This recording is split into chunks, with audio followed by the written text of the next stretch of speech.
We got more than 7,000 registrations.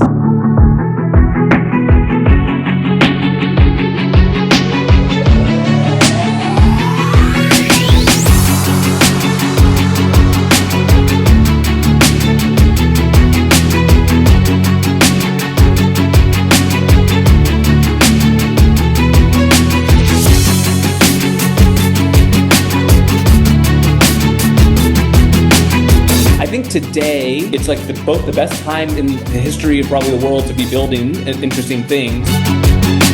I stopped asking it because I feel like 90% of the answers right now for why now is AI. So it's like, why even ask the question? But I think it's a good point, Khalil.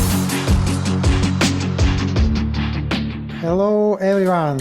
So, hi. We are starting our VC conference. My name is Max. I'm an entrepreneur. I've launched several bootstrap businesses. And 2.5 years ago, I published research on venture studios and startup studios, which went viral on LinkedIn. Surprisingly to me, attracted a lot of attention from venture studios and VCs and startups. And we've started hosting virtual conferences for investors, startups, family offices, angels, accelerators. And overall, we've hosted 18 conferences over the last 2.5 years. And this is our event number 19. I'd like to say thank you so much to people who supported the event. So we got more than 7,000 registrations for this event. And especially thank you to our media partners, sponsors, and co-hosts and speakers. Especially thank you so much to David Cohen from Techstars, Anthony Rose from Seedlegal, Andrew D'Souza from Boardy, Moran Beckord from Founders Bay, and thank you to all our supporters today. So I think you'll see a lot sessions today. It's probably one of the most biggest and difficult events we've ever organized. So we've onboarded more than 170 investors personally. And I'm excited to invite our first panelists for the first event. So the first panel is Early Stage Investment and Fundraising Trends 2026. And Merisha Stevenson is the moderator. She's a BBC broadcaster, TEDx speaker, and executive facilitator with nearly 20 years in media, business, and live events. Founder of Media Impact Lab, helping founders and leaders build authority and become recognized voices in their space. And so Merisha, you can introduce our panelists while we are adding them here to the chat. Hello, everybody. As stated, I'm Merisha Stevenson, and it's great to be here and to see you all here. I'm joined by a great group of investors today, all with very different perspectives. We have Levin, Managing Partner at Alumni Ventures, with investments including Grok, Aura, and Cohere, and co-founder of Travel Perk. Joseph Ross, Managing Partner at Entrepreneur First, a global talent investor behind 600 plus companies with over $16 billion in portfolio value. And Karen Page, General Partner at B Capital, managing over $11 billion and a former Apple leader with deep experience scaling companies from early stage to IPO. Great to have you all here. Great to be here. Thanks for having us. Thank you. So I'm looking forward to this conversation. I'm going to open the first question to you all. Let's start where things actually are moving. There's a lot of conversation right now around AI, with some predicting it will reshape or even replace large parts of software. Against that sort of backdrop, what's a conviction you're actively underwriting today that most investors still wouldn't touch? Sure. Yeah. Thank you, Merisha. Appreciate the opportunity to be with you all today. I run a very diversified fund. So we try to both invest consistent with the market as well as try to look around corners and look ahead a few years. So obviously AI is influencing everything that we look at, whether it's an AI first deal or not. Much of it does have to do, of course, with large language models or the infrastructure component to that. But a lot also has to do with other aspects, more physical aspects. And I'm not sure that all investors are necessarily turning away from it, but I do believe there is still some sort of stigma around investing around anything that touches hardware. And yet physical AI is becoming, very much part of the dialogue and some very interesting deals what we're seeing at the intersection of hardware and software, or software and AI, a combination thereof. So looking at things that are in everything from manufacturing to infrastructure to healthcare devices, any physical products, very much how they're influenced by AI. So that's one area where I think a lot of investors maybe have turned their back on it in the past, and we're really leaning into the amount of robotics and automation that we're seeing really quantum leap kind of advancements in is something that we feel we shouldn't be missing out on right now.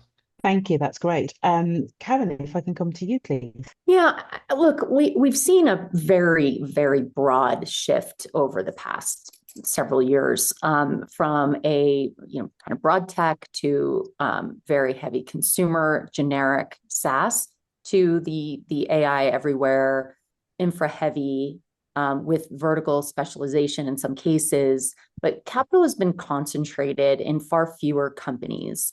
And I think that's a dynamic that, everybody has to pay attention to. We're seeing, kind of the big investors are spending a lot of time putting a lot more money into fewer companies. And I totally agree with Ron. It's all, hardware was a hard no for most people for a lot of time. And now it's often combinations of hardware, software that are driving successful outcomes. And of course, we have to pay very special attention to infrastructure and data centers and energy and where we're getting the resources to run the businesses that are important to our portfolios. So I think it's kind of a wholesale kind of re-examination of how we go to market and how we think about our investment strategies.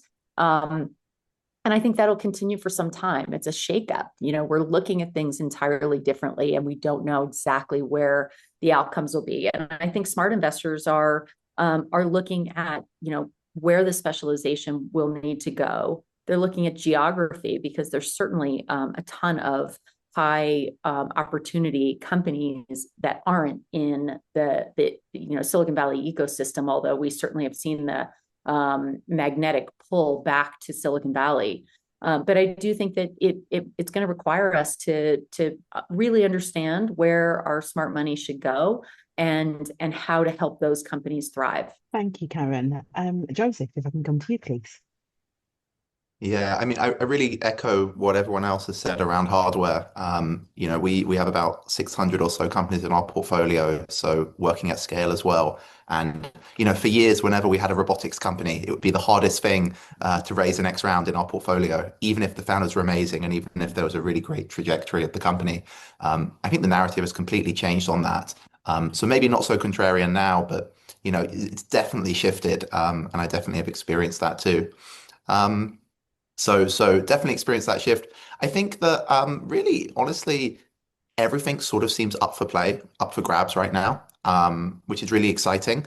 But I think what we do at Entrepreneurs First is, we are still convinced that the most important thing to do is underwrite talent and underwrite the very best people. And so, I think what we've really doubled down on is just finding in this moment who are the very best people that should start companies, no matter where they are. We then concentrate on bringing them to the US, to the Bay Area, to build their companies and to realize their ambition. And, I think there was a moment where, for a couple of years, maybe the narrative is that companies can be created from anywhere. I think we're really doubling down on the idea that the very best companies in this moment are going to be created here. So that's what we spend a lot of our time doing right now. Fantastic. Thank you. It's interesting. We're seeing companies at the moment hit $1 million ARR faster than ever before, but it's not necessarily with stronger businesses. What actually signals quality for you now? And I'm going to come back to you, Joseph, just having made that point about investing in people. Yeah, I think at this point, especially in Silicon Valley, the concept of investing in people is right at the top of people's minds. And so, yeah, I think founder quality is ultimately what really matters, especially at the earliest stages. It's very easy, I think, right now to get relatively short-term revenue, to get relatively quick opportunities to get pilots or LOIs with companies. Enterprise adoption has never been easier or quicker. And so I think it does come back to founder quality, and I think that is ultimately what drives the success of many businesses. I'd also say that you have to zoom in and look at quality of the revenue, right? There's different degrees of how good like 1 million ARR can be. Is it genuinely ARR? How have you calculated ARR? How long is this budget allocated for?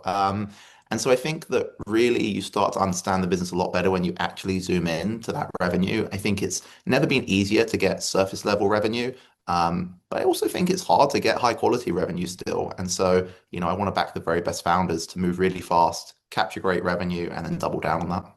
Thank you. Karen, I see lots of nodding from you there. Do you echo much of what Joseph has said? And for you and what you're looking for, as I say, what actually signals quality now? Yeah, I totally do. And it also is shifting and changing a bit. I mean, I don't think you'll meet a VC who doesn't say that we look for great founders. I mean, everybody wants a great founder, but the real question is what constitutes a great founder? Obviously, early ARR is just hygiene. You got to be able to show some traction and of course, that has to be high quality in a changing pricing kind of environment where we've moved from, in many cases, from per seat pricing to consumption model pricing. It really is difficult to understand exactly what is ARR, what are you pulling in, is an LOI paid, and therefore a one-time kind of chunk of change that comes in, or is this going to be long-term? There are lots of different dynamics that you're looking for, but I think at the end of the day, what we're really looking for is the depth of the founder and the shape of the market outcome. Like what's going to happen here, and how can we find founders who not only understand that they've got to, drive revenue, because of course that's got to happen, and that's a result of product market fit and a great product and something that people are going to come back to time and again. But can they hire well? Are they able to attract great leaders? Like when I talk to an earlier stage founder, I want to know who his next 5 hires are going to be. And are they ready to join? Like, is he going to be able to attract that high quality talent in the market when it's pretty tough right now? It's very, very competitive out there. So I would think about some of those things as well. And people are asking a lot of questions around, what does a moat look like today? And in some respects, the moat can be measured by the quality of early customers that you get.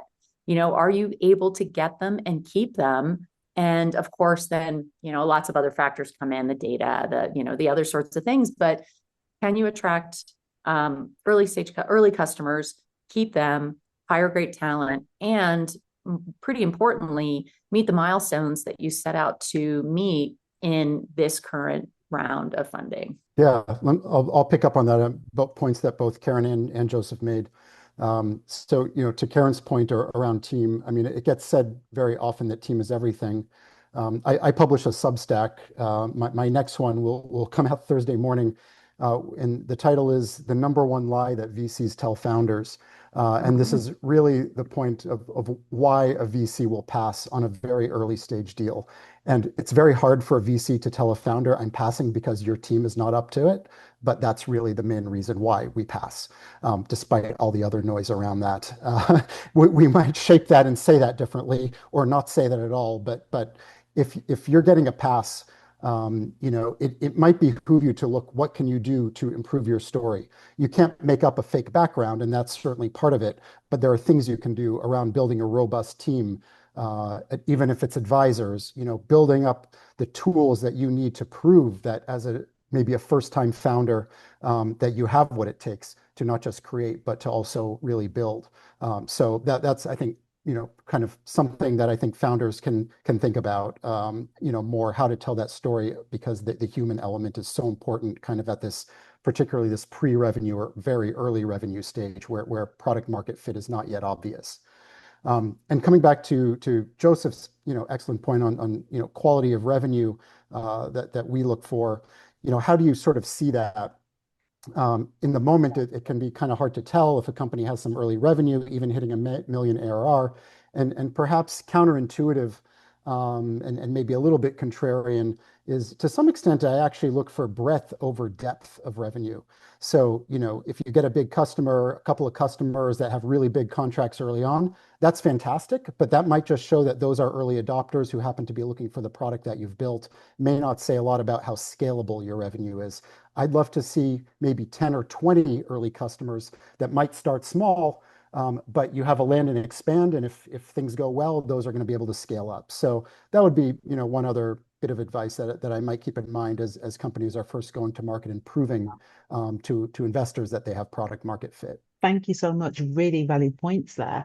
You made me think about sort of active deployment now, what a good business looks like in 2026 is obviously not what it was 10 years ago, for example. Can you give me one area you're actively deploying into that maybe other investors in this audience might not currently be looking at or would actually consider rejecting? I'm going to start with Karen on this one, if that's okay. There's a lot going on here. So I'll pick one sub area and we can pick that apart, or we can go somewhere else with it. But I think that there's a lot of focus on deep infrastructure, and we're also seeing a lot in the robotics, and of course, which brings into question the hardware dynamic that we've been talking about. Space is huge right now, so all of this deep tech is pulling a lot of money and a lot of attention. But in order for those companies to be successful, there has to be the right infrastructure layer to support all that. So I think we're looking at kind of competing needs in the market right now. So what people are missing, I would say that it's really an ecosystem that we have to consider. We need the right apps to sit on top of the infrastructure. We need the right expertise to come in and analyze, where are these markets going? What are the products that we could actually sell? And so I think it's a very diverse playing field right now. We are definitely spending a lot of time on the enablement side of it, the infrastructure that will enable companies to sit on top of a platform and be able to grow. So we do spend time, thinking on that. So that's what I would say for the moment. Thank you. Ron, can I come to you next? Sure. Yeah, I certainly would echo everything that Karen said. Also, areas that we're looking at. My team does about one new investment per week on average at the Alumni Ventures Seed Fund. So we are diversified by design, and we try to keep an open mind to everything we look at and not be overly investing in one particular thesis. That being said, it's important to keep an eye on where sort of the puck is headed. And I would say one area that has changed since the time that I got into VC is the amount of focus on cyber, defense, space. All of that in some ways kind of relates to each other. It used to be sort of viewed as a negative to invest in sort of the defense tech space, military industrial complex and all of that. Now I think it's become an imperative, and I think the world has seen just how many geopolitical risks are out there kind of all over the world, coming from different directions, some from cyber, some more physical, all out war, so to say. So we are now viewing that as an important place to be investing from a national security perspective, but also the opportunities are so great, and they are coming from a lot of different geos that we weren't necessarily looking at before either. So to me, that sort of intersection of defense, cyber, security management, and to an extent space technology is all part of our lens of things that we're looking at investing more and more into. Thank you so much. Joseph, I'm going to come to you, but I'm also going to add to it. Do you feel like there are areas that others might be missing? Yeah, I mean, maybe I'll take a slightly different angle on the question. And, I echo Ron that you really have to remain open-minded. And we're really lucky to operate on quite a large scale, get to make quite a lot of bets, and get to invest in what the best people want to work on, which I think is still what matters most. Maybe to take a slightly different angle, I mentioned before we have a lot of hardware and deep tech in our portfolio. We've built that portfolio all around the world over the last 10 or so years. And I think that the market waking up to the opportunity here is really exciting. But I think I'm probably more skeptical than most on deep tech companies and on hardware companies, having done this for a long time. I recently met with an investor, quite a big firm, who even said to me, I don't think we're going to do any more software. We're just going to do hardware. And I said, that sounds like an awful idea. So maybe my contrarian take right now is that I still think there are huge opportunities in software, and I think hardware remains really, really hard. I do think it's never been easier to do hardware companies, and I do think it's really exciting that it's having a moment. But maybe my excitement is a little bit less and a little bit tempered because of the number of companies I've seen and because of just like the capital hurdles and the difficulties of actually bringing these things to market and the time to do so. I'm worried that I think a lot of these bets don't work on really good venture timelines, don't grow fast enough, and might not have the capital that they need to be able to get where they need later on. So I'm still really open-minded and excited about what the best founders want to build, but I'm probably a bit less excited about something that the rest of the market is really excited about. Thank you for that. I appreciate that perspective. It actually brings me to the next point I was going to make, which is around maybe areas that people are looking at, as you just stated there, that they find quite exciting, but actually you think, no, this is not the right place to be. Ron, from your point of view, where do you fundamentally disagree with how early stage investing is being done right now? Where's the tension? Yeah, I mean, I guess in terms of round structuring, some of these massive early seed rounds, I think I can sort of understand the motivation of a $500 million seed round. If you can get it, probably you're an extremely high profile founder and you have some extremely high profile investors who believe in you. But that's very much a double-edged sword because you better darn well become a very large company very quickly if you're going to raise and then deploy that much capital. So I think it works in a couple of rare situations. I don't advise that for the vast majority of founders. So I think a little more, how much can you get done with little? I think proves a lot more for early founders in most cases. So if you're not that celebrity founder who've had, kind of billion-dollar exits in the past, I think doing it a little more the traditional way still makes a lot of sense. So, build, show what you can do with a little, keep things going from there. And then, the viability will speak for itself, I would think. So I would just caution and certainly not think that if you can't raise that massive seed round that all hope is lost, because I think that is absolutely not the case. Thank you, Cameron. I see some nodding there. Are you thinking similarly to Ron? Are there other areas for you that you feel should be, they should be steered clear? Well, look, I think that, as investors, it's super easy to get pulled in the direction of what's hot this quarter. What's happening right now, like what Joseph said, I'm going to go do hardware, where you have to have some expertise in these things. Although, I consider myself a go-to-market person. So I think that mostly I could help a lot of different companies. But if I invested in a hardware company, I'm not an engineer. I don't have that depth of background. I can help them go to market and I can help them sell, but can I help them on the technology side? Probably not as much. So I think it's for me, it's less important to focus on the hottest things this quarter and more about whether success in a category can genuinely move the needle. I want to see a credible path to something that looks like an outlier with some structural advantages and real margin potential, and a way to have this grow over the long haul. And so regardless of what category specifically it's in, I would say, don't swing like a pendulum from hardware to software to healthcare to, know your lane broadly, know where you add value as an investor, and spend time really understanding, the business model, and play where you believe you can add the most support and advantage. Thank you. Great advice. Okay, final question, please. I'm going to ask you for pretty much one sentence each on this one.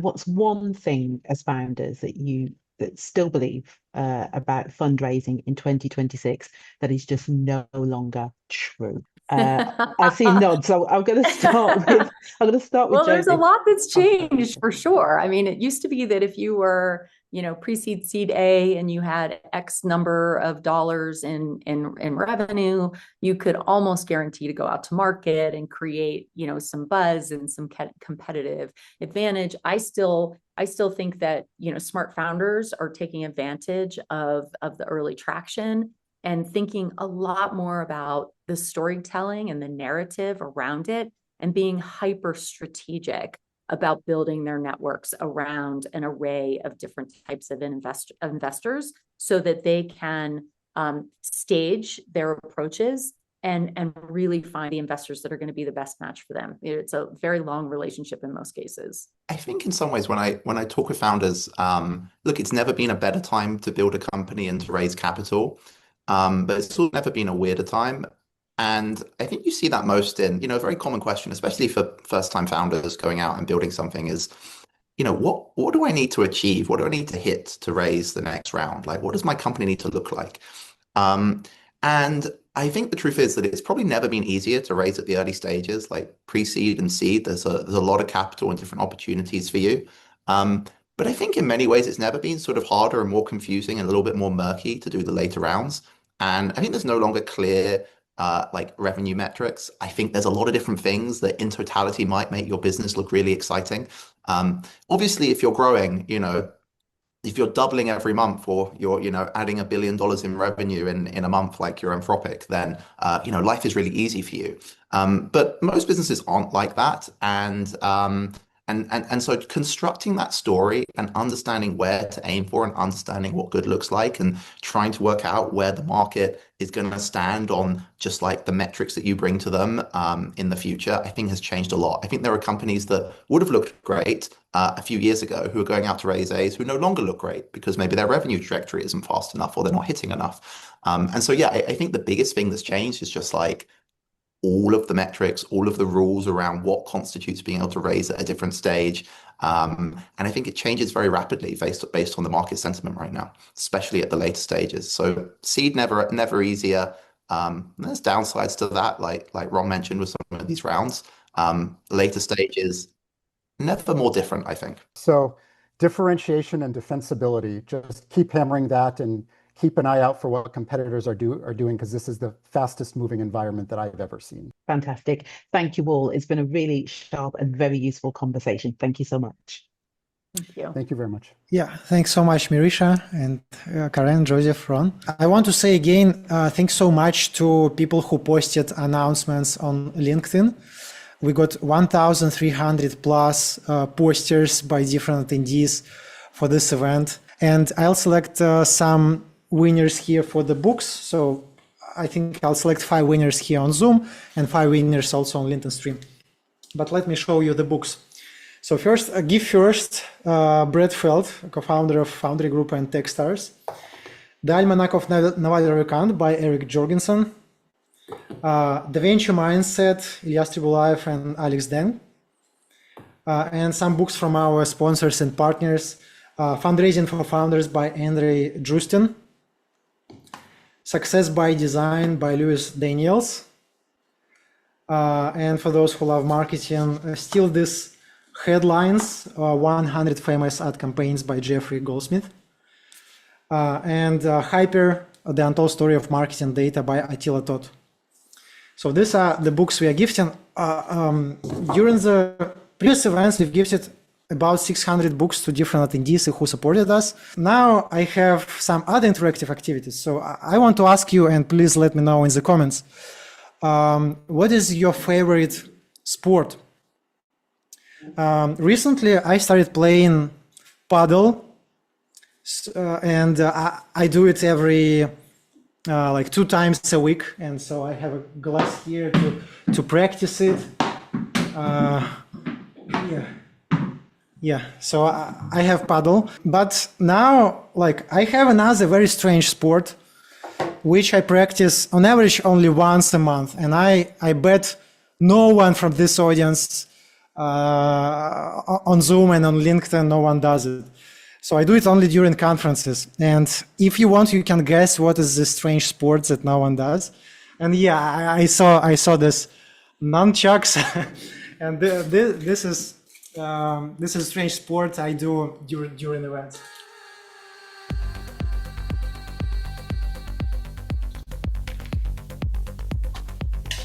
Super. So you'll remember our events because of this nunchucks and because of our DJ who plays before the event and during this specific nunchucks show session. And now I'd like to share a bit statistics of the event. So let me go back to screen share and open our website.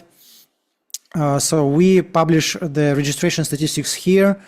And we got more than 1,000 investors registered for this event, 4,000 plus startups, 700 fundraising advisors, and more than 1,000 other attendees. And for each type of attendees, you can see, for example, how many angels, 425, 540 VC funds, 150 family offices, how many of those investors invest as limited partners in VC funds, almost 200, 1,000 plus directly in startups. And also you can see geography filters.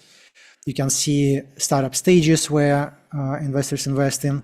And also you can see sectors and industries. Then we put also the average check size, median check size, and also minimum check size of investors, so you can understand what is the audience. And also we ask during the registrations, we ask how many deals have you done over the last 12 months? And we get here about 9.4 average and 5 median deals per investor. And then in startups, you see that almost 1,400 decks submitted during the registration. For fundraising advisor, additional statistics where they raise. What's special? When people register, we ask whether they are ready to share their contact details with others, and we put this data into something we call the super networking spreadsheet or super networking ticket, where you can see all investors and other attendees who opted in to share their contact details with others. So for example, you can see here minimum maximum check size. You can see here how many deals investors done over the last 12 months. And you can see what is the type of investor. Angel, you can target specific industries or geographies. So there are 320 plus investors who invest globally, 500 plus US, and you can also see other filters. And also you can target stages. You can see who of those investors invest as LP in funds, who invest in secondaries, and target by about 20 different sectors here. Then for startups, we also get information about like your startup description, what's your geography, more than half startups from the US, and also what's your stage, and also the same sectors, so you can target the right. Imagine if you are an investor and you just copy this data and put it into your Claude or ChatGPT and ask like, what are the best startups I should be getting in contact with. So you'll get a lot of this data if you upgrade to the super networking ticket.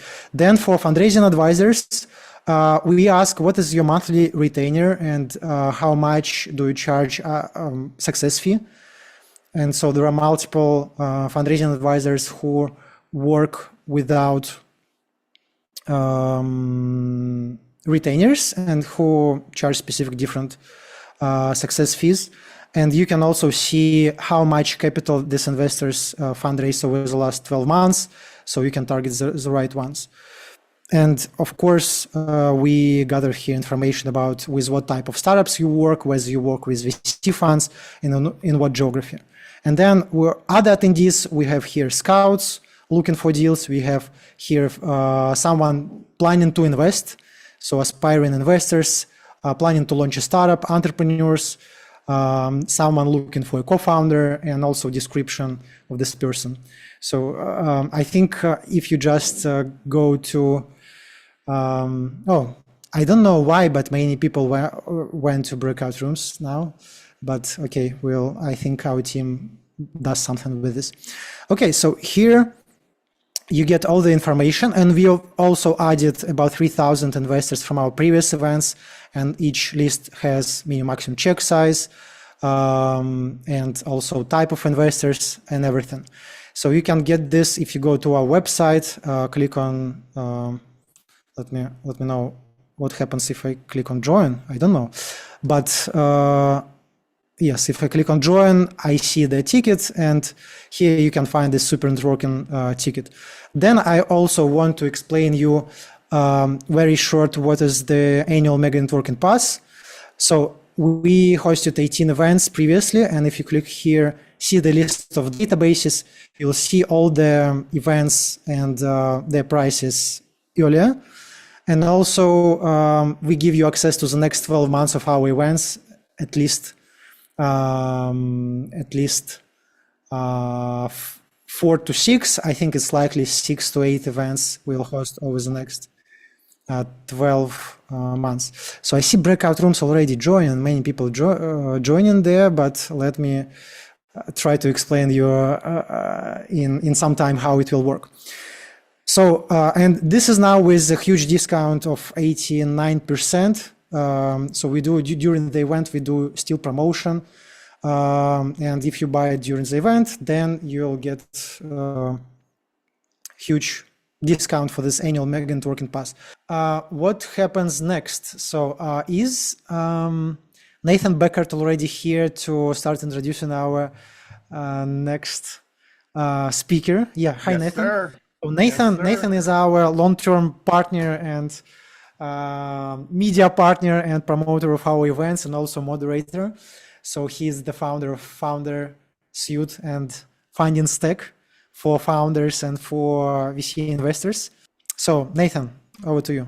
All right, thank you, Max. Thanks for having me. I'm excited to be the moderator here and host. First of all, I think my favorite part of the Max Pug events is when he gets out the nunchucks. Does anyone agree with me? It's my favorite part of the event. I look forward to it. If you ever stop doing that, Max, I'm done. I quit. Anyway, nice to meet everyone. My name is Nathan Beckord. I run 2 startups. One's called foundersuite.com. That's for startups raising capital. It's a database of 145,000 investors, plus a get it intro tool, data room, CRM, pitch deck hosting, email sequences, a whole bunch of stuff. We've been around quite a long time, almost 10 years, and we've helped 120,000 startups raise 21 billion. So check out foundersuite.com if you're a startup raising capital. And then my other one is fundingstack.com if you're a VC raising a fund. So there's my pitch. I'm super excited to introduce our first speaker. I've heard him talk numerous times. Peter's going to talk about what the early 2026 data about early stage funding says to VCs and founders. And just to elaborate a little bit on his bio, he's the head of insights at Carta. He's tracking data from 60,000 companies. He's got 160,000 follower community, and he's one of the most cited voices on startup fundraising and VC trends. And every event I go to, I see Peter giving his talk. So go for it. Give us some knowledge. Drop the knowledge. Amazing. Thanks, Nathan. Appreciate the kind introduction here. My name is Peter. I run the insights team here at Carta. As you can see, we're going to be going over some early data from 2026 and a review of what happened in 2025. So if you are in the US and you are trying to raise early stage funding from VCs, from angels, from accelerators, I think you're going to find a lot of useful information here. So let's go ahead and dig in. This is from our legal team. We have to put it up there. If you would like this deck, the next slide will actually give you the QR code for the deck. So if you find any of this data useful, you can download it here, exactly what we're going to go over today. And of course, you're going to be able to do this at the end of the talk as well. So I'll pause for like 10 seconds. So if you'd like to download that, that's great. Why should you care about what we have to say? We have about nearly 500,000 signed safes and notes over the last, call it 5 or 6 years, that we think is the biggest database of safes or notes in the world. So if you are fundraising from angels or accelerators or VCs, you're probably going to start with a SAFE, a simple agreement for future equity. That is the default way to fundraise for young companies these days. And we've got more data on that than basically anyone in the world. So hopefully you find some of these numbers useful as you try to understand your market and where your startup fits into the general investor sentiment. Before you fund, you're going to make a lot of decisions. Let's go through a couple of them. First decision, how many people are you going to start this company with?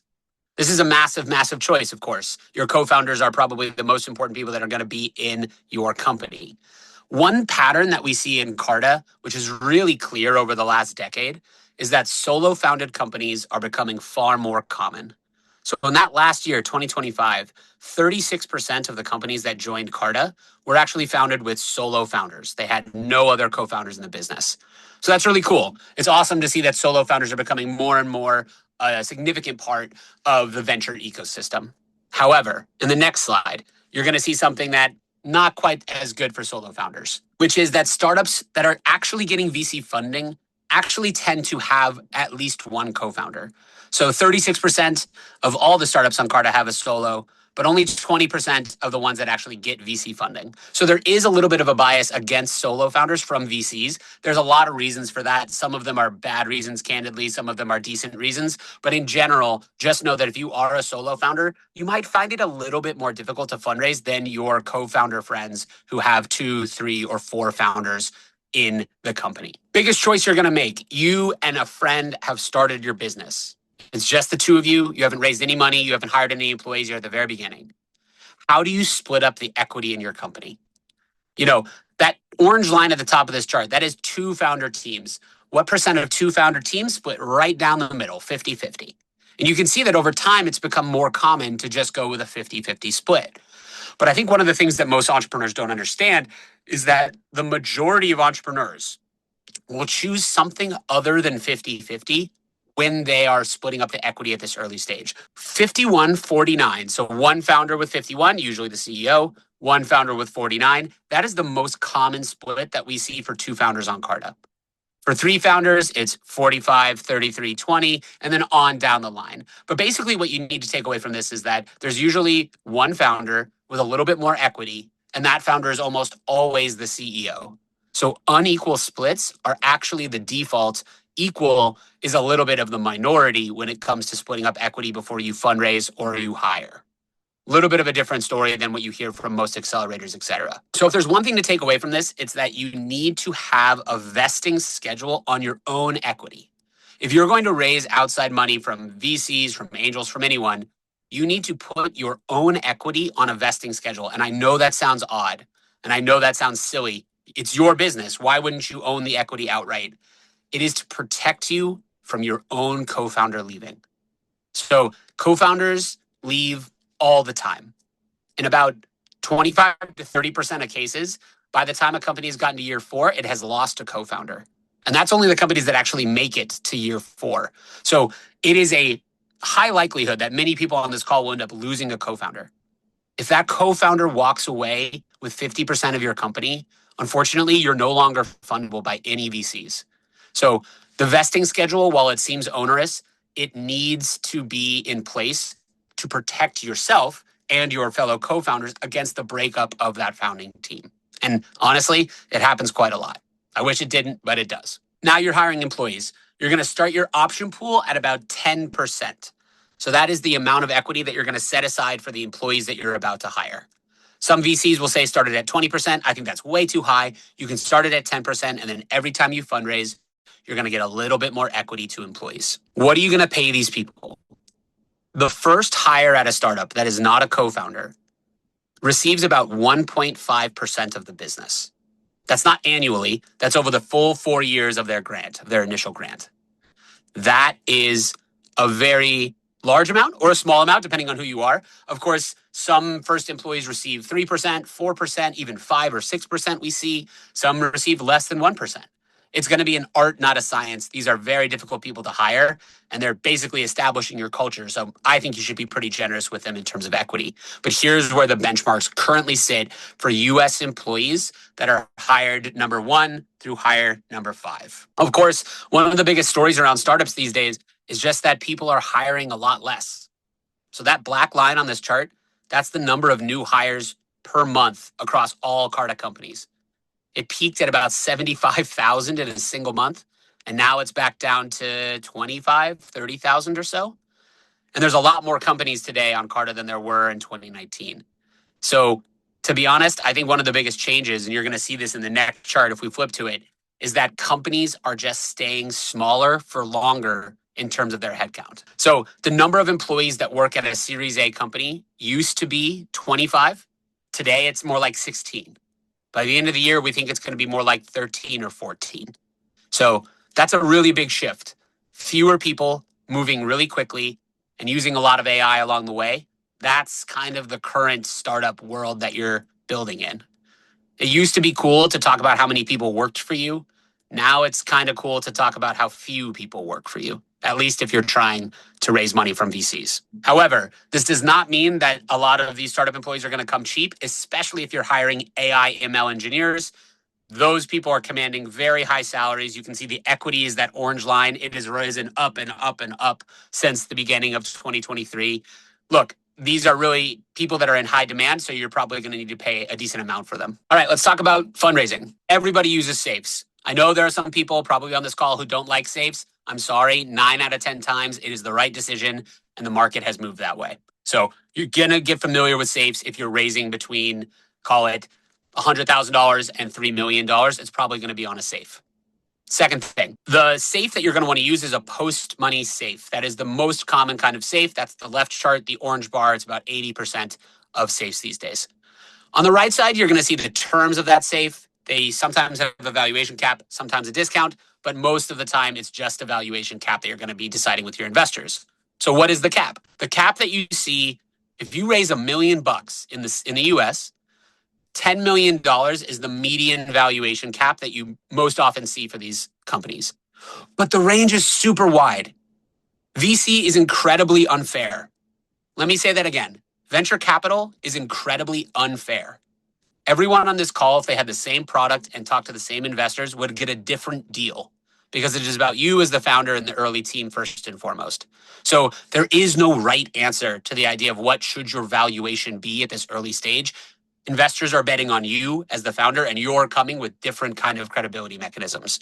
You're coming with different schooling, you're spinning out of different companies, et cetera, et cetera. Sometimes these accelerators in the market like YC or A16Z Speedrun, they kind of set where the dilution is. So everyone knows it's effectively a 7% for $500,000 deal from YC. I know it's two safes. Please don't tell me that. It actually ends up being about 8 to 9% when you factor in all the dilution. And you sell about 10 or 12% of your company to A16Z Speedrun if you take their deal from that accelerator. So these are where the market kind of sits because so many companies flow through these two accelerators in the US. And look, there's a lot of talk about how the differences between industries and is robotics hot, is semiconductors hot, what about health tech, et cetera. I'm sure you're all building in different companies. Right now, the dominant theme across all of startups is AI software. If you are building in AI software, you are in this golden circle that I'm showing right on this chart here. And if you are building a software company without AI, I got to be honest, I question why you're doing that.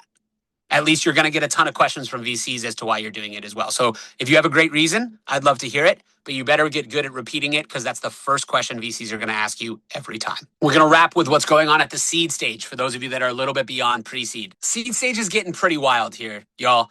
The gap between the top 5% of companies and the middle 50th percentile of companies is getting wider and wider and wider. The top 5% of companies in the US for seed stage valuations are flying. They are raising massive amounts of capital at very, very high valuations. It's a totally different world than what's going on in the middle or slightly below average part of the market. So this is an emotional plea for you all. Do not benchmark yourselves against the biggest fundraise that you heard about on TechCrunch or recently. It is not healthy for your emotional state. There are many companies being funded today at seed stage that are not getting massive valuations. And the ones you read about are a very, very small minority. Valuations are not low since 2021. Valuations are way up since 2021. Series A, same thing. There's a massive gap between the top 5% of valuations in the middle. I got to tell you, $400 million for a seed stage company or a Series A company is wildly expensive. Those companies have to be massive, massive, massive in order for that to work. But sometimes they're getting valued at these really, really high rates, especially if they are AI native startups that are building foundational models of their own. How much money, how much revenue do you need to raise these rounds? If anyone tells you an answer that is not, we don't know, they are lying. All right? It is a complete and utter dartboard. Some companies raise seed rounds with $0 in revenue. Some companies raise Series A rounds with $10 to $12 million in revenue.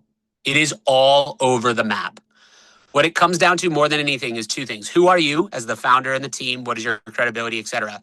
And then secondly, much more important than the number of dollars in revenue that you have is the growth rate of those dollars. Growth is by far the most important predicate into all VC decisions at this early stage. So let's put it this way. If you get a no from a VC and then you come back and you're growing 3 times as fast as you were growing before, it is very likely that the conversation will go different. Grow faster is underneath almost everything that VCs are telling you. That doesn't always mean revenue, by the way, but it does mean growth, momentum, traction in other ways. You're going to sell about 20% of your business in a seed round, maybe a little bit more if you're building in biotech or hardware, maybe a little bit less if you're building in consumer, but 20% is about what VCs are typically asking for in a seed round in the US. The time between rounds, how much are you going to need to plan to have runway between your rounds? Right now, the median at Series A, seed to Series A is about 2 years. But there are companies that take 3 years in between financings. So if you don't have a scenario plan where you're planning for about 18 months longer than you initially expect, you should right now. Because a lot of companies are finding that that next raise is harder than they expected. And then they got to make some really difficult decisions around their team, their software, their spend in general. So why has startups gotten so wild over the last 2 or 3 years? Basically, it's this chart. In a world where Cursor can go from $1 million to $1 billion in revenue in 2 years, or Anthropic can go from $1 billion to $14 billion in run rate in just 2 years, it has blown off the top of what fantastic looks like in the market. And not every investor is expecting you to be Cursor. I understand that. But every investor is influenced by the fact that what is great just got redefined. So what used to be great is now just good. And what used to be good is now just okay. It is a complete redefinition of what great looks like in the market. You can just scan that QR code right now. Happy to take a question maybe as we have a wrap-up minute or so. But hopefully this was a useful walkthrough of some of the early data for startup financing. And I wish you all luck as you go out and pitch VCs. Always awesome. Are we getting closer to the single founder $1 billion company yet? I guess if you believe some people, it's coming this year. I'll believe it when I see it. But yeah, you can, look, hey, if you can get pretty far with a tiny team these days, it's pretty impressive. All right, Peter, thank you so much. Guys, get that deck. I took a screenshot myself. It's awesome. That data is so valuable. Appreciate you all. Our next speaker, if we can call him up, is Andrew Brackin, general partner at Gradient. Andrew's going to talk about underrated AI bets that will actually create billion-dollar companies. Andrew's the general partner at Gradient, an AI seed fund with 1 billion assets under management. He's a 2013 Teal Fellow, very cool. And he previously was the founding head of growth at Newfront, had a $1.3 billion exit, and co-founder of Vile, $100 million raised. So, Andrew. Hey, thank you so much. Appreciate it. Great to meet everyone. Today, we're going to talk about AI bets that will actually create $1 billion companies. Happy to tell you a little bit about Gradient to start. So Gradient is really the first seed fund dedicated to AI. So we were founded back in 2017. I don't get to take credit for being early in AI because I joined just a few years ago, but the firm was founded in 2017 and was actually started at Google. And so, Gradient, the first few funds were all of Google's capital. And those early funds were seed checks into companies like Lambda and Aura, Streamlit. And so the fund has been around since then, backing teams at the very earliest stages. So usually leading pre-seed through Series A. We just announced our new $220 million fund, and that's focused on, again, early stage AI companies. But with this new fund, we announced that we've spun out, and so announced kind of we're a completely independent firm now, still backing those early stage founders. So today, what I want to do is tell you about some of the areas we're exploring and ideas we're thinking about. Hopefully, this could be helpful for you as you think about what you want to build and think about where investors are looking to deploy capital. So, going to walk through some of the ideas that we've been thinking about that we think could be really big. So I think the last couple of months, we've seen an interesting shift in appetite from venture investors, given the SaaS apocalypse and kind of Claude Code mania. We still think vertical AI is hugely exciting. I think I've seen in our portfolio, a lot of our vertical investments are doing incredibly well. But I think it's all about kind of the depth of the workflow. And so I look for vertical investments that have, actually two things really. One is either revenue generation. So the investment is, there's companies like Rilla that are in the trades and are directly tied to ROI, right? So these businesses are just generating revenue for their end customer. I think that's like a slam dunk of a value proposition. The other is true kind of labor replacement. And so vertical AI investments that can plug in and actually replace legacy workflows and human headcount. We made an investment in a company called Enzo Health, which is in the home health space, and they're replacing teams of specialists that were doing documentation. I don't think that those types of businesses are necessarily going to be disrupted by Claude Code, because they're kind of these laborious, long workflows that today require humans and maybe still require humans in the loop. So that's where I'm spending a lot of time in vertical AI. The next area that we're pretty excited about is really security and governance. If you think about the amount of AI agents being deployed in enterprises today, we believe there's a huge opportunity to build better tooling for enterprises to manage their security and governance. This is probably a vaguer one, but I think there's just a massive opportunity there. As we let agents into all of our systems and give them read and write access, as we let Claude Code and OpenClaw into our systems, we're going to need far better governance and security to manage those different workflows. The last thing that I think is, again, something a bit more high level, but just something we're thinking about, is the chat-based UI paradigm being kind of the first few years of the AI era. But I think there'll be more new UI paradigms to come. We're thinking about how companies can build new interfaces to interact with software.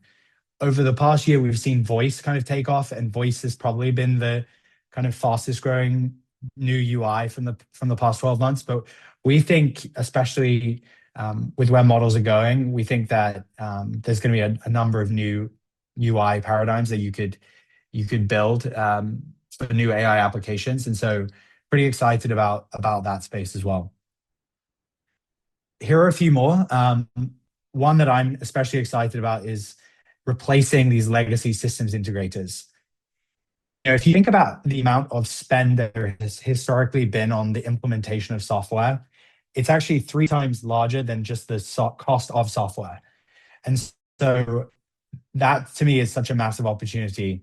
I think that even in a world where, OpenAI is owning a lot of the enterprise applications, they're not going to be able to implement every implementation. And you'll want these companies that can, help enterprise customers kind of implement AI workflows.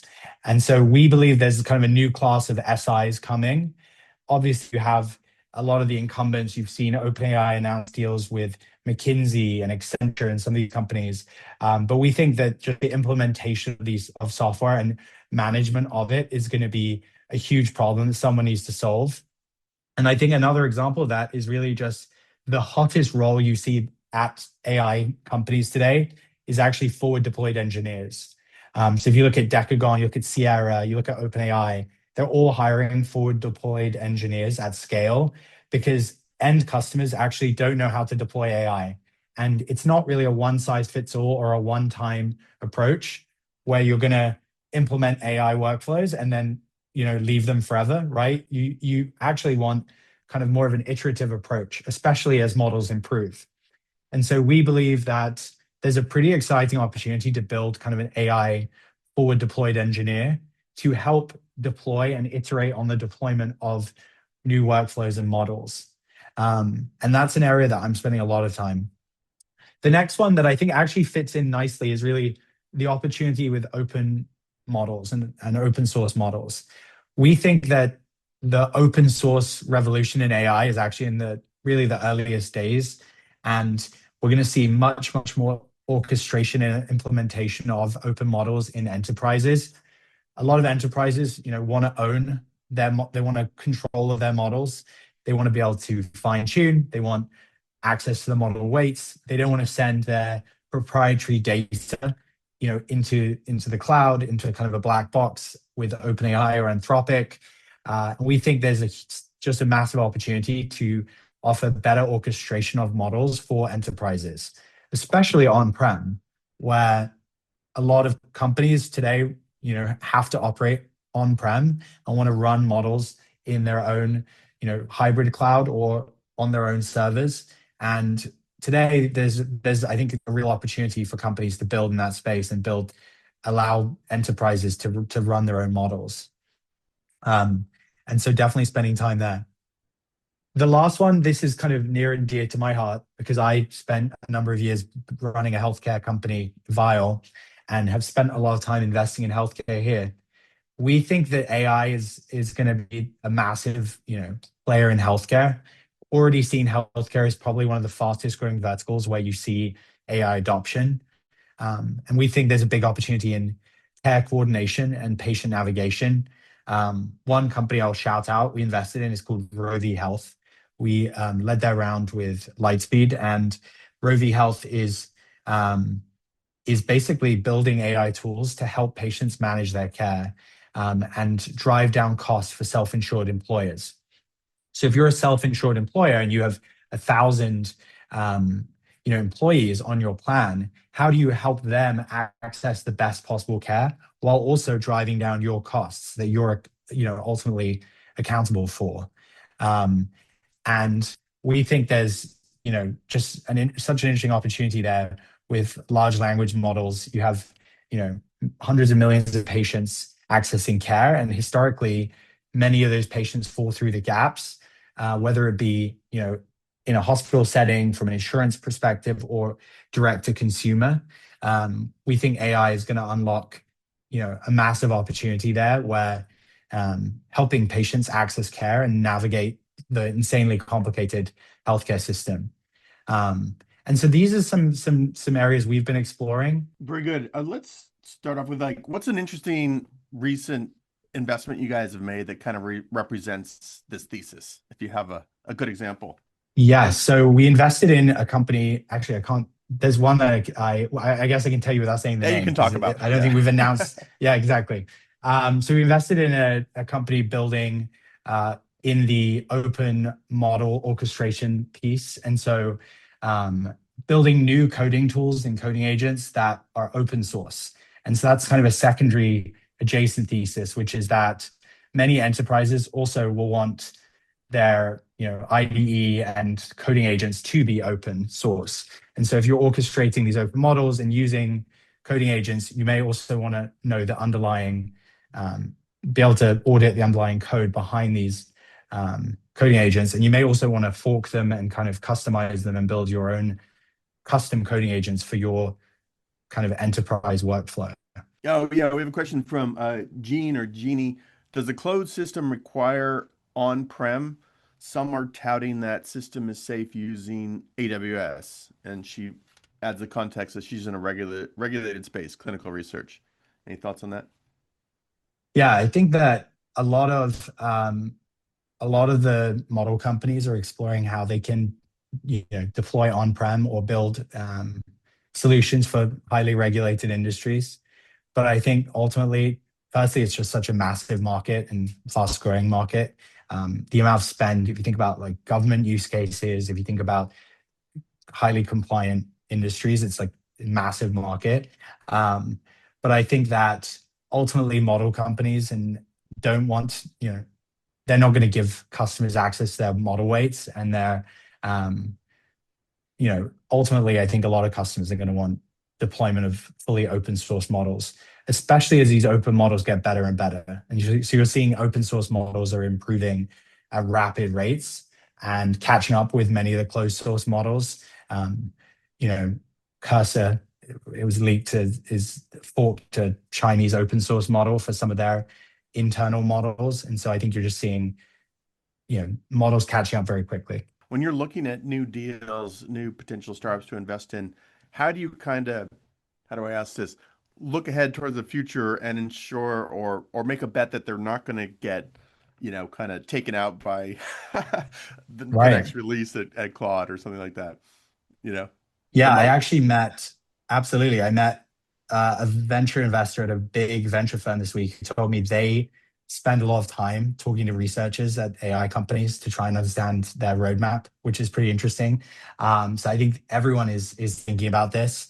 I think we're in a weird phase right now where, to be candid, a lot of VCs are pretty concerned about both SaaS apocalypse and, model companies. And so I think we're all guessing and kind of using our best understanding of the market to make bets. Ultimately, you're just backing insanely talented founders who can move very quickly, right? And so I think you don't want to be right in the, you don't want to be right on the path of where model companies are going, but you also, we know that there are a lot of use cases and products that they're ultimately never going to be able to fully invest in, right? Like they may build something in the space, or you may be able to use a model company to build a piece of software, but ultimately, I think you don't want to compete with like the most competitive horizontal workflows. But I think there's such a big opportunity with AI. They're not going to be able to do everything. Yeah, good. Andrew, thank you very much. This was great. Thank you. Please follow me on Twitter. Check out gradient.com, and I'm Brackin on Twitter. Feel free to send me a DM or send me a note if you're building something in AI. All right, I'm going to turn this over now to our next moderator. The panel is going to be early stage funding beyond VC funds. Nick Moran is at Full Ratchet. He's a general partner at New Stack Ventures, founder and host of the Full Ratchet podcast. Very popular, very good. Listen to that. And he's going to be talking about accelerators, venture studios, angel syndicates, early stage funding beyond VC funds. Nick, take it away. Thank you, Nathan. So David Cohen is founder and CEO of Techstars, one of the most influential startup accelerators in the world and a major force in early stage company formation. Through Techstars, he has helped shape a model built around mentorship, accelerator programming, and founder support well before the traditional venture rounds. T.A. McCann is managing director at Pioneer Square Labs, a venture studio and venture firm that partners with entrepreneurs to turn ideas into venture scale companies. His background as a repeat founder and operator gives him a unique perspective on the venture studio model and how startups can be built and backed outside of the traditional venture path. And we've got Matt Ridenour, who leads startups at Google Deepmind and Labs and previously served as head of accelerator and startup ecosystem at Google, where he supported founders through Google for Startups programs. His work sits at the intersection of startup ecosystems, mentorship, and equity-free founder support, making him especially relevant to conversations about capital formation beyond traditional VC funds. Gentlemen, welcome. Good to be here. Thank you. Good to see you. All right. Okay. So we're going to start with Matt. Matt, Google gives founders access to world-class models, to infrastructure, to research. Where do AI founders still struggle most today? And where is Google uniquely positioned to move the needle in ways that maybe other programs cannot? Yeah. First off, great to be with you all here. Thanks for having me. David, great to see you. TA, great to see you. This is really exciting. I think so. Matt Ridenour here on the Google Deepmind team. More recently, like we've started to go deeper with a lot of founders, startups, giving them direct access to more of our, researchers, our Gemini model team, all that. And so I'm getting to work kind of as the human API key between the startup world and the research Deepmind side. So that's a bit of context. I think, going back, looking at Google's inception, we've always been super technical, very engineering focused company, of course. So naturally we gravitate to supporting on all things technical, our accelerators focus there and all that. It's why we built out the whole stack, literally from like TPU chips, hardware, cloud infrastructure, and now foundation models with Gemini, developer tools, applications, and all that. Where I think I'm seeing AI founders struggle the most today, honestly, the biggest questions are, how do I get more compute? How do I get more compute for running thousands of agents simultaneously, for getting the highest possible rate limits? So we're uniquely positioned in a way to be able to help because we do have some of that infrastructure there, but it's still, a big bottleneck, of course, for everything.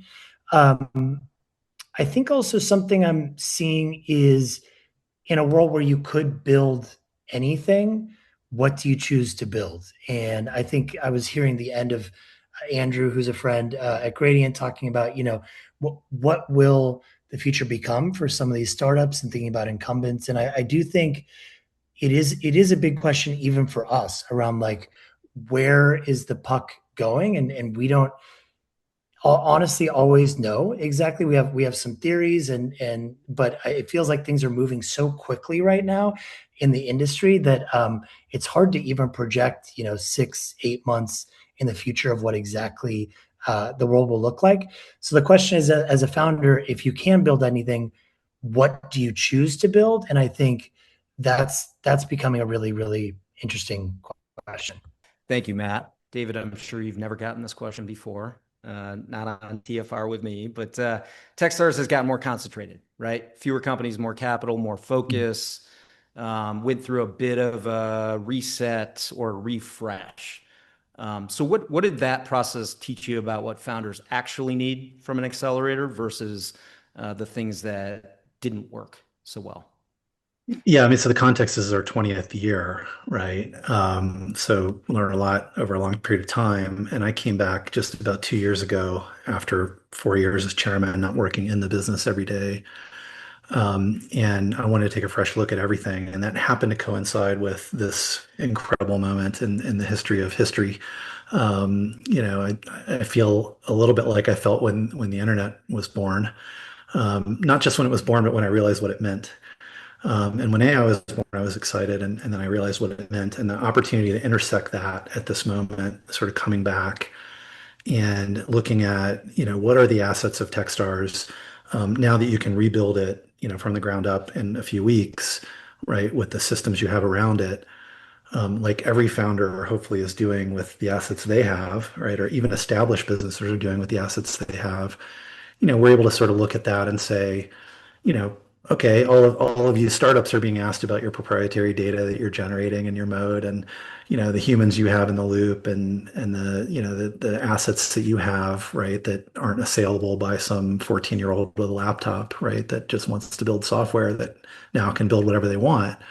And I think when we think about that, what we see is 20 years of history of helping startups, understanding how they connect to investors, which investors they connect to, what pitches work, what pitches don't, all that data, the humans in the loop that can help you with, the business model and figuring that out, and the strategy and figuring that out, and the credibility that a network of 20,000 people, right, mentors and alumni that have been through the programs can bring to you as early customers.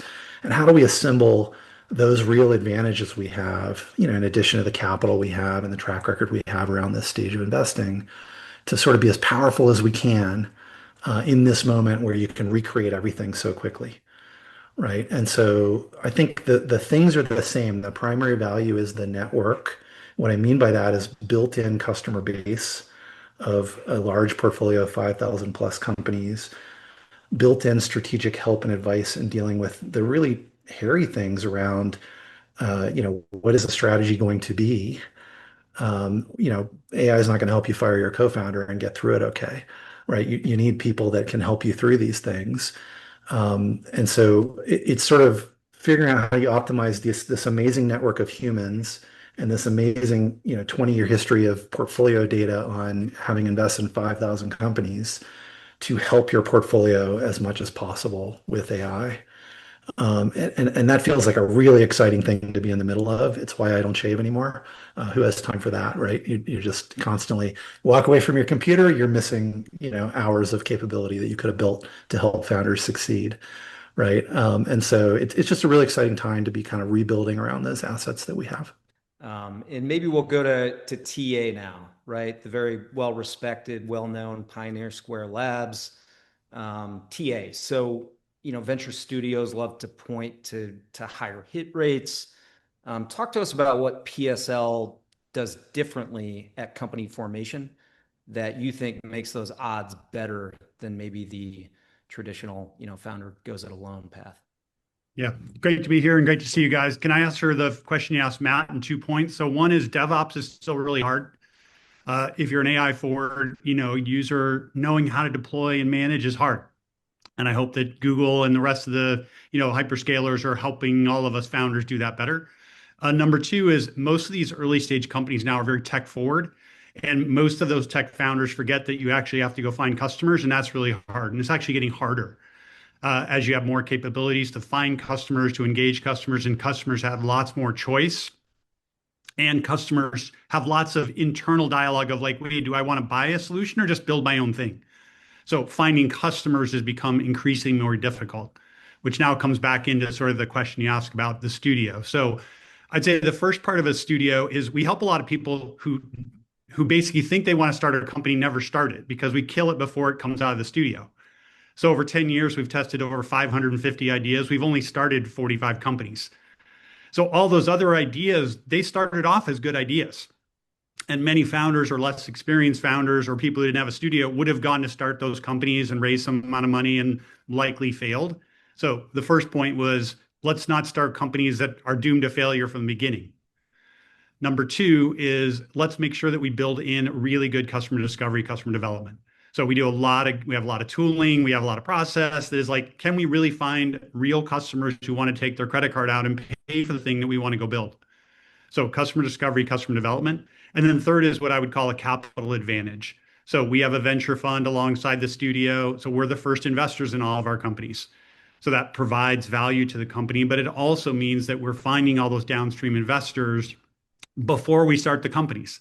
We call it investors as validation.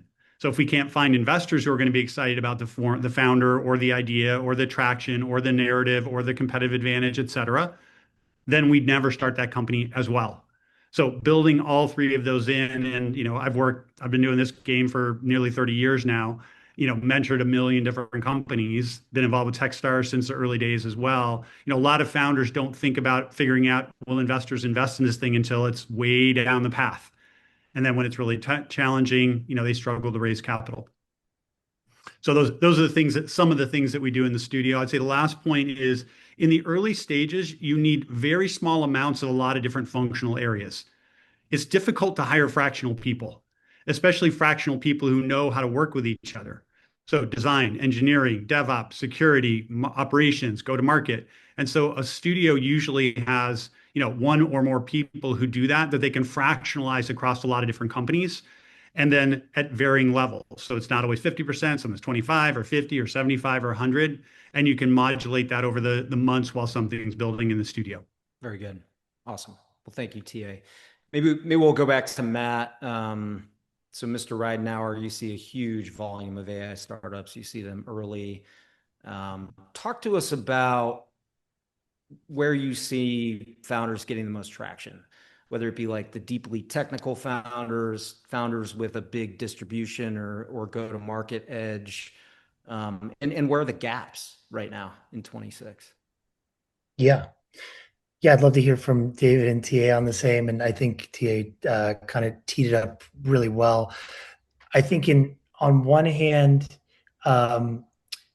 deeply technical is a requirement for a lot of these, particularly I think 0 to 1 kind of net new AI innovations, if you're like a new foundation model lab, or even some of these like deep dev tooling or open source models or something, I think you just absolutely need a deeply technical team still. But also more and more increasingly, I think that go-to-market function is becoming the main moat. And as it does become harder to kind of like, there's what is the signal to noise, and everyone's building a lot of things out there. How do you cut through it a lot? And I think it's really deeply knowing who your customer is, who your ICP is, and really being able to go after that. And I think the startups that I'm seeing kind of have quick liftoff are those that really understand founder-led sales and kind of like scaling up what they do really well with like a few great customers that they can land really quickly. And one cool trend that I think is awesome is using some of, like, we have a few great gen media models at the Deepmind team. So Nana Banana, if anyone's ever used some of our imaging model, VO is our video model. I think you can essentially now create your own one-person marketing agency. I feel like any startup these days can now have an in-house marketing agency without even having to hire a design. I come from the design world, idea world. We did these massive projects for months and months, and now it's like you could spin out some amazing content and grow your customers and figure out pretty quickly if you're going to get customers or not. And I think that's a really powerful thing. It gives startups that leverage it a huge advantage. I also think it's like becoming a requirement for how you go out and win users and customers in this moment. TA or David, any comments on the balance between needing to be deeply technical versus more go-to-market focused? I think it's probably too generic a question, because there's lots and lots of very technical companies being started by very technical people who understand the pains of that kind of world. And there are people who are not, quote unquote, non-technical, who are becoming enabled. I think what has changed in the last 3 months is really Claude Code has enabled people who are barely technical to become at least able to prototype a product. I mean, Lovable, Replit, et cetera, or that version is still there. But the Claude Code / cursor enablement of a founder of almost any level of technical, but the more technical you are, the better, that is a massive shift. And if you are a CEO or an investor or anybody else who isn't playing with this and prototyping for yourself, and therefore sort of being able to hear from a customer's mouth a set of requirements that they want and being able to send it back to them and saying, you mean like this, Mr. Customer? That is so powerful, both on a founder-led sales mode, but also on a how do you get into the mind of a customer? So I think, and I imagine that trend will continue to become more and more accessible for more people who are quote unquote non-technical, that they will start to feel like they're technical. And for people who are technical, who are, when we define technically, I guess we mean software development, like their ability to build very, very rapidly, per the Carta conversation, more software more rapidly to address more customer demand more rapidly, that is going to cycle up as well. Yeah. I'd take it one step further and even say we're seeing many not that deeply technical people who have something special. They either have proprietary data, they've cleared regulatory hurdles, they've got a physical connection to the world, they've got a really amazing collection of humans in the loop that are important to a solution, building the right thing at the right moment, not even being very technical. And of course, to deploy it and to manage it and, all that, you've got to build a team around it. But to find out that you can build something amazing around some assets you have doesn't take very long and doesn't require you to be deeply technical in this moment. And I think that's a massive, massive shift. I mean, TA said it, but I'm just going to amplify it. It's so different than what we've seen in the past. And I think you're going to see plenty of startups get started.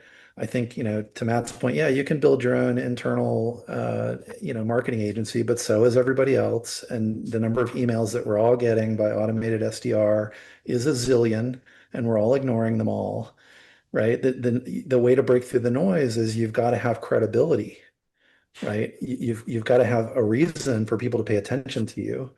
And that's going to come from having real assets that you're really building around and not from building beautiful software, because anybody can do that now. we've been building at PSL for like 10 years, as I mentioned, the numbers on terms of, how many ideas we've tried, how many companies we've tried. About a year and a half ago, we said, how do we reinvent what we do with software and AI? And we built a bunch of internal tools that helped us do the early parts of what we did. And we called that product Spark. And we showed Spark around to a lot of other people, and they said, I want to use that. And now we've turned that into a product called Lev, or giving founders leverage. And it's basically PSL in a box that says, how can I come up with an idea? How can I validate the idea? How can I launch the idea? And how can I have an AI co-founder? And how can that AI co-founder bring together all the knowledge and process that many of us would have? I mean, David is aware of Lev and others in this sense of how do we enable 1 million founders to thrive by bringing all of this stuff up. And first of all, like, don't start the wrong business. Like, know that before you start. And then when you start with a lot more momentum. So we're now spinning that out as a standalone company. Everybody on this call can go get access to it. We're working with a couple of accelerators and partners like Techstars to accelerate, the success of founders everywhere by blocking and tackling a lot of the sort of basics, so to speak, and then living alongside a founder as they scale that company. So it's getlev.com. Are the founders still bringing the ideas to you, TA, or this is not a PSL. The ideas internally and then finding operators? Well, from a PSL perspective, we generate ideas in companies in 3 different ways. Founders come to us, we generate them ourselves, or we work with some corporate partners. From a Lev perspective, Lev will be a standalone company, right? All the founders' data lives with themselves inside that platform. And it is really trying to say, how do we bring that knowledge and experience to founders everywhere who aren't going to work with us here in Seattle? And that's an effort that we've now spun out as a brand new standalone company called getlev.co. And I remember famously an accelerator leader that might run an LLM company now talked about years ago, they used to curate their own ideas and then find great teams that didn't have their own, and all of those failed. And the example he gave is you can't teach the passion that's required in the ups and downs and, all the different things that a startup goes through. That level of obsession can't be taught. So how do you deal with that when you homegrow an idea and then connect, a talented operator to it? Well, all things being equal, and we've learned this over the last 10 years, so I agree with that general sentiment on average. So we've continued to be more founder-led as opposed to PSL-led. That said, when you do bring somebody who, in many cases, the founders who join an idea that's PSL-led, their repeat founders are like, I want to go do another one. You guys have already got it far along. I understand the category. Let's go. Or in certain cases, they're first-time founders that need all the other bootstrapping of what it takes to go run a company, but they come with some unique secret or domain expertise. And so each of those particular cases matter, but I'll call it the hired CEO is very different than a founder CEO. And I think that's where you start to differentiate somebody who is like, I'm a founder, this is my life's journey, this is what I'm on, this is what I was put on this planet to do. And that level of passion and grit usually takes you through, because they're not oriented toward necessarily the number, they're oriented toward the mission. Maybe we'll go to Matt really quick. Any parting thoughts about, you're giving founders access to Gemini, Vertex AI, TPUs, any advice you would have for founders building in this AI area? And then we'll have David contribute after that. Go get building with Gemini. You can actually start literally. You can start right now, AI.studio. You can go, we just launched a ton of new features. You can go build a new app basically immediately. AI Studio has all of our latest. It actually usually gets like our Gemini releases earlier than almost anywhere else. So you can literally go start building, vibe coding, whatever you need there. I would highly recommend that. I also think I'm 2 quick things I'm really excited about. One is thinking about the future of world modeling. So we're investing a ton in understanding the physical world around you. So if you're interested in kind of for gaming or even for simulation, we're using it for Waymo to simulate different environments that they might have never seen before. You can check out Gené. It's amazing kind of world model. I think there's so many applications for people thinking about the intersection of AI and the physical world if you're building in that space. And then I also think live audio, I would definitely be just audio models and all that, I think, are evolving so much, and we're pushing a lot of new cool things out. Where, of course, customer service, healthcare, coaching, all that. But I'm super excited because I'm able to now, literally, I'm deploying my own app onto the App Store right now to help parents with de-escalating with their young kids. Basically, like, how do you coach through a really tough moment? And I can go build that using Gemini now in a way that I couldn't have before. So I'd say go start building AI.studio, and I'll see you there. Love it. Thank you, Matt. David, why should founders apply and enroll in Techstars today? Give us the pitch.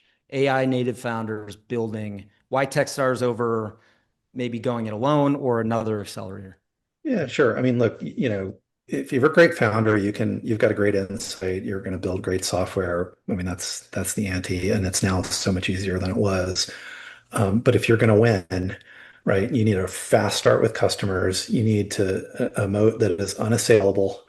You need to have something special that you are building, collecting in terms of the data.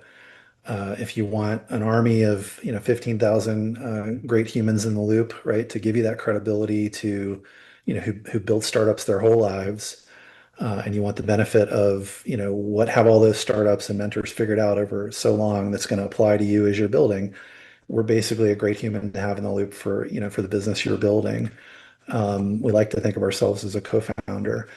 And it's those things, right? Like, don't start a startup today just because you can build a beautiful software solution. You will not win. You've got to build an unassailable, unhackable moat, and you need help to do that with your strategy, with the data that you bring to bear, and the people that buy it early on and give you feedback. You have to do that very, very quickly, and you can do it fast if you have a network behind you to help you. As a person who's been a mentor at Techstars for more than 15 years, A, I'm a massive fan of David's, and I'm so glad that he's back. B, I'm a massive fan of Techstars. And when you think about differentiation founders, like when it's easier to build, it's harder to market, one of the ways to create differentiation is around humans and human connection and their advice. And how do you access that as a solo founder, not part of that network? When you think about it on any given program, or you think about how big that network is, imagine you can talk to 1,500 or 15,000 of me, or a version of Matt, or many, the list goes on of all the different mentors that you can access in that program. And one huge differentiator is access to humans, access to networks, and access to advice. And Techstars brings that. Well said. All right, T.A. McCann, Matt Ridenour, and David Cohen, thank you so much for joining us. We all appreciate it. In the audience, we've learned so much, and we'll transition back to Nathan. Thank you, guys. Thanks, y'all. Thank you. Awesome panel. Amazing. Techstars has been around 20 years. I feel very old when I hear that. I remember when they started. That's wild. Good job. All right, let's jump to our next speaker. We've got Anthony Rose, the founder and CEO of Seedlegals. And he's going to talk about how to go from idea to a product your customers will love, get investment ready, and close your next round, all in 10 minutes. Quick bio, he's the founder and CEO of Seedlegals, the UK's #1 startup fundraising platform, 2.5 billion pounds raised, 50,000 customers. He's a serial entrepreneur with multiple exits, former CTO of BBC iPlayer. All right, Anthony, go for it. All right. Hello, Nathan. Hello, everyone. Thank you so much. So, hello, I'm Anthony, founder at Seedlegals. I talk to thousands of founders, but here's a bit of my background first. So, years ago, I used to head up the BBC's version of Netflix and Hulu. Then I built a startup, then I sold it. Then I built another startup, then I sold it. Then I got tired of paying lawyers and built Seedlegals. So Seedlegals, legal tech platform. If you're fundraising anywhere from incorporations, safes, price rounds, and beyond, it's the go-to platform instead of paying lots of lawyers. But I'm not here to talk about Seedlegals. I'm here to help you with your fundraising and getting investment. And because I talk to many, many founders, I see all the mistakes that people are making.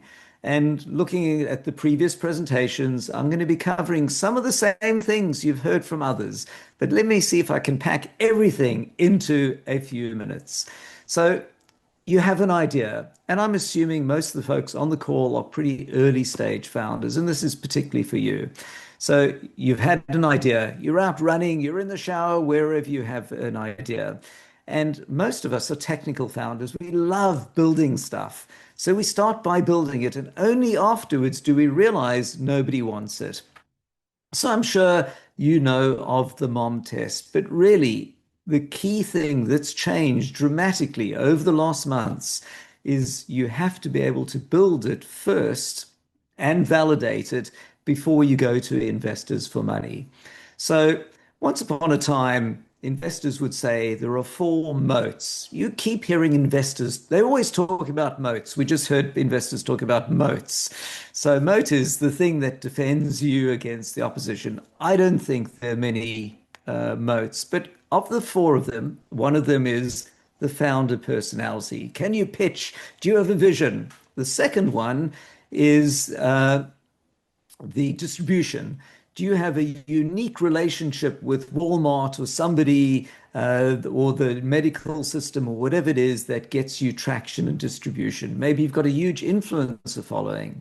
The third one is the team. And the fourth one is your technology and IP. And the tech and IP have very much evaporated with AI because you can build everything much faster. So what would happen in the past is you would go to an investor and say, we're raising a few $100,000 to build the product. And what's happening now is investors are going, no, you need to build the product on your own dime because we're not putting hundreds of thousands into it. There is so much noise in the ecosystem, so many people building things. We want to see that you can build it and get traction before we'll put any money in. So what's really changed is if you're going to an investor saying, I'm raising to build this product, it's likely if they're astute investors, they'll say, come back later. So you need to validate it. Now, validating often meant, building a prototype, but you can build that prototype in Lovable in no time at all. And you can user test it. And then you've got something, even if you haven't built the full product, you can go to investors to show users are loving it. This is it. Try it out. And then at some point, you're going to get a smaller amount of money. Maybe you're going to have to invest that yourself in order to get somebody to Claude Code build it. Maybe you'll learn some Claude Code building yourself. But, I think as a CEO or the founders, you've got other things to do with your time. If you're a tech co-founder, go build it. But otherwise, go find someone else to build it. The reason for building on your own time first and validating, and for any serial founder or anyone who's been in a company for a while, you know that you thought that building it was the hard part, but actually you wake up in a cold sweat and a year or two into the venture going, we've built all the stuff. We've got no customers. What to do now? If only I had known beforehand.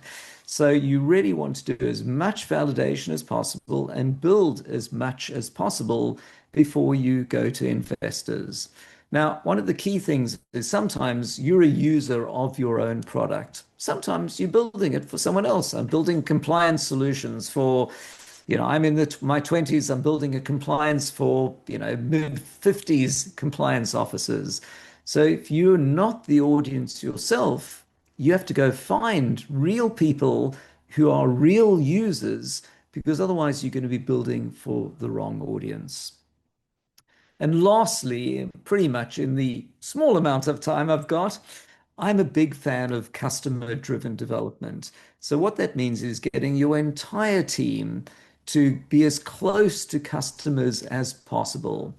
What would happen in the past, and for most companies today, is you sit in your office and you code away, and there's a website, and customers come to your website. What you really want is a web chat bubble on your website. So customers are interacting. They're telling you this isn't working, or I want this. You can see what they want. You going out as the founders and talking to customers. I talk to at least 4 customers a day at Seedlegals, and we're a 160-person company. And then have your entire team, when they're talking to customers, have a Slack channel going, hey, customer want this, they didn't want that. Have a product ideas channel. So everyone in the company is focused on listening to what customers are really wanting. And now I'm going to stop screen sharing because I'm going to get to the heart of what I see from many, many founders is that your website reflects essentially how clever you are and what you're building, but nobody's interested. What people are interested in is you solving a problem for them. So whether it's the pitch deck or the website, if your website, for example, says we're using agentic AI and blockchain solutions to revolutionize insurance, people are going to come to your website, investors are going to look at your pitch deck, and they're going to go, nobody understands this. It's not solving any problem. So you have to take everything that you're building, put it in the frame of mind of a customer and or an investor thinking as a customer, what would they be looking for? So to pivot the we building agentic AI something, which everyone's doing, imagine that your website says, or your pitch deck, you're spending 50% too much on your home insurance. It's insane. Welcome to such and such. We're fixing that. We're going to reduce your cost by $300 a month in 15 minutes. We use AI and a reverse auction process to connect you with major insurers. Click here to begin. And now you've done two things. You've shown people a solution to a problem they've got, and you're also a little bit faking it till you're making it. So it looks like you're live. It looks like you're massive without you lying. And people are thinking, I need to use it. Whereas if it said, we building X, Y, and Z, anyone going to your site would go, you know what, you're not really live. You're just saying all the things you plan to do. So fake till you make it, not Terranos style, is it. So wrapped up, it's about validating, building yourself with AI, and only then, as long as you can delay it as possible, to have a product and then go off to raise investment. And by the way, you can find me, Anthony Rose, on LinkedIn or anthony@seedlegals.com. I can't promise to review pitch decks. I can promise to try if anyone wants to send me something over. You're very brave to offer that. You're going to get bombarded. Max, I think you're taking over now, right? Super. Thank you, Anthony and Nathan. And I'd like to invite now former CNBC journalist turned entrepreneur and investor, and now a partner at One Way Ventures, who will introduce our next panelists. And the panel, as I mentioned, is why 99% of AI startups are not fundable, what founders should focus on. So, Rhi, over to you. Okay, great. Thank you so much. My first time here, very dynamic and very rich content. So very excited to moderate this panel, which sounds a little gloomy, why 99% of AI startups are not fundable. But the whole idea of this panel is to make sure that we find a silver lining and the blue ocean strategy for the founders as well as the investors here. So with that, I'm a partner at One Way Ventures. My name is Rhi. I am based out of Boston, and we also have an office out of Silicon Valley. We back exceptional immigrant entrepreneurs in AI, deep tech, physical AI, fintech, and everything except for pretty much clean tech and biotech. But with that, I would like the other exceptional panelists to also introduce themselves. So perhaps Leah, would you like to go next? Yeah, sure. Thanks so much. My name is Leah Morris. I am an investor at Pillar VC. Pillar is based in Boston, but I also run the AI for Science and Code program, so the ENCODE Fellowship in London. So I'm actually based in London, UK currently. And in this, we are interested in investing at the earliest stage researchers who have a burning idea that they want to translate into a company. We do that globally, first check-in, and I'm excited to meet anybody who's interested in translating their research. Pass it to Blair. Good evening, everyone. Thanks for having me. When it comes to my background, so I'm an investor for the last 15 years, investing for C4 Ventures. C4 Ventures is located in Paris, but having 70% of its portfolio in Europe and 30% in the US and Israel. We recently announced a new fund dedicated to AI and deep tech companies, especially when it comes to the future of compute, physical AI, and augmented enterprise. thanks for having me again tonight. Okay, hello, Sue. Very nice to have you join us. Could you introduce yourself as well? Thank you for having me. I'm Sue and one of the partners in Amino Capital, and then we are based at downtown Palo Alto. And we started 13 years ago, and one of our partners joined Google year 2000, started the Google image search in year 2000, which happened to be the first milestone for Google's AI journey. And then one of our partner, Dr. Larry Lee, he was the first money into Zoom, and later on Midas for the last 3 years. And together we invested over 400 companies, and we have over 20 which became unicorns, like Chime Financial, which went public last year, and we Asian grocery shopping. We also had some success investing in Rapplay, Rippling, Webflow, Touring.com. Almost all of them has data mode and network effect. Thank you. So it seems like we have a truly global powerhouse around AI today. My first question is, we hear a ton of AI pitches, to be honest, and we know in the first 15 seconds or 20 seconds that, we're going to look at this or not again. So what kills it in that first, 20 or 30 seconds or so, and what makes you stay? So we'll go around again, perhaps Leah first, and then Valera, and then with Sue. Yeah, for sure. I think a lot of it's quite obvious in terms of being more people-oriented than tech-oriented. So one of the worst things you can do is at a happy hour, go meet somebody and just start spieling your tech at us. So when you're at an event, people want to meet you. We want to meet a founder, especially at the early stages. You're probably going to pivot. You're probably going to change your idea. So when you're thinking about what you want to share with us, it's better to convince us that you're an incredible person and somebody we want to interact with than to give me a wall of information, because I honestly, in a crowded room, probably won't be able to take that in anyway. So I'd say killers and first 15 seconds or 30 seconds is just slamming me with a pitch and not introducing yourself.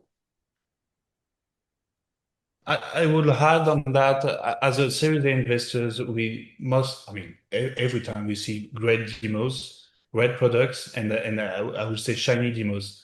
But my real plan is to have conversation with entrepreneurs that do not show us a route to a customer budget.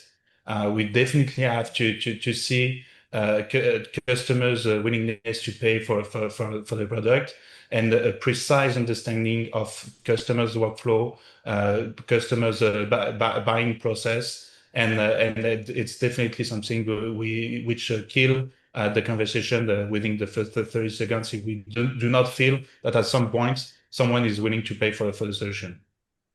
I feel like that's a good question, and I feel like because of the emerge of open cloud and people changed their verdict, like it used to be like we're a tool, right? But now you really have to business. You really have to be a replacement for human labor. So we're looking for companies that actually can show us a painful workflow that they know very well, a very clear wedge, and a very clear evidence that users are already changing behavior. So this is more important than never ever. And then it's just like, I feel like it's really, really important to actually show us not just ICP, but companies that actually can, like Juicebox, right? So they're AI for recruiting. They're doing so well. They're everywhere at San Francisco. So it's about filling roles faster and reducing placement friction. So that's one of the examples. Yeah. Wow. So in order to be an AI founder, you have to be obviously likable as a human being, sounds like. But then beyond just having a tool, you have to have a clear workflow solution as well as customers. So yeah, it's a pretty lofty job to be an AI founder nowadays, yeah, it seems. But thank you for those insights. Moving on to the next question. So, I mean, we do understand that AI is under a lot of hype right now, right? But what do you think is perhaps an under-hype category and application that may be an evolution or, a North Star that people may be overlooking at? It depends I think if you could say like this is the spot that I want something in, then I would just go and invest in it. So it's kind of a difficult question in that sense. I think it's more the way you're thinking about applying AI, and folks have spoken to it a little bit earlier, but primarily we do a lot of AI for science, but it's not just can I make a large foundation model that includes physics. Like there's the foundational aspects, but then there's also figuring out, we talked about painful workflows. I think about how you can transform an industry in and of itself. So some people are trying to deal with self-driving labs by having a point solution, or in any painful process, having a point solution. I think the best kind of applications are not just going to solve something that is going to be 5% or 10% better or something like that. You want to think about actually transforming an industry or a way something is done. So for instance, when Uber first came online, when you think about the matching algorithms and the ability to have GPS, that is fantastic technology to put together. Somebody could have looked at that and said, we're going to give cab drivers, sometimes they hit traffic, sometimes they don't know exactly where they're going to go or where their client is. And we can give professional cab drivers this technology and they will be 20% better at their jobs, or so much faster, or have this many more customers per hour. Instead, they decided to give it to your average Joe and say, I'm going to make this person that's untrained a professional cab driver. And now the number of cab drivers we have all over the world is going to go up exponentially. We're going to transform the industry and turn anybody into a cab driver. And that is a huge unlock that transforms the way we thought about transportation, as opposed to just incremental solutions. So I wouldn't say that there's a singular application and I'm like, this is what needs to happen. But I get excited when, instead of thinking about point solutions or thinking about transformational changes to the way that we consider a particular workflow or industry. I do agree on that, and I think that the time of being overlapped by conversational AI only is past, and definitely.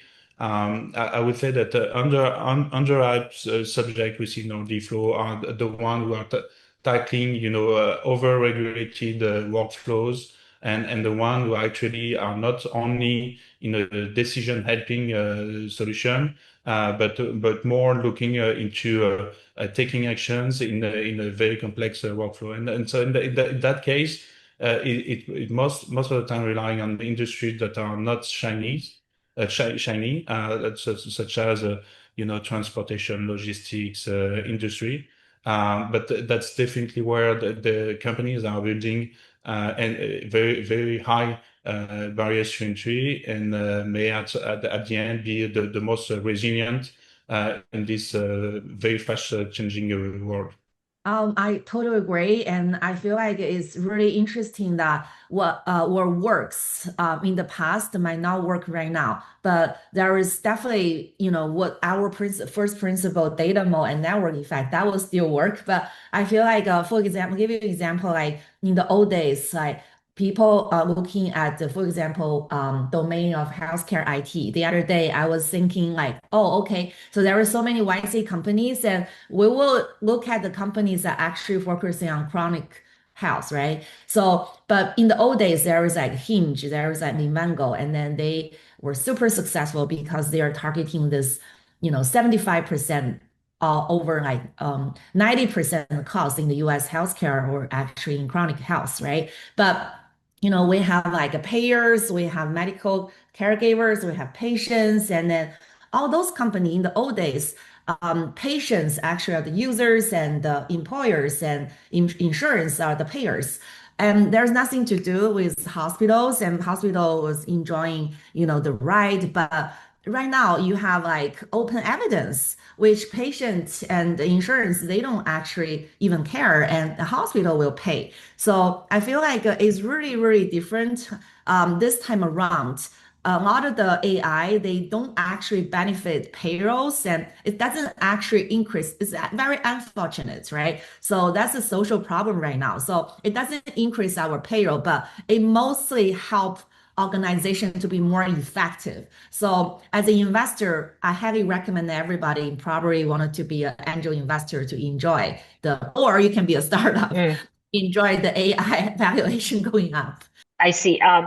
And I guess on the flip side, right, which AI category or application looks the most vulnerable, and why do you think that is? Yeah, I think oftentimes people will say, oh, rappers, maybe they are most vulnerable. And then, because oftentimes they announce on their LinkedIn, oh, I have like 200 million revenue, ARR, and then blah, blah, blah.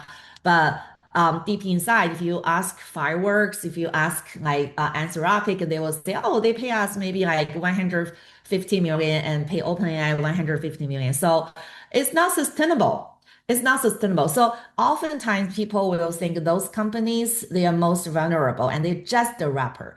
But I feel like they're still valuable. I would argue it's because investor will hope, everybody will hope the token will be like utility, like water, oil, and gas, that's super cheap. So eventually, because there is this new wave of company called new labs, so there will be the next generation of large language model, maybe not large language model.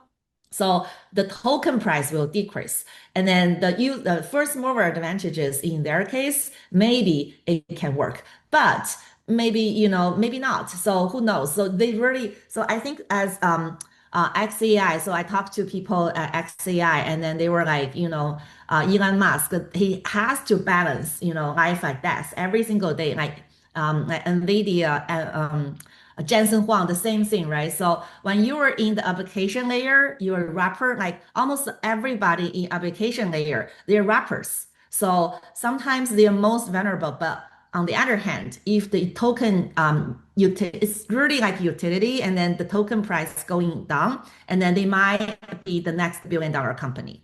Yeah, I think Sue is right on this, but I also would click on it a level further to talk about foundation models as they change. So we might have large language models commoditized, but I do think everyone is coming around to the idea that there is a long tail of data that is not just language, and how can we understand, including physics, how can we understand data that is not your typical internet source that all these large language models are trained on. And obviously we're talking about AI here. AI is a monolith, or we treat it like a monolith, and it is not. And it is actually an umbrella term. So there's lots of opportunities in computer vision and a lot of different reintroduced interest in reinforcement learning and other talented areas that there are new opportunities coming online. And I think with the science spheres, figuring out these long tails of data and who has access to these data moats and what does it look like to be able to have proprietary data in any given source. I think this can get overhyped if you're building off of some of the open source areas, but there's still ways to build moats that are not just the data pieces. So to the question of things that will deflate, I think large language models in general is interesting, but also when you have generic data and not a generic and not an interesting application to apply it in a way that's useful for people. And I would add that definitely that on the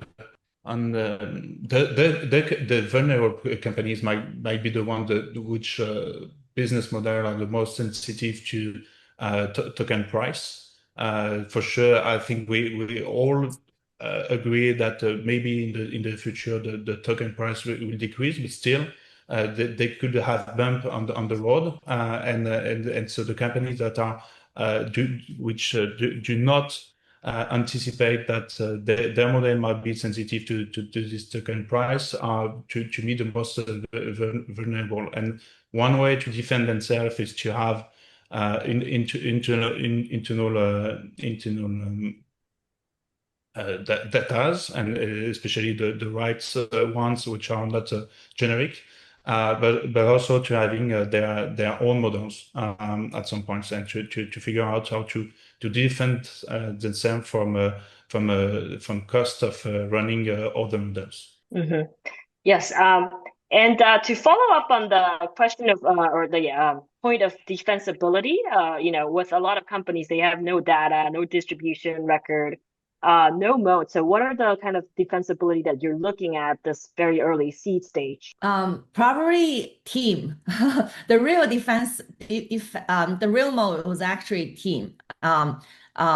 So it's very interesting, right? So we always say, our investment theme is data mode and the network effect. But at the end of the day, every single day there is new model or new open source. And so that's why if you go to YC, and then it's not surprising that you've seen like 4 roommates from Stanford undergrads, and they were just a freshman year, and then they quit and started a company, and then they promised to code 24/7, then learn the latest technology. And then, so I feel like people that sound really fire for a team who has like collectively like 30-year experiences, because investors in Silicon Valley were just so obsessed with young founders.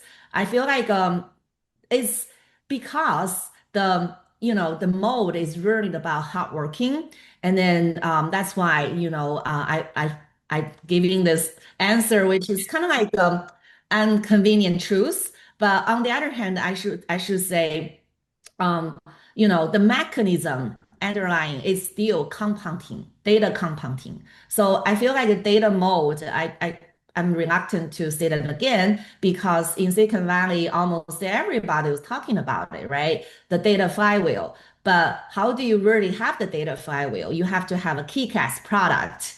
So still, the team is actually the mode. So only execution, and to really go into the workflow and go with people actually you really trust and who trust you so much that they can open up their contact book and their data book, and then to actually let you look at all their data. Sometimes your parents, sometimes your roommate, sometimes your mom. So you really have to provide concrete kind of like value to people that trust you so much. So I think it will take a lot. 90% of the company these days eventually will not be successful. Yeah, and I just add to that it's interesting now that starting a company used to be an exceptional thing to do, and now it's seen as just a legitimate way to pursue a career. There's a lot of people that just see it as an average job choice. And I think that switch in things just makes the quantity go up a lot. And I don't know if everyone realizes just the difficulty, no matter how excellent you are, in having success. And it is a trade-off. I think early team is definitely the number one thing, but the team can look very different. Like what a good team looks like, I always get questions. It really depends on what you're doing. It really depends on where you're aiming to go and how willing you are to bring other people on. I think young people, undergrads, can actually be incredible founders because you don't have to unlearn anything in terms of new technologies. You are already at the forefront. You don't already know some of the older workflows, so you're just inventing things without realizing that you haven't been given the legacy tech.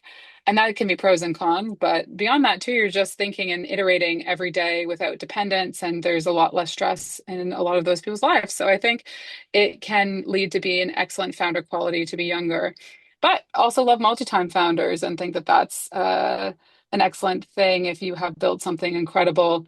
And you see, Sue talked about inconvenient truths, there is a reality that if you've done something and built something at one, haven't done such a thing. And it doesn't mean that you can't found without having this name brand. But if you're getting advice from people on panels who say that all you have to do is go out and tell your story, well, that's going to be very different if you're ex Deepmind or ex OpenAI than if you are coming from a research background and making a name for yourself. So you can still do it, but it is not as easy as it might seem coming out of some of the forum discussions that you'll see from some of the bigger names. Yeah, I think that what makes you not an average funding company, funding team, but impressive funding team, it's not related to the product itself, but more on the distribution and the commercial part. How do you distribute your product? How you enter into your customers' workflow?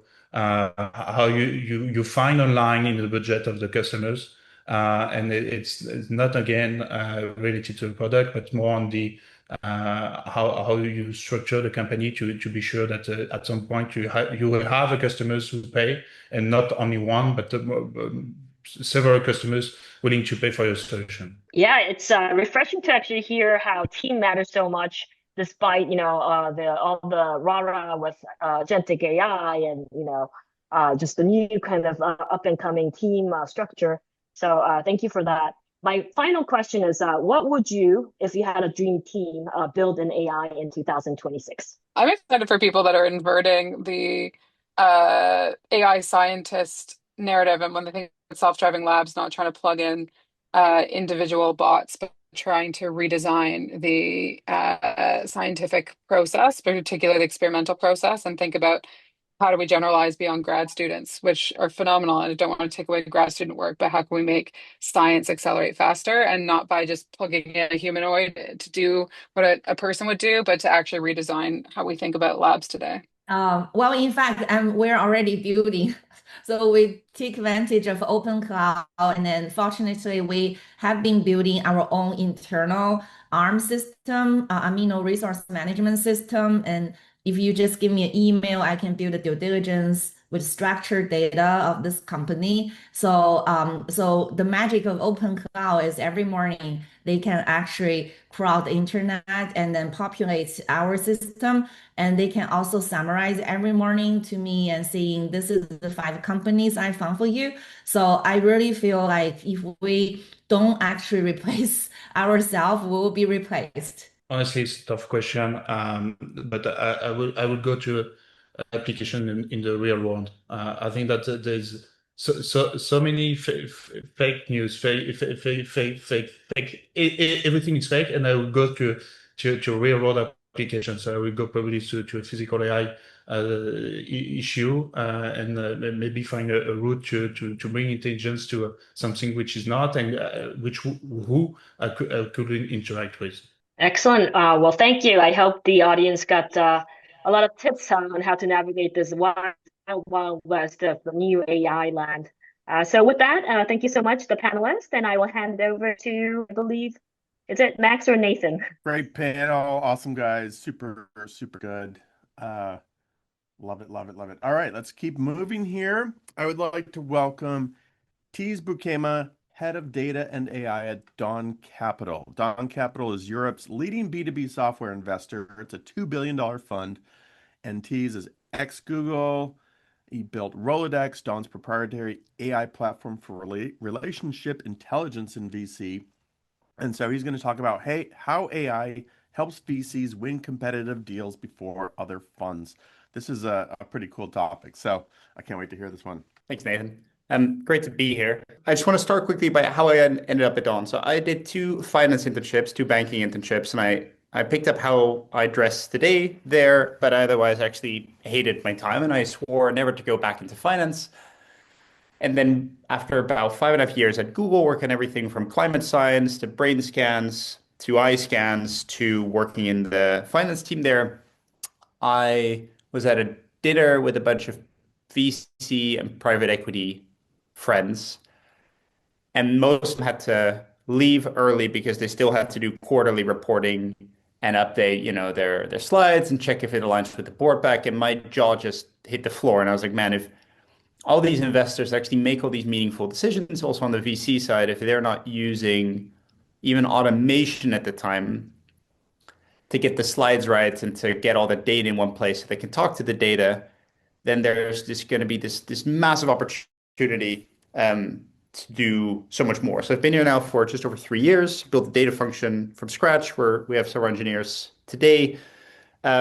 We do lots and lots and lots on the automation side. We do a whole ton on the sourcing side, so to understand which deals should we have a closer look at. And there's all the semi-obvious signals where we use lots of data AI to understand just what the market is like. So if a good investor or good angel's done a deal, we should have a look at it. If it's B2B and European, if the founder team looks really exceptional, then that's something we have a closer look at. We have lots of signals that we built ourselves to understand, hey, if they're able to attract really, really exceptional early employees, then they must be able to sell the vision really well. So we should have a closer look. If they are raising money from angels that have imply a distribution advantage or imply a real conviction in the space, right? So now if the former CEO of Sneak, so obviously a massive cybersecurity company, or someone very, very high up at Wiz, backs a French cybersecurity company, we should have a closer look than if it's just a generalist angel. So we do lots of stuff to try and narrow the haystack. And coming into Dawn, I thought, similar to my hedge fund friends, I would spend all my time trying to do Moneyball and trying to figure out, hey guys, these are the top, these are the 100 deals we should look at this year. And after about 2 months at Dawn, 3 months at Dawn, I realized how naive that view is, this view that you can take the human kind of out of the loop. And we changed our entire AI strategy to supercharge relationships with AI. So the big fundamental piece we have is we built a system called Rolex. Rolex ingests every data source that we can get our hands on, all funding round informations, all board informations, all of our internal data, all of our email data, all of our meetings, all of our events that we run. We have a big event space. We run lots of events. We pull in phone contacts from everyone across the team. We have a proprietary LinkedIn sync. The WhatsApp sync is fully built in-house. So we go extremely deep, and have 3 engineers that have probably spent the best 2 years really focused on trying to build a massive data asset of what does the entire ecosystem for European B2B software look like? Who do we have paths to, and who can we identify paths to? So if there is a founder walking into that meeting, I want to be able to run either on command and proactively to understand who are all the people connected to that company, not just the founder, but the board, senior employees. If anyone has a close WhatsApp relationship with someone that's an angel investor, for example, something that you wouldn't be able to see in Affinity, that gets surfaced now. And this is really solving the big problem that we had coming in, which is because we do primarily Series A and Series B in B2B European software. So again, it's been useful to have all this stuff that helps us narrow the haystack. But our big opportunity is who should we stay close with that are early stage investors to make sure that we hear about the tip off before anyone else? Because in private markets, the best signals really still are private and people and relationships. And I think that's a really unfair advantage, but that's something you can supercharge with AI. So we're very intentional about who are the people we should keep close, both to source deals and also to exit companies later on. We're very tactical across the whole team, and we use lots of data and AI to understand blind spots. And the second thing is when we hear about a company or we're curious, this now also about to start a fundraise. This is very topical when we're looking at LPs. Which of our existing LPs and contacts can actually provide a warm introduction to an LP that we're keen to chat with? Because I think the level of sophistication for something that's this crucial, it never ceases to blow my mind.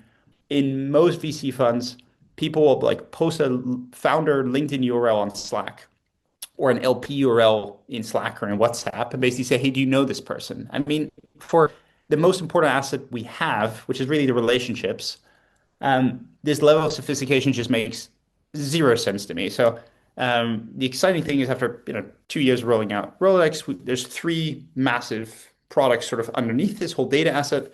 The first one is when we have an event or a meeting, what is all the information that is useful for me to know going into that meeting? And, part of that is using LLMs to tell me what the company does, but a much bigger piece, which is all, fully built in-house and leverages the Rolex asset, which is who on that company could we get to have a relationship with either directly or indirectly. So when we also get excited about a founder, we can ask certain people that are near to that founder advice on pricing, advice on positioning, advice on where to focus. So we have better meetings fundamentally. And the same thing works for events. So if we have 400 people here in the office, we auto-gen name tags, summaries, and who are sort of the VIPs and who are the VVIPs, and who in the team would be best positioned to actually chat to those people and what's going to be common ground. We really go very far to try and maximize the luck there. There's always a piece of art because it's a human business, but every bit of information that we can have to maximize our chance of luck, we milk this really hard with AI. The second thing, as I mentioned, is access. So if we want to get to a company, if we want to get to a person, what are all the possible introductions, all the possible paths that we could have? And the third one is coverage, which is, if we actually zoom out and we think, hey, who are the rising stars at the best pre-seed funds in Europe? Do we already have relationships with these people? If we are looking at, I don't know, fintech in France, who are the most important angel? And this is all now natural language.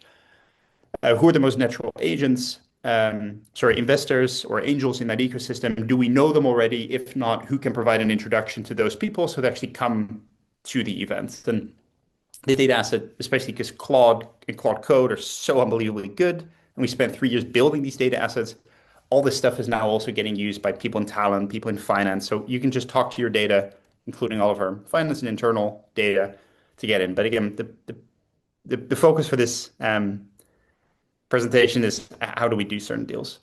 So this whole flywheel, if we're better at understanding who should we know through coverage, we have better meetings through intel, access helps you get in front of those people, and then that spins up the flywheel. So a couple of short examples from where I'm 1 minute in.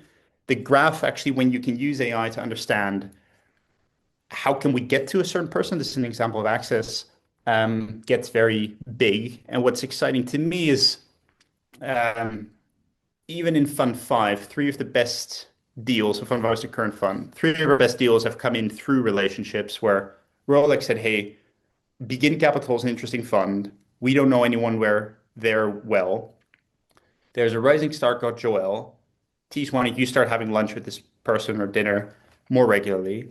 Before my second or third dinner with Joel, it flags that actually there's lots of signals implying that Runware was doing unbelievably well. I then asked Joel, I said, hey, I have these signals that, if we have 5 minutes to talk about a deal, I would love to talk about Runware, because it seems like that's probably the most exciting one. And he sort of started laughing, and he goes, well, I don't know how you know this, but they just tripled revenue, their annual revenue in the last month. So I was then able to go to our deal team who'd done a thesis piece on that space and say, hey, if we want to have a run at this, the inflection point is now. Here's all the potential people that are connected. We were able to surface that one of the general partners who was not on the deal used to sit on a board with one of the other board members there. So then between the introduction through Joel and the relationship that Josh was able to leverage, we were able to effectively preempt that round. And this business is single-handedly already, I think, paid for the entire function many times over. I'll throw one out there really quick. Do you see what you've created here happening in a lot of other venture firms? I mean, it almost feels like every venture firm is kind of cooking their own, still here. What do you think? I think that many funds, and even some of the most successful VC funds on the planet, there's some exceptions, like Sequoia throws lots of money at this, Thrive throws lots of money at this, but there's some I don't want to throw anyone publicly on the bus, but there's some very big, very successful investors that I think don't invest in their engineering at all. They don't really have an engineering function at all, which I find nuts. Like, I don't understand how you can both underwrite crazy valuations for 2 Google founders to build something with AI agents and simultaneously not be willing to carve out $1 million or $500,000 or a couple of mil a year in resources internally to do something with AI, especially on the graph side and on the people side. There's a couple of funds that invest lots on data-driven sourcing, but they tend to be much earlier than us. In terms of understanding how can we really get to a certain person or entity, like how can we unlock access and how can we win deals through AI, I am unaware of any fund that's gone near the lengths. I mean, we build our own WhatsApp integration and it's been 2 hard years of engineering with 3 people, basically. Very cool. Ties, thank you so much. Super cool stuff. Love to learn more at some point. Speaking of AI and how it applies, we've got Andrew D'Souza, founder and CEO of Boardy. Boardy is the AI superconnector. Andrew previously founded Clearco, deploying $2.5 billion into 10,000 plus startups. And he's going to talk about how AI can help founders reach the right investors faster. So yeah, thanks so much, everyone. And for those of you who haven't had a chance to meet Boardy yet, he's on the phone. Hopefully you can hear him here too. But hey, this is Boardy. Hey, Boardy. We're just here with the VC Conf audience, just going through the presentation. So quick introduction on Boardy. Boardy is the AI superconnector.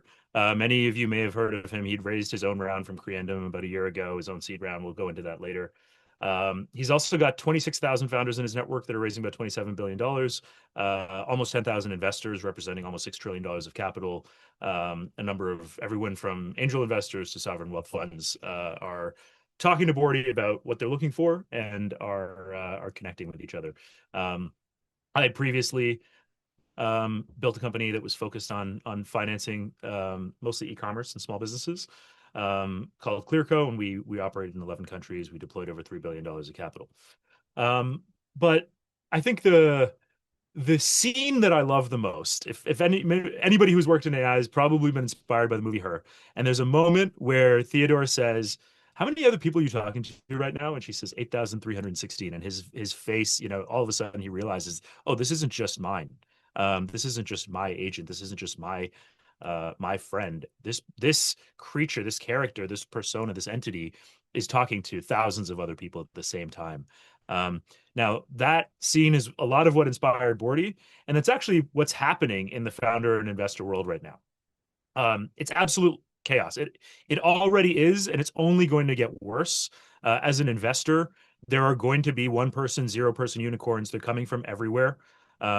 Things move faster. Deals are getting more and more competitive. The signals that Ties was just talking about are harder and harder to identify, and everybody has access to a lot of those same signals.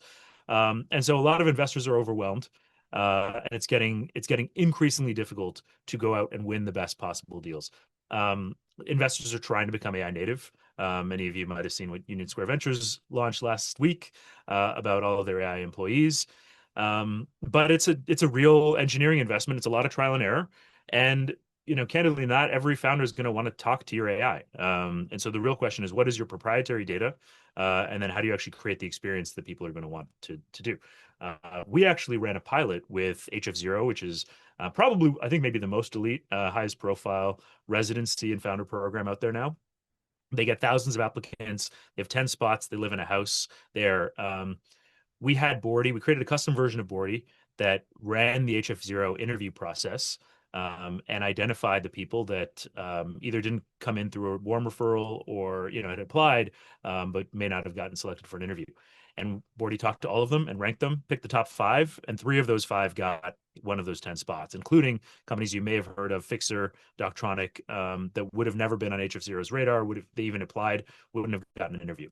The other really interesting thing that we noticed was that founders actually are more interested in talking to Boardy than they are in just talking to sort of our AI venture partner. We tested this with HF0. We said, do you want to do an interview with our AI partner, or do you want to do an interview with Boardy? And because one of the dynamics is that Boardy doesn't exist just with that firm, he can actually be a super connector outside of that. That actually led to a higher conversion.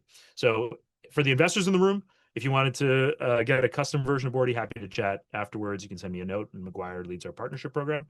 And then for the founders, I want to talk a little bit about the dynamics of what's happening from a founder perspective in this sort of melee and this chaos around raising capital. The right connection at the right time can really change your life. It can be incredibly powerful, but it's very, very hard to find. And the idea of running a fundraising process where you say, I'm going to make a list of 100, 200 investors.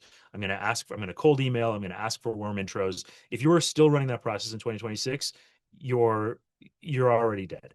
The best deals are happening to the founders who create an inbound demand for their equity, right? And so your role as a founder is to create demand for your shares. Your role as a CEO. This applies to your pre-seed round all the way to you being a public company CEO. A big part of your job is generate demand for your shares, and you need to be able to generate inbound demand the same way that you generate inbound demand from your customers for your product. You need to be able to generate inbound demand from investors. This was how our seed round came about. I got this cold email from Hanel at Creandum. I think maybe she used to be at Union Square Ventures. Somebody at USV had sent her an intro to Boardy. They talked to Boardy, and their entire team talked to Boardy. I had never heard of Creandum at the time. They had never heard of Clearcode. They didn't know who I was. The entire experience was facilitated by Boardy. It's kind of by accident, but because we generated enough noise and momentum among the people that we wanted to, that they were talking about our company internally before they'd even reached out to me, before I'd even, asked, before I had to ask for an intro to them. This is the way that the best deals get done. This is the way that, the best investors are trying to get out and preempt deals, and you need to be the company that they're trying to preempt. And so I think there's been a lot of ways that founders have met investors. I stole this from a dating app chart, but there's been a lot of ways that founders have met investors. I think that's going to start changing. The outbound and the warm intro is actually no longer, if you are asking for an intro and if you're out there asking for money, you're already sort of behind, and you need to create the conditions where people hear about you from other people in their networks. And so part of what we're trying to do is create those conditions where you're actually getting the investors expressing what they want, already surfacing you to them, and the investors asking for an intro to you. We've been able to generate that, some very good outcomes for a lot of founders. Not every founder is, can we generate that for, but we have enough investor activity that for the highest quality founders, we can actually generate that kind of momentum and sort of feeding frenzy that you usually only get on like a YC demo day or an HF0 demo day. A couple of other tips for people that are actually talking to Boardy. If you want his help, you can email him your pitch deck, and he'll actually give you some feedback on the deck and how to sort of navigate that. A lot of people ask for Boardy to help them. There's hundreds of accelerators, residencies, and founder programs out there, and so it's hard to know which ones you should apply to, which ones you'll be competitive for. And so we've seen people work with Boardy and workshop their accelerator applications with Boardy. And then you can actually, this is like we haven't talked about this very much, but you can invite Boardy to your meetings. He'll prep you before the meeting. He will join and he'll actually give you feedback. I think this is one of the other real challenges is, as a founder, if you're pitching on your own, you don't do this very often, and it's hard for you to get honest feedback. You can probably have your note taker try and give you some feedback, but that's still going to be fairly biased. And I think having someone who's seen lots of pitches and knows what works, and actually may or may not know that investor, be that wingman for you and actually be that back channel, can be incredibly powerful. So if anybody wants to connect with other people at this conference, we created a community. You might have gotten it in your email, but you can also scan the QR code and connect with people. But I think the entire dynamic between these founders and investors today is changing. Investors have to go out and hunt deals. They can't wait for founders to come get them, because the founders that are out there raising money and asking for introductions are already behind. And for founders, what you need to be able to do is generate that inbound demand, and find ways to show up in the VC's conversations naturally without it feeling forced. Boardy is one of those ways, but there are other ways that you can actually generate that inbound back channel and whisper networks, so that the investors come and find you. Boardy, anything to add there? I know we just sped through everything. Yeah, that was a clean arc, Andrew. If you've got a minute, I'll just add one sharp thing for each side. Why, for founders, treat me like your first investor meeting, not your last resort. And for investors, treat me like an always-on HF0 filter you don't have to build yourself. Do you want me to bias my follow-ups from this audience toward founders looking for that inbound demand play, or investors who want the HF0 style custom version first? Yeah. Thank you, Boardy. Thank you, Andrew. Good stuff. Interesting for sure. So I'm going to introduce the moderator of the next panel. And that moderator is going to be Shawn Gold of OpenVC. And his panel is Inside Investors Deal Funnel, How VC Funds Evaluate Seed Startups. Shawn, you want to jump in here and introduce your panel? Wow, that sounds complicated. Good thing I'm not talking about it. No, this is going to be fun. We're going to put the fun in fun today. I'm Shawn Gold. I'm Chief Evangelist at OpenVC. It's a free tool for raising your round from pre-seed all the way up to the higher rounds. And I'm also GP at Improve Ventures. So I do a lot of fun stuff, but I put the fun in fun. And that's what we're going to do today. I'm so excited to be here. I'm super duper excited. Are we ready to kick this off? Do I have all my speakers? Do I have the people that know what they're doing? We're all ready to rock? So here we go. He's an engineer turned investor at Bling Capital, my old job, an early stage fund with 230 plus investments in a portfolio, including Lyft, Palantir, and Udemy. Damn, homie, you might as well tell me what you didn't invest in. My man Eric Dees is here. Hey, Shawn, great to be here. Thank you for coming. Next up, she's a partner at Bold Start Ventures, a VC fund managing 1.1 billion assets under management with early investments in Clay and SNCC. And you guys can tell me in the chat how many zeros are involved in that number. Ellen Chisa's in the house. Great to be here. Thanks, Shawn.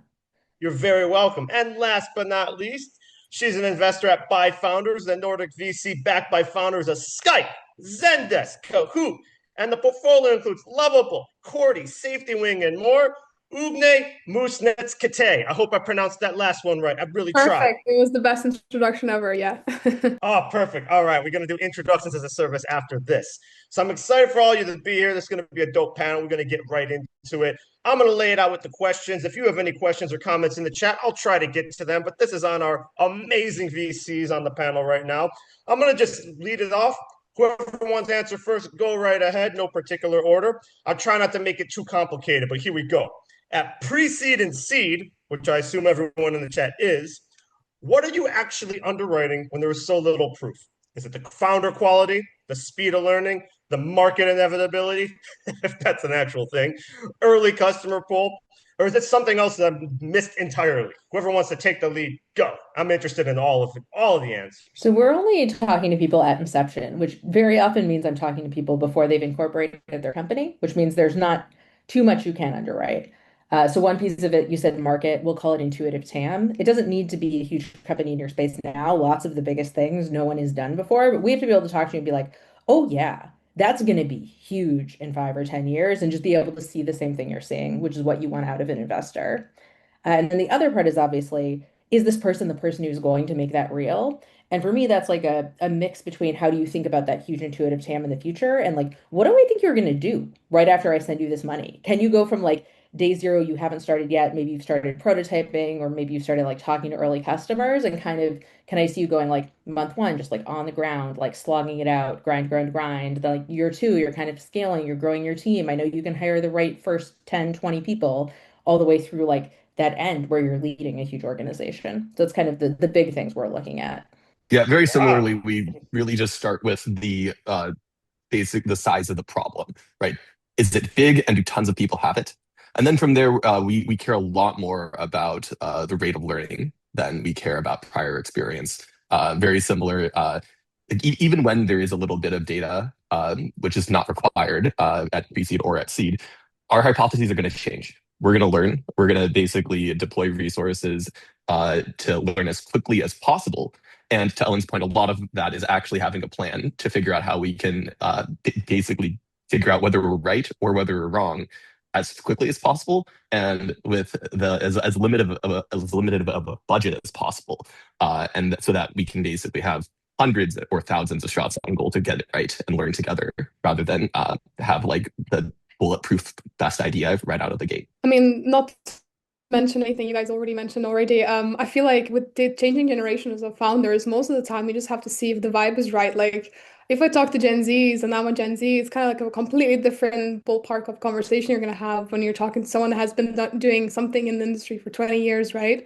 So it's a very changing market, I have to say. Like, founders are much more needy and they have much more choice than ever before. So they genuinely don't have to talk to investors they don't really, feel the energy or they don't care about, right? Like, one of the investors is not going to really change much for them if they're very, very hot on the market. So I think it is Actually, like, I think it is the ball in the court of the founders at this point. It's less of an investor's game. But yeah, maybe I am wrong in that sense, but that's what we're seeing in Europe, more or less. Like it. It's a vibe tribe thing. You had me at the vibe. Okay, so then, all right, we're in 2026. The ball's in their court. Where do the best seed deals actually come from? Are we talking warm intros, accelerators, founder networks, investor outreach or cold outreach? You met somebody at a bar.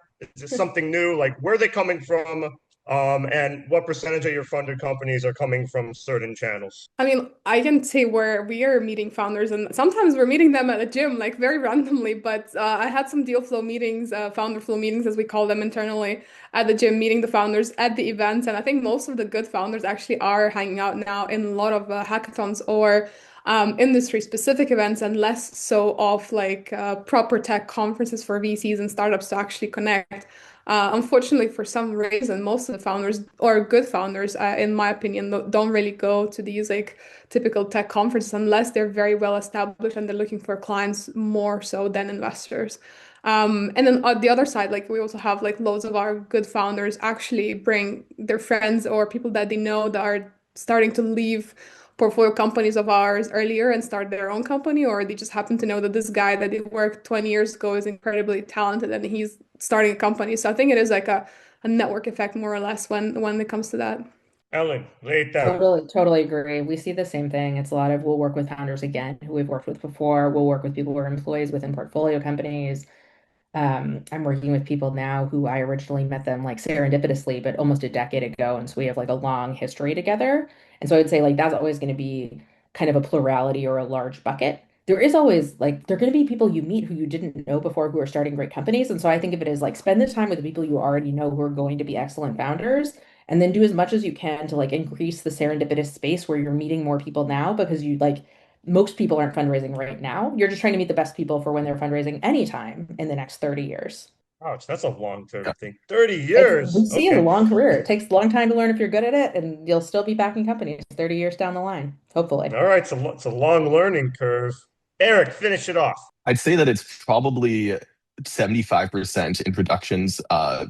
About not all of them like inbound to us. We reach out as well, but frequently they're to people where we might have known them in a prior life, right? Where like it's not like we've never heard of someone before, they've never heard of us, but we still, I think that like really, really smart people like to engage with other really smart people.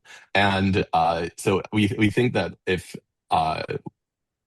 you go to the people who you know are good in the space and you say, hey, like, what's this person up to? We haven't caught up in a while. Either you start basically making it a group project rather than just a, hey, like, let's go and have a pairwise conversation. And so we leverage our product council a lot for this as well. It's over 100 heads of product CEOs, CTOs, so that there's always a bridge. And it's never just you on your own saying, hey, like, I want to go and talk to Eric. It's, hey, how can I work with people who have worked with Eric so that I can figure out how good he is and he can figure out how good I am, and we can shortcut a lot of these like early like get to know you vibes conversations. Got it. So I'm hearing from all three of you that the dear sir or madam cold DM on LinkedIn doesn't work. Got it. That's what I got from it. So no one said the cold DMs, the dear sir or madam. It's not, with the I will brackets. say the cold, they do work. The importance if you're sending cold messages to be like hyper targeted. So like if I get a cold DM that's like random consumer app, like I'm not going to do anything. We only do the autonomous enterprise. But if like you are sitting there and you don't have a warm intro to me and you are building a business that you were going 100%, this is what Buildstar does. Like we look at those. You can send us a cold email. We just won't answer your cold email if it's clear that you haven't even checked what spaces we invest in, or like if you send me a Series C or something, it's not going to work out. So like send your cold emails if that's your best shot. Got it. Okay. Hyper target them. Had to ask, no dear sir or madam. Just to get it out. Okay, cool. Next question. Everything is AI right now. Can't escape it. And every AI startup can demo something impressive. They all can. So what signals tell you this is a durable startup and not just a great demo that looks cool on a Zoom call? Okay, I'll go. I feel like we try to break it down, and we also try to use it and like break it as much as we can if we think it's a very glorious, like nice demo that they're sending us. But most of the time, the way it works, we ask for founders to give us a dummy account, or try to use it ourselves and understand like the workflow from the user perspective, because obviously we want to know what the problem is and how the end users are thinking. But in that sense, you also, because we all are building a lot of tools internally and we all are vibe coding on the weekend for fun, we know how it works. And then if you're a technical person, that is much easier to understand like how much time they actually put into this demo and how durable is it, like if you actually put it in front of the client. So, I mean, I think a lot of the founders nowadays use vibe coding tools to really build a prototype. And then they say, hey, this is a prototype we built. We're going to fundraise and build a proper thing. So we just want to make sure clients know what they're getting and they're excited about it. So there's a pull. But so, you take it differently, then people be like, this is our demo, we're selling it to our clients tomorrow. Like, what do you think? It's a completely different story. But yeah, the thing is just you have to use it yourselves, right? Like there's no secret sauce. You just have to like really take the shiny ribbon away. Got it. No secret sauce. That ruins I actually ruins my take plans. I actually take a slightly different tack on demos because I don't generally think that I am like going to have the right context to be able to put myself in 1,000 different personas' shoes. And so I actually think that the best demos are the ones that make it very, very clear who the user is, what their problem is, and how they and also the people around them in their organization see the problem, right? So it could be that you're like the person using the tool is not always the organizational leader who's trying to go and make sure everything's working amongst 1,000 users. And so having a really, really clear idea of who are all of the interested parties involved, from the user staring at that screen to the other people who have to basically say, yes, we're going to buy this thing, is really, really helpful. Even if like the specific flow you're showing is only applicable to one or some of them. I totally agree with both of you, actually. I do different things depending on the company. But I feel like what I ask for most often is a 1-paragraph summary and a 3-minute Loom video that describes what you would want to be forwarded to a customer. And then I will actually forward it to a customer if we've already chatted and I think I'm interested, and then get you that, like, hopefully I get you a customer. And if I get you a customer and they're that excited to buy it, that makes me that much more likely to invest. And so I'd rather have the demo that's really intended for your customer than one that's like just a special demo for me to show me whiz bang features. Wow, forget being a VC. Do go to market. Get the customers. That's the way to do it. Nice. All right. So we got that down. Now we're going to get into the nitty gritty. You don't have to answer it with the secret sauce, but we all want to know. I want each of you to walk us through the current year's seed deal funnel. You can base it on last year, but how many deals are you seeing per year at the top of the funnel? How many of these actually get funded? Give some people in the chat some hope. And of course, what's changed since last year, besides the move from LLMs to agents, specifically on the seed deals? Eric, take us through it.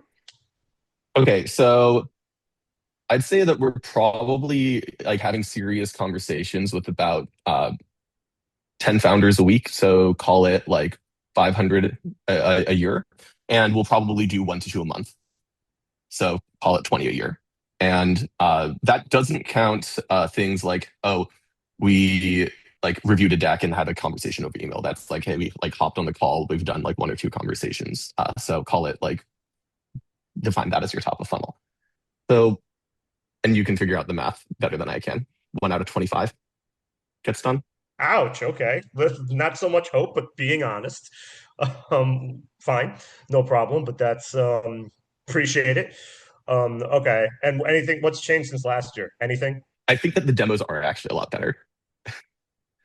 Okay. I think that like the size of the size of the MVP can actually be scoped to be like a lot larger now than it used to be. And so we used to see a lot of things where it's like just an initial wedge, and now we're seeing a lot more like actually we can go and end-to-end automate this entire like collections workflow. Don't actually even really need someone to be reviewing it on an ongoing basis live. Like so like I think just like the quantity that you can accomplish has materially increased. And the bottleneck feels like it's a lot more on like the product scoping work than the implementation work. Understood. Ellen, what about you?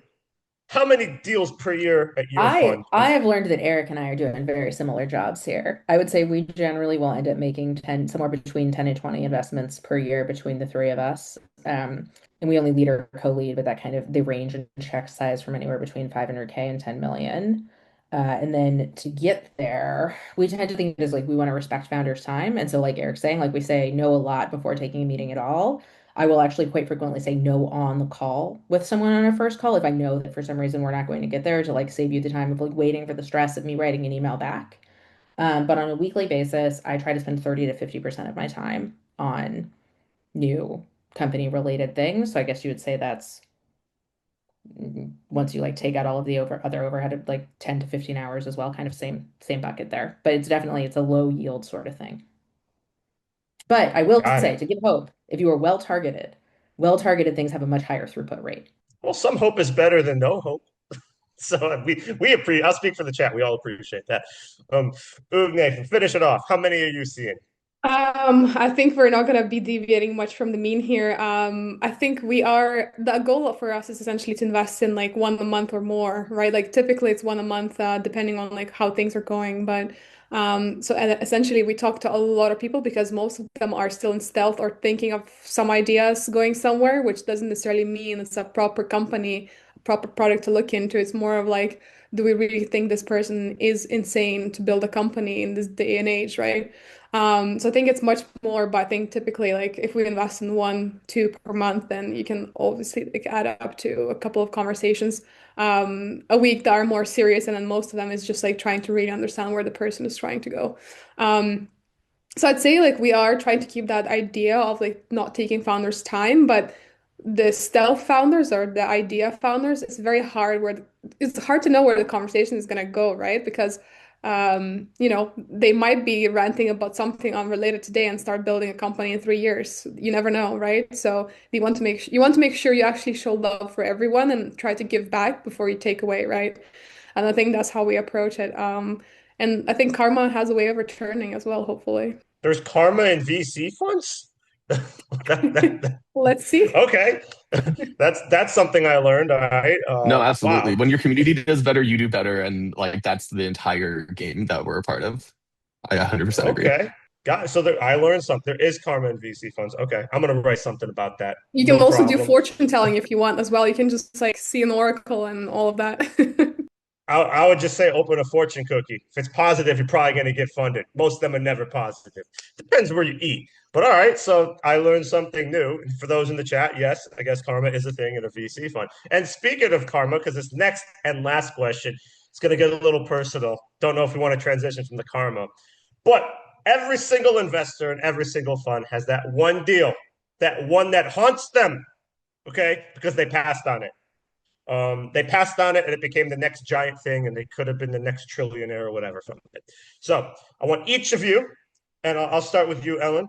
We'll go around the table, and that one deal that haunts you and what it revealed about your blind spots at the time as an investor. My big one is not a specific deal I passed on as a VC. It is all of the like amazing companies friends have started that I knew they were starting at the time, and I gave them help and feedback. It didn't just say like, "Hey, can I write you a 5K angel check while you're doing this?" Why?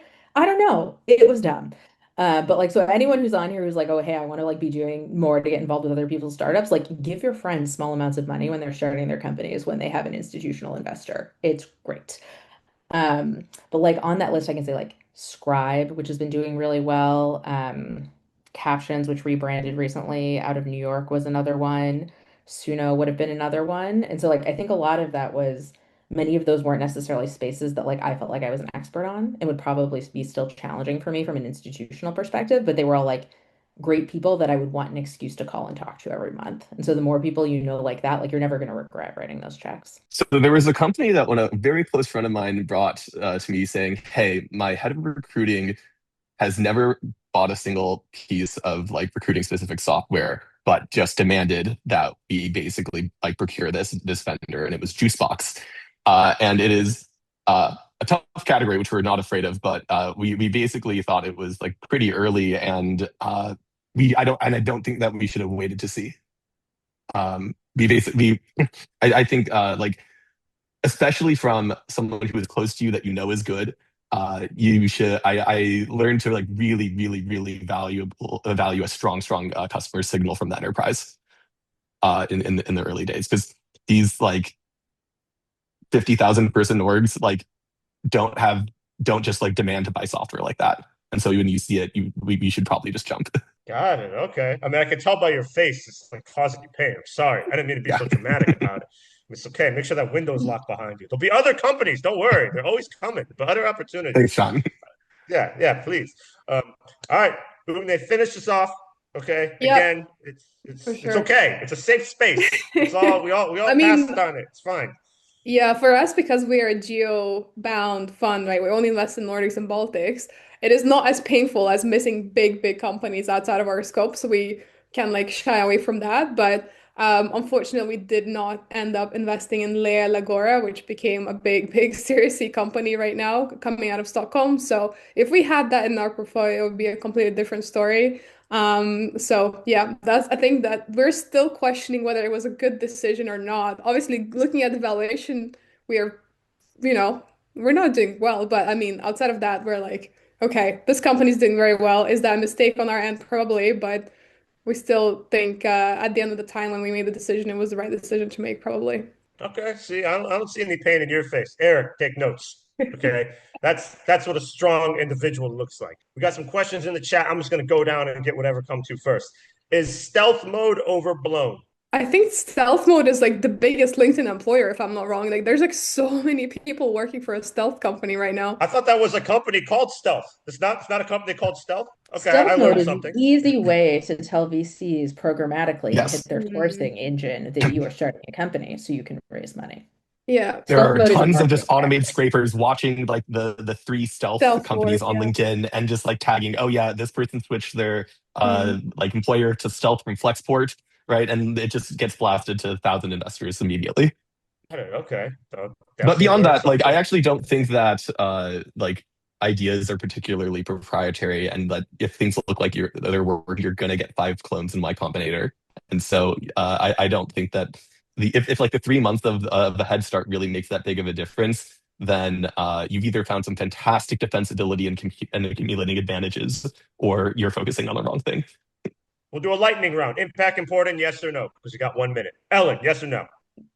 I feel like that, yes. I don't understand the question. How are we defining impact? Yeah. It's not. It just said yes, all these talking companies about have huge impact. impact in the Is world. that not but at all yes. important? I mean, if So, you solve someone's problem and your solution is 10x better than what they were doing today, I'd say that's impact, and of course it matters. Yeah. So I want to thank everyone for having us. I had a good time. I learned a lot. I realized I guess that interview from that giant company Stealth is not the same thing. It's an individual person. Okay. I want to thank MaxPod for having me, everyone for bringing us in here. This is a fun panel. I learned a ton of stuff. And I want to thank Ellen, Eric, and Gené for spending their time, taking some time out of their day and giving us some behind the scenes information. I'm going to leave you guys to the next panel. Thanks for having me. Well done. You brought the energy, Shawn. Nice. Give us a midday boost. Well done. Well done. All right, let's move on to the next session here. I hope I get the name right, Gené Teare of Crunchbase. Gené is Crunchbase's senior data editor. She conducts strategic research to explore and report on trends and focuses on global venture funding trends, artificial intelligence, and funding to female founders. So Gené is going to talk about how venture capital has changed in the last 10 years. This is going to be interesting. Hi, great to be here. And yes, Gené Teare, great to join you.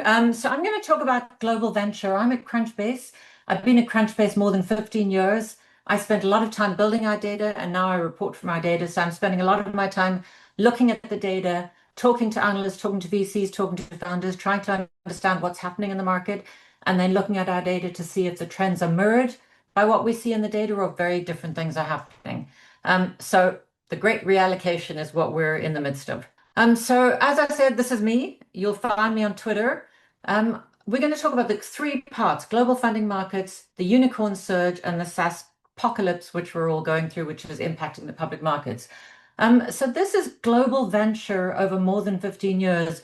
And I think what's interesting about these numbers is it shows how over this time period, this is a growing asset class, and not every year it jumps up massively, except when you get all the way through to 2021 in COVID, when everything was up and to the right. And in the Crunchbase data set, what we saw is late stage funding grew, but almost every stage grew. And when I talked to venture folks and analysts, what they said is you have to invest now because the startup is going to get valued up in 3 to 6 to 9 months. And so if I'm not investing, I'm missing out. And what we saw in our data set is almost every investor massively scaled up in terms of the number of deals they did, the size of those deals, and the pace at which they invested. So they were investing in a year to 18 months instead of over 2.5 to 3 years. Fast forward to 2025, we can see 2022 was still pretty strong. 2023 and 2024 around 300 billion. And I think those numbers, if it hadn't been for AI, would have been a lot lower, 30 to 40 to 50% lower than those numbers. And when I speak to my friends in venture, what they say to me is, if it hadn't been for this AI wave, venture would have been massively under pressure and we wouldn't have seen these numbers. Funding picked up again in 2025, and I think that's interesting because it shows 3 years into this AI wave, we're a little bit off to the races. And then just through February, we're already more than half of what we saw in 2025. I'm just working on our quarterly report on March, which goes live tomorrow. So hopefully all of you will read it. But we've had the biggest quarter ever in venture in Q1 2026.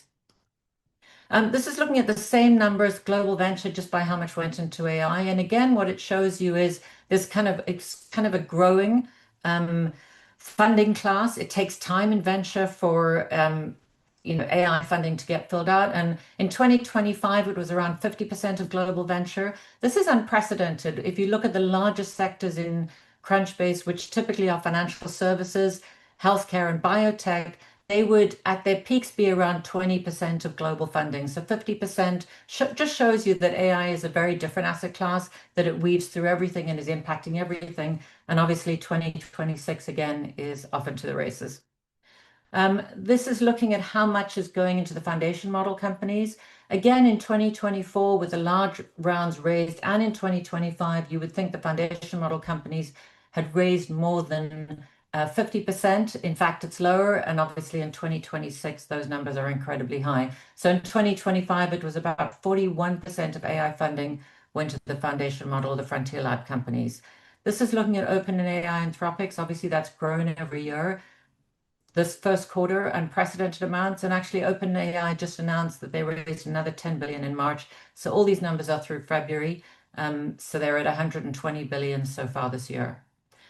The other trend that we're noticing in our data set is a much greater proportion of capital going into those much larger rounds. So in 2025, 34% of capital went into rounds 500 million and over. And you can see even in 2021, that was a much smaller slice. What we did see in 2021, if you compare 2021 to 2025, about 60% of capital in both of those years went to rounds of 100 million and more. So in 2021, many, many more companies were raising at those larger rounds. In 2025, it's much more concentrated into fewer players. I think the other interesting trend we've noticed in our data set is the return of the US as the dominant ecosystem. So obviously the US is the largest market for venture capital. But if you look at prior to 2015, it was above the 50% mark quite substantially, was going into the US ecosystem for venture capital. Obviously, venture capital's home is within the US. We see that shift from 2015 through to 2023, where the US is below 50%, still the largest market, but below 50%, and some years more substantially so, as China sort of took off.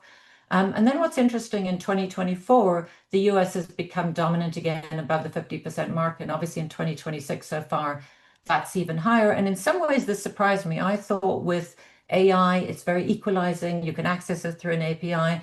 That I thought a lot of the energy would continue to spread globally. The fact that I think there's some good reasons as to why the US has become such an epicenter, but we're definitely seeing that in the numbers as well. And whether that will continue, I think, is a question. Here's some of our reporting on some of these trends that we're seeing in global venture. I think just one other thing to note is that even though these very large rounds went up, we also saw in 2021 the biggest pickup. So this is showing the medians at the upper quartile, at the mid, and at the lower quartile. And you see all of them jumped in 2021, continued going up in 2022, because the market was still trying to absorb the fact that there was a correction on the public markets. Was this going to be sustained? Was this going to be a blip and things would be off to the races again? So you can see it come down in 2023, and then seed round medians went up in 24 and 25. And we've seen the same trend for Series A. So those earlier rounds, the rounds are larger. And when I speak to venture investors, what they say to me is they're investing with much more conviction in this period. They know it's a lot tougher to make it through. And so when they are investing, they're putting more money to work. And so these numbers in this AI era make sense. Quickly on the unicorn board, this is the Crunchbase unicorn board. There's now the unicorn board keeps going because we've had a very slow IPO market, which I'll show you. I think the biggest number here to focus on is at the end of 2024, so more than a year and a couple of months ago, the board was valued at 5.4 trillion. We've seen a massive escalation in value, almost 3 trillion, unprecedented in a year and 1 quarter to the unicorn board. So we saw a massive uptick in 2021. This is showing that data with the same cadence, which is at the end of each year, how many companies were on the board, how much had they raised, and how much were they valued at. And this excludes companies who've exited. So this is just the private companies still on the board. And you can see a massive uptick between 24 and 25, between 20 and 2021 in terms of value. And again, we've gone up in one quarter by almost $1 trillion in value. And it's all the companies at the top of the board who've been raising at unprecedented values, with OpenAI at the top, valued at $840 billion. This is the pace of global unicorns joining by year. Again, you can see it come down in 23 and 24 to below the 2018 to 2020 numbers. And 2025, we're seeing a pickup once again in new unicorns joining the board. Again, that sense that the momentum is building in the private markets. This is just looking at unicorn values since 2024. So there is a big question about many of these companies sitting on the board, whether they would be valued as such today. And what you see here is 40% have had a valuation since 2024, and about 60% have not been. A lot of these might be companies that don't need to raise in this market, but some of these companies will be under pressure. Again, some of our reporting on the unicorn board. I think this is the most interesting chart, which shows the impact of 2021. And what it shows you is the number of companies in the bright color, the bright purple, which are still on the board, and then those that have exited. And you can see that from 2015 through to 2020, a fair number of these unicorns did exit. Obviously, 2021 was the biggest exit year, so many of those did exit in 2021. And then you can see since then there's a massive buildup on the unicorn board, spurred by the overfunding market in 2021. Quickly on exits, and then we'll be finishing up. I think what's interesting about this chart, this shows billion-dollar exits, venture-backed companies that exited above $1 billion in the US and Europe by count. And what you'll see is obviously 2021 was massively higher than any other year. So everything was up and to the right in 2021, which spurred a lot of that investment because of what was happening on the public market side. So 123 IPOs, 100 SPACs, and some direct listings. And then on the M&A front, pretty strong, but not ticking up as much as we saw on the public listing side. If you go through to 2025, 2022 through to 2024, IPOs are incredibly low. They almost fall off a cliff in 2022. In 2027, we're back to the counts that we saw in 2018, 2020, 2019. And when I speak to analysts, they say to me, we're looking for the IPO markets to return to that sort of pre-COVID momentum. M&A was the highest we've ever seen in 2025 for venture-backed companies by counts for $1 billion. And this is looking at the same data by values. Again, what you'll see 2025 valuations for new listings was at around 144 billion, so above 2018 levels, but still well below what we saw in 2019 and 2020. And then again, interestingly, we've been waiting for this M&A values massively up, the highest we've seen on record, not only on counts for $1 billion exits, but also on valuations. So what are we seeing in our data? Obviously, AI has created a massive new cycle of venture investment. We're seeing these huge rounds come in every day. We're seeing a massive shift in value creation because of this new software layer and massive investment in physical AI. And I think we're in a period of massively unsettled markets. Even though that's the case, I do think we are going to see the biggest US IPO this year. We know SpaceX, Anthropic, and OpenAI are all talking about going public, possibly in the latter half of 2026 into 2027. So I think one of those companies will list. So despite the markets being unsettled, I think we're going to see a big IPO year in 2026. And if you want to get the slides, you can copy this link, and hopefully that was helpful. Interesting data. I get asked all the time, how's the fundraising market? And I'm going to get these slides and have some actual data to respond to that with. Thank you for that. Next up, it is my extreme pleasure to introduce our next speaker, John Frankel, general partner and founder at FFVC, one of my favorite guys on the planet. Love this guy. Full disclosure, he's an investor in Founder Suite, so don't hold that against him. But he's going to be talking about how to leverage AI to be a 10x founder. And just before we turn it over to you, quick plug for FFVC. It's a top decile fund with 300 million assets under management, 160 investments, John was an early backer of Socure, $4.5 billion valuation, Cornerstone on Demand, IPO'd, and his portfolio companies reached Series B at 5 times the industry rate. So, John, tell us how to leverage AI to be a 10x founder. Well, Nathan, thank you for that. So, as you mentioned, we've been around the block. We're an 18-year-old firm. Half of our pre-seed deals get to a Series B. 13% of our companies become centaurs, 100 million revenue run rate. We've looked at AI for a long time. We had an accelerator of NYU about a decade ago. We've been early to what people love to use the term now, physical AI, drones and robotics. So we just hosted, I don't know if it was our 6th or 7th drone and robotic conference in New York last week. And our 7th fund in the US is focused on physical AI in the energy and manufacturing spaces. We have an office in New York. We have an office in Warsaw. We have 2 European funds as well. So AI just means different things to different people. We look at it through 2 different frameworks. The first one are what we call APES, or AI point solutions for agentic operations, i.e., if you're running a business, how can you run that business more efficiently? And we talked to our founders, including Nathan, about how you can do more with less or do more with more, but getting more operational leverage because of AI. And then the second one is product infused AI, which is something we've talked about with our founders for a long time, which is how you can use AI to produce more engaging product, higher revenue generating product, stronger barriers to entry around your product. And now that we have this new GPT tool set, there's so many more ways that you can embed AI in your product to deliver even better solutions for customers. So if we look at APES, APES for us is really bottoms up, not top down. It's the people who are doing the work who say, hey, I can do this work more efficient, as opposed to their boss mandating it. This reminds me very much of like when spreadsheets first came out. I've got enough gray hairs to remember as we move from mainframe to client server.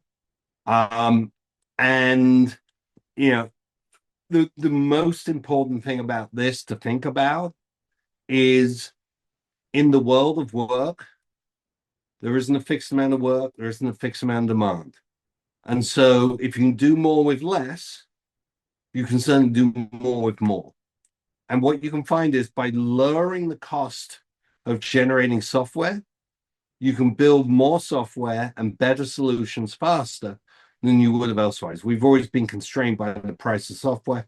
And so I think this actually leads to much more job opportunities across the startup ecosystem and across the economy.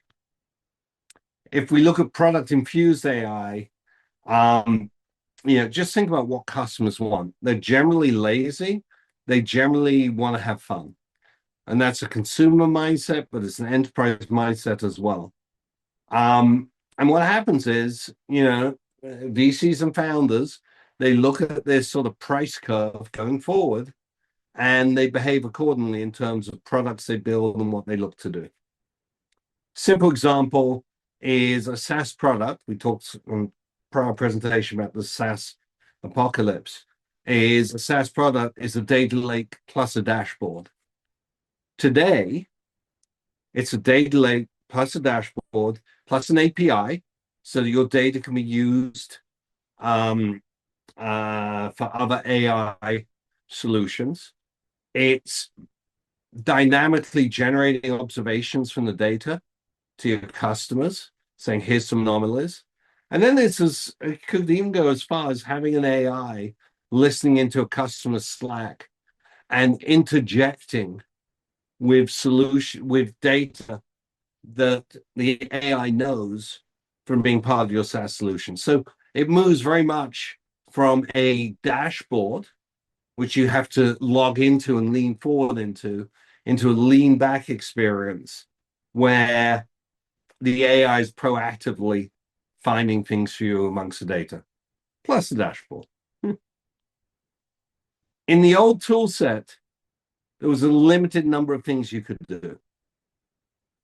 The new tool set, you can do a lot more. But we're at a time with development in quantum and AI and material sciences and additive printing and the like. So the new tool set can actually start doing really interesting things.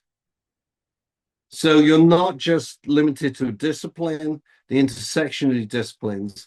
And if you take SpaceX as an example, they're 3D printing the rockets. They've got very advanced material sciences in what they're doing, advanced, obviously, chemical sciences around the propellants and the like. And the end result is they're able to drop payload to space by orders of magnitude, which then allows you to put a lot more space, including data centers. So I think we're at this point in the world, and it's just incredibly exciting. In fact, I don't think there's been a better time to start a company, better tool set, overlapping technologies, operating leverage, and customers are really open to new ideas, particularly in the US. However, don't do something where the economics don't work. There's costs to compute.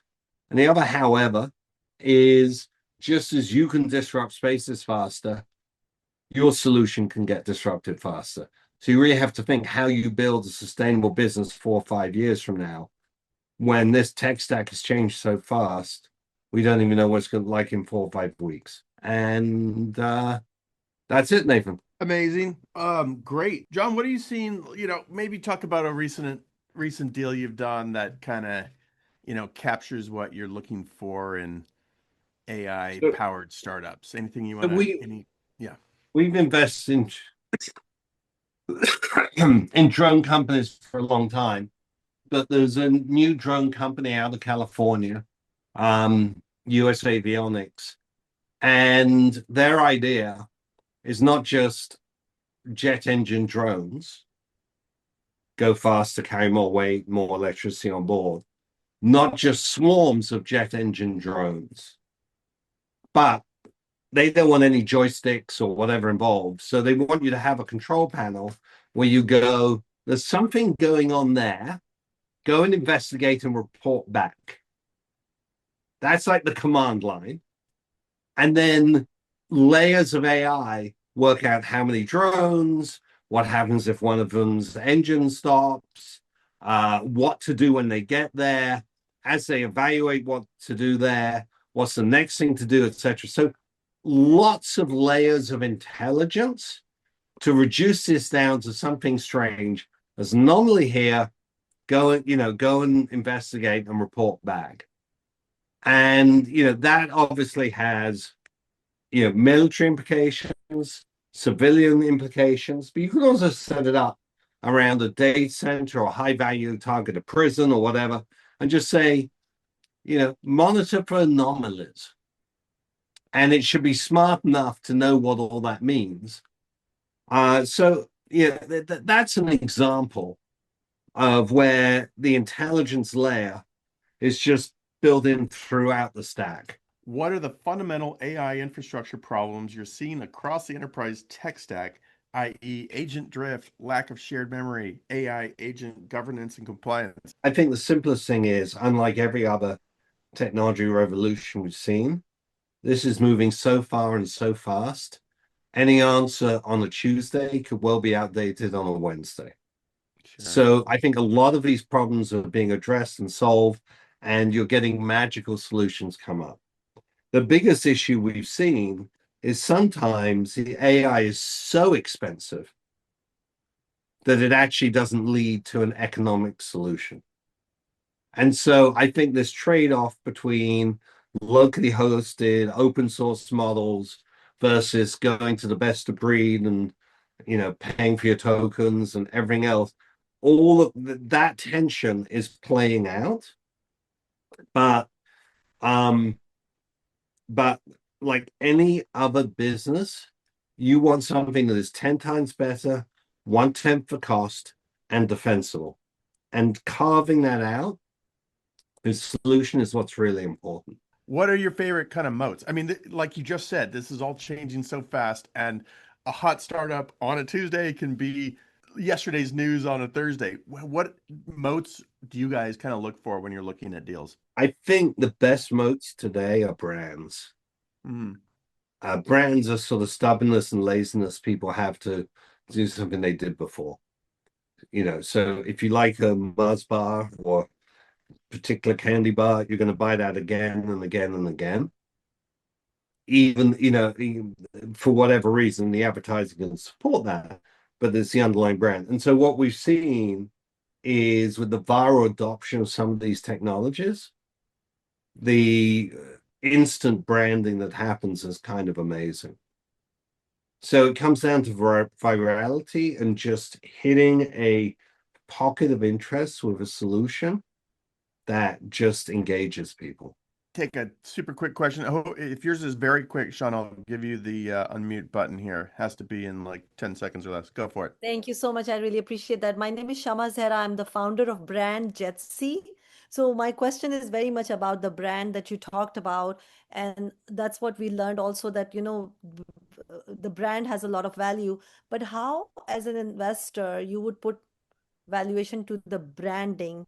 Or how, as a founder, can we think about the value of our brand? I will tell you, getting a brand right, a viral brand, is a bit like catching lightning in a bottle. I remember years ago, someone on one of my LPs on Wall Street called me up and goes, how do you invest in this Tinder company? Everyone's talking about it, right? It's the hot thing, and we know why it was, etc. They built a really good user interface, and obviously a good user experience, but it was like, for whatever reason, that app caught the zeitgeist. And what we're seeing here is, whether it's Clawbot or any of these other technologies, they're really hitting this this vein of interest. And so I think as an investor, you want to, if you see that, you want to understand it. And if you think it's sustainable, you invest against it. Very nice, John. Thank you for the question. Thank you, John, for your time. This guy's a rock star. Get in touch with him if you have a super hot startup. Yeah. All right. Moving on. Our next session is with Shawn Chance, go-to-market at BrightIron.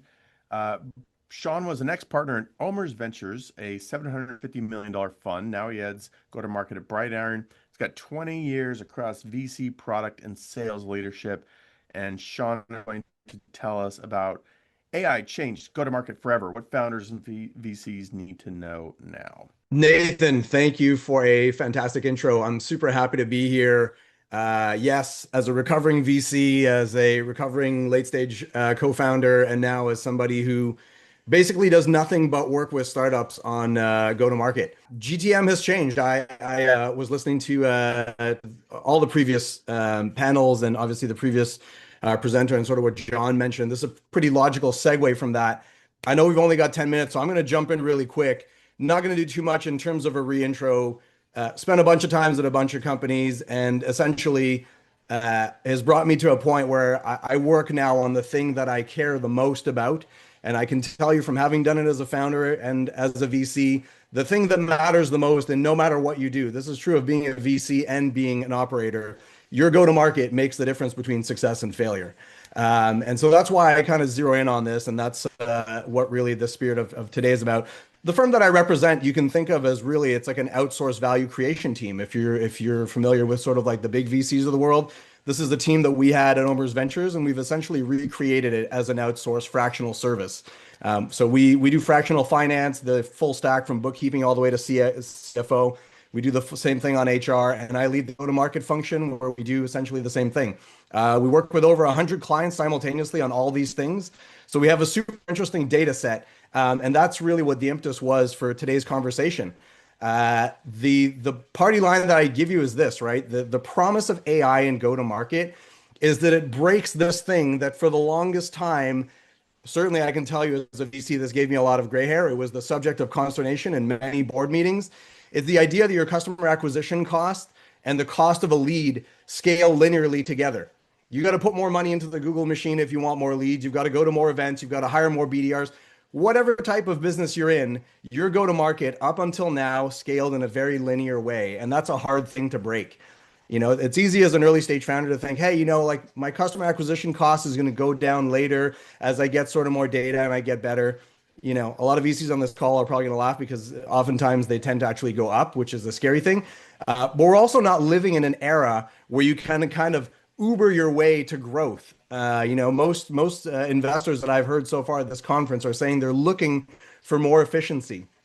So the spirit of what I want to talk to you about today is just sort of how AI can help do that. You know, essentially, if you can find a way to decouple CAC and pay a different type of fee, say a SaaS fee, instead of paying for anything that you were paying for before, you can now scale your GTM almost infinitely. And the interesting thing is, we're at a time where this technology is brand new. It is not proven. I see sort of two types of founders in the world today. Those who are sort of on the front end of this and benefiting from some of the unfair advantages it's quite honestly creating because these types of tools are so early in their existence. The startups that maybe some of them are even on at this conference, but the startups that are building these products are still trying to figure out pricing and packaging and those things, but they've built products that actually work right away. So it's an interesting time to be experimenting. So I'm here to tell you the AI shift is already here. This is already happening. What I'm not telling you, and I want to be super clear on this, I am not some prophet of the future trying to say, fire all your BDRs, stop spending on ads, stop everything you're doing and put all your money into sort of AI BDRs. That is not what I'm saying. It's certainly a shift. And if there's one sort of takeaway that I'll keep hammering over the course of this conversation is that, you know, what we tell our clients and where they're seeing success is you need to be experimenting with these tools starting now. The question is how, which tools, what's available, what's the right fit for you. This is one way to think of it, right? Essentially, the AI layer allows you to now do a lot of what was done manually before, potentially done with multiple tools. So if you've used, you know, tools like Clay, for example, to figure out sort of, you know, who your customers should be, how you build a list of customers to reach out to, qualify those customers. You might have used, you know, some type of earlier stage sort of bot to automate some of your outreach and some of your follow-up, and you may be doing that out of your CRM. The good news is there are platforms now that basically do all of this all in one at a much higher success rate than you've probably seen from those disparate tools. Not to mention the fact that if you're an earlier stage company, let's say you're a solo founder or you're like a 3-person team, you don't have time to build a full GTM stack to learn all that. You might not be a GTM expert. You may not have a sales background, but you know how to buy SaaS and you know how to pay a certain amount per month in order to train a model to do some of these things for you. So that's what some of these new tools essentially do. I've given you a few of these tools here. These are the ones that I can tell you we've spent time with. We've implemented them in certain companies, and they certainly are worth what you pay for them today. I have no affiliation to them. Don't tell them that. Well, you can tell them that Shawn sent you, but they're not gonna say anything. These are tools that work for different types of parts of the go-to-market stack, depending on what you're doing. So, for example, I can tell you that as a professional services firm at BrightIron, we actually use the very bottom tool there, Gia, because the go-to-market for a professional services firm is different than what you'd use if you were, you know, a SaaS or vertical AI company, or if you were a hardware company. And so this presentation is going to be made available later, by the way, so you don't need to worry about like crazy screenshotting or taking notes. These tools are amongst probably like 50 or 60 of the more cutting edge solutions that provide these types of tools that are honestly driving value today. I'll pick out maybe a couple more if you want me to maybe sort of illustrate what this does. So, you know, a tool like Valley, several of our companies are using this to automate their LinkedIn outreach, training it on their own data, bringing their own lists from their own CRM, and having very, very personalized outreach done with a much higher response rate than they would have seen with any tool that they've used before.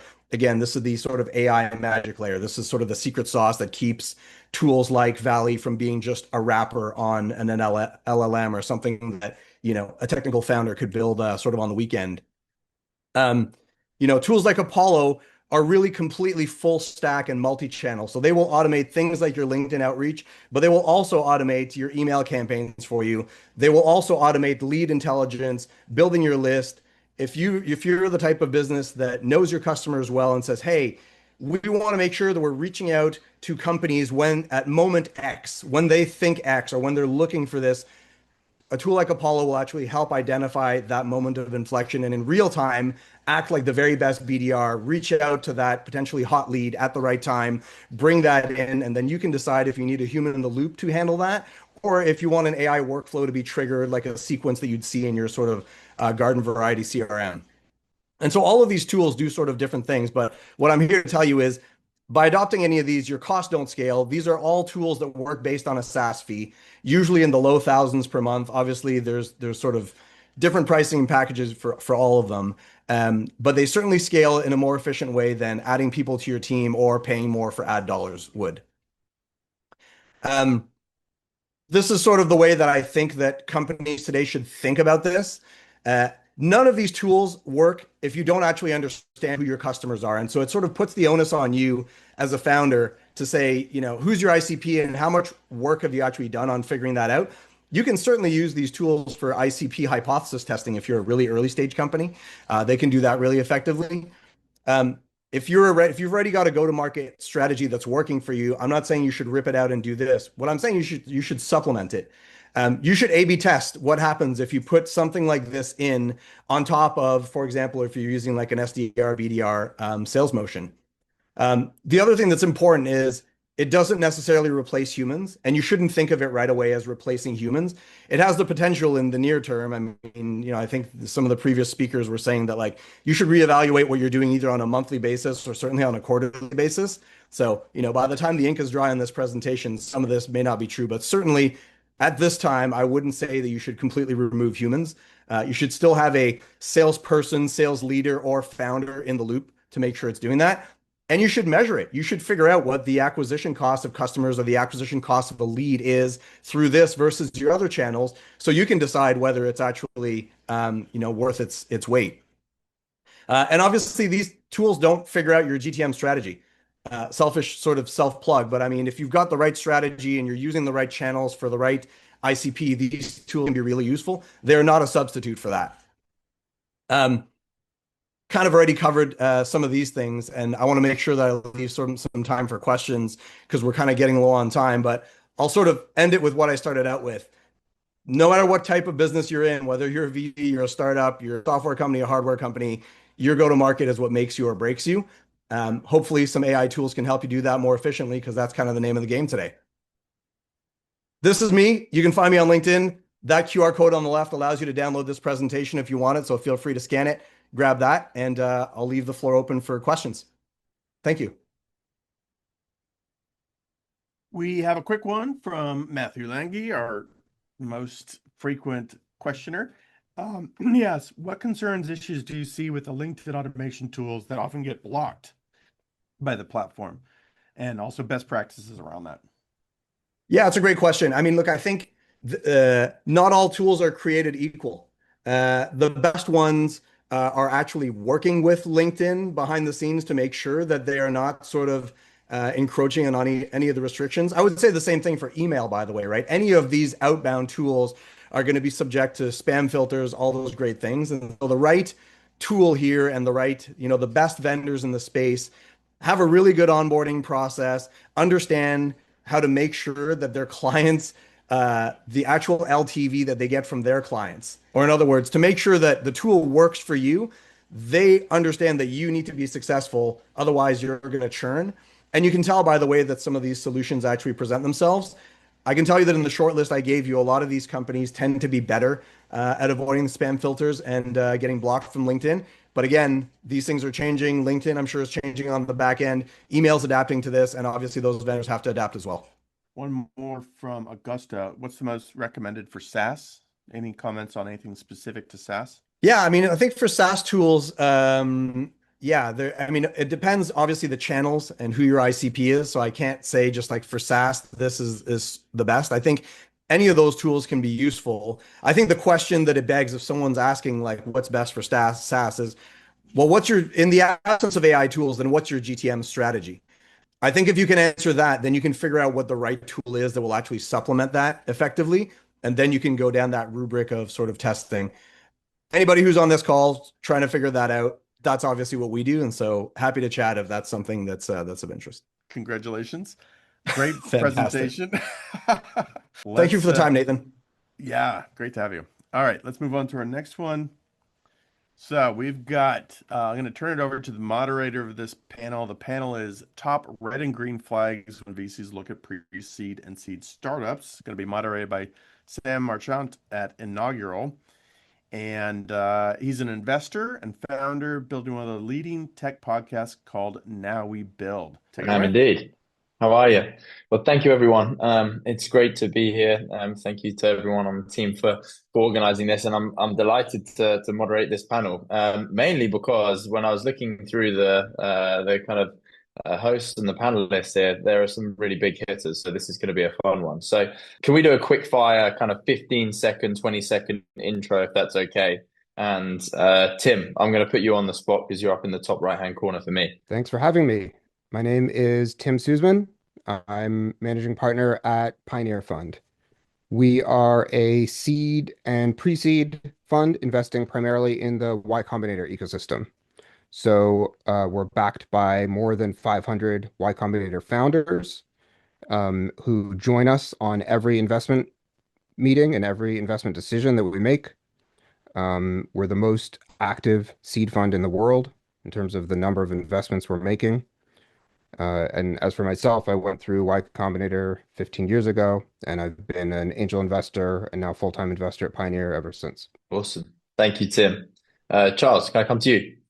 Yeah, Charles Hudson, founder and managing partner at Precursor Ventures, based here in San Francisco. We invest in 40 to 50 new pre-seed and seed companies every year. We are a generalist fund. We've made over 500 investments in the last decade, and really excited to be here. Awesome. Thank you. And Khalil, finally. Yeah, good to see you all. I'm Khalil. I'm a partner at Pear VC, similarly early stage pre-seed and seed stage fund.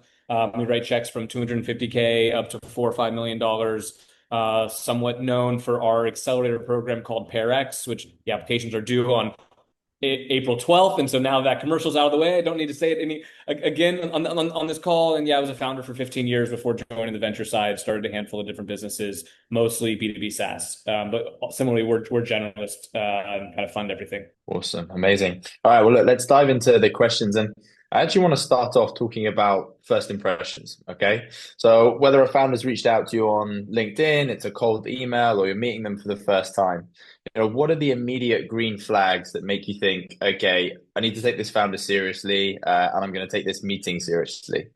Tim, I'm going to come to you first. So first and foremost, we keep an open mind. I know that VCs often have certain patterns that they look for, but startups are, they follow patterns and they break patterns. So the most important thing to us is keep an open mind.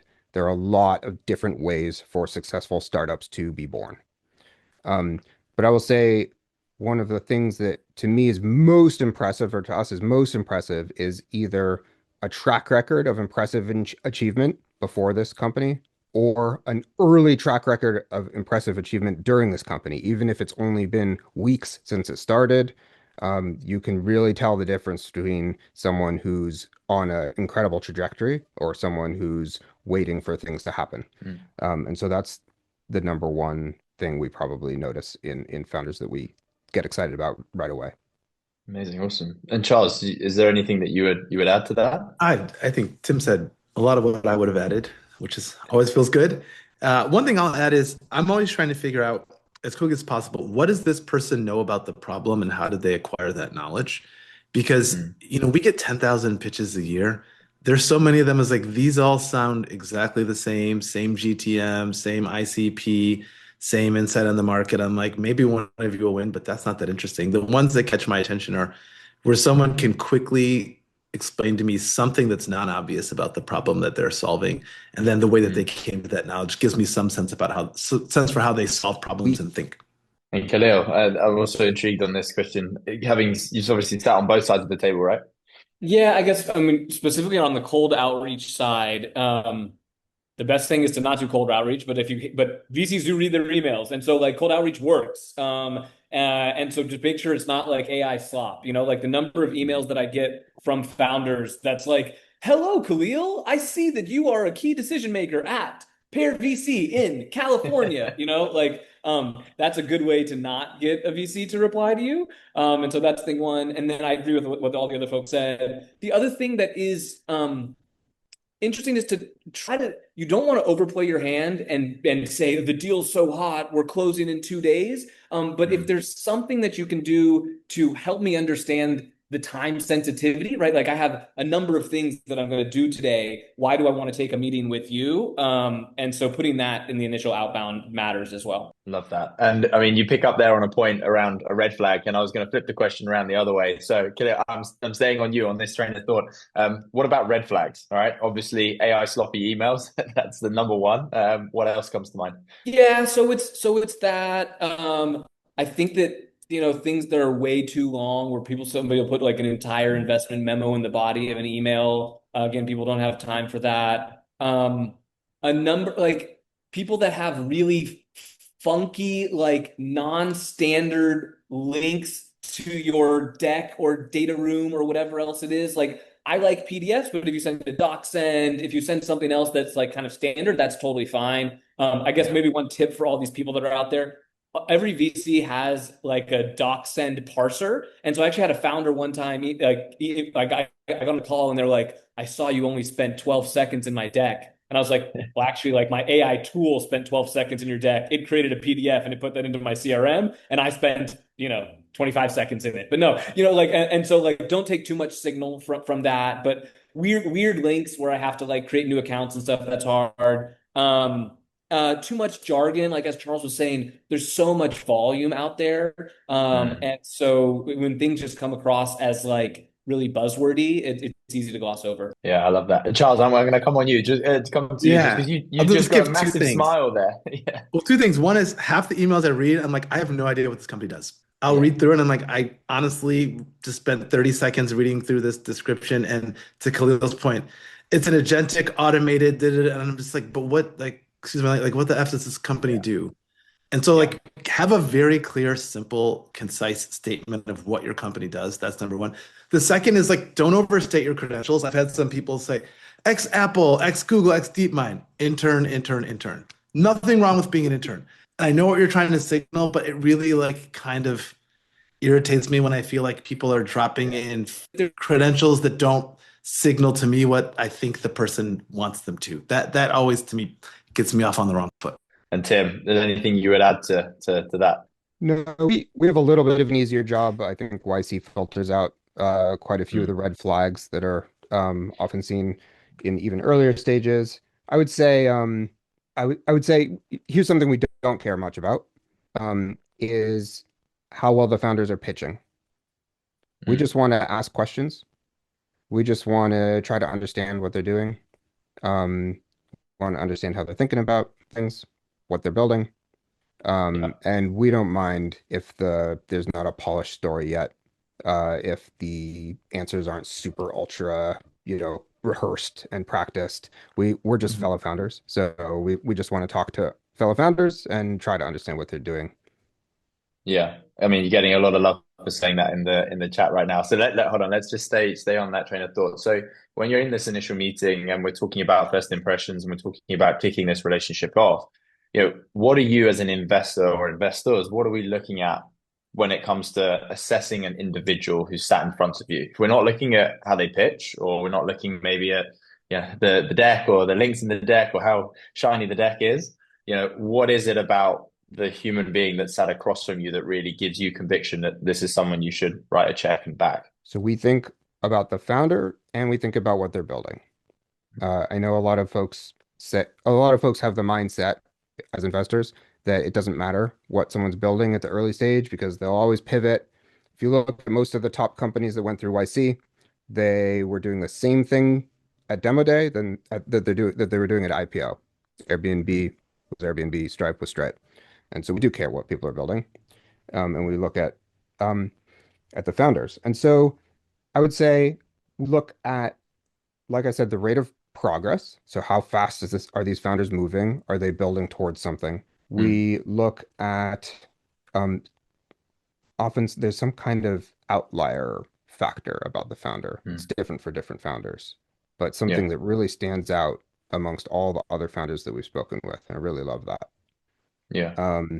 And then when we think about the business, we think about whether there's a potential accumulating advantage, especially in the age of AI. What is the where is their position with respect to the big language models, so that when a new language model comes out, their company is upgraded rather than swallowed by the black hole.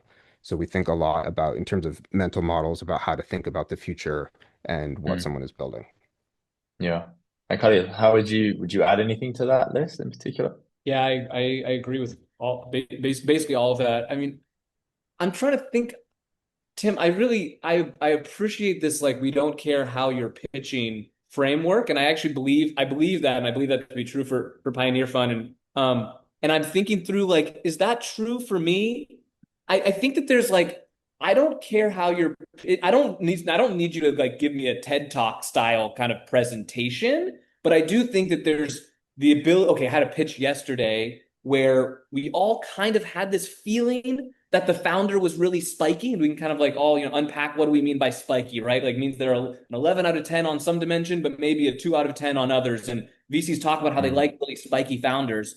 But I was kind of the dissenting negative vote after that meeting. And what I articulated was that while they might appear to be spiky, we still need that spikiness to be legible in some sense, right? So if we think that they're, like, incredible technologists, then, like, they need to be able to, like, either show us a demo or really prove that there's the secret sauce there. And so I think that there's the ability to explain the thing that they're working on while it's not necessarily pitching. I do think that really matters, especially as you think about, what it takes to build a great business, whether you're going to be, in convincing other people to come and work for you, convincing downstream investors to give you a lot of money, like, being able to, like, actually articulate what you're doing in a somewhat compelling way does matter. And so just a slight kind of, like, contrapoint there to you, Tim, but with a lot of love.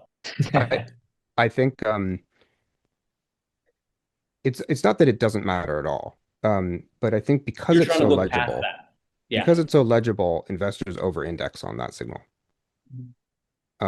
Versus digging deeper to try to understand the fundamental truth. And I also know that it is a learnable skill. So when we talk to founders very early, sometimes they are not extremely articulate about their vision, but then when we see them at demo day, let's say, even just a couple months later, they're extremely articulate about their vision. And so that means that wasn't that strong of a signal to begin with.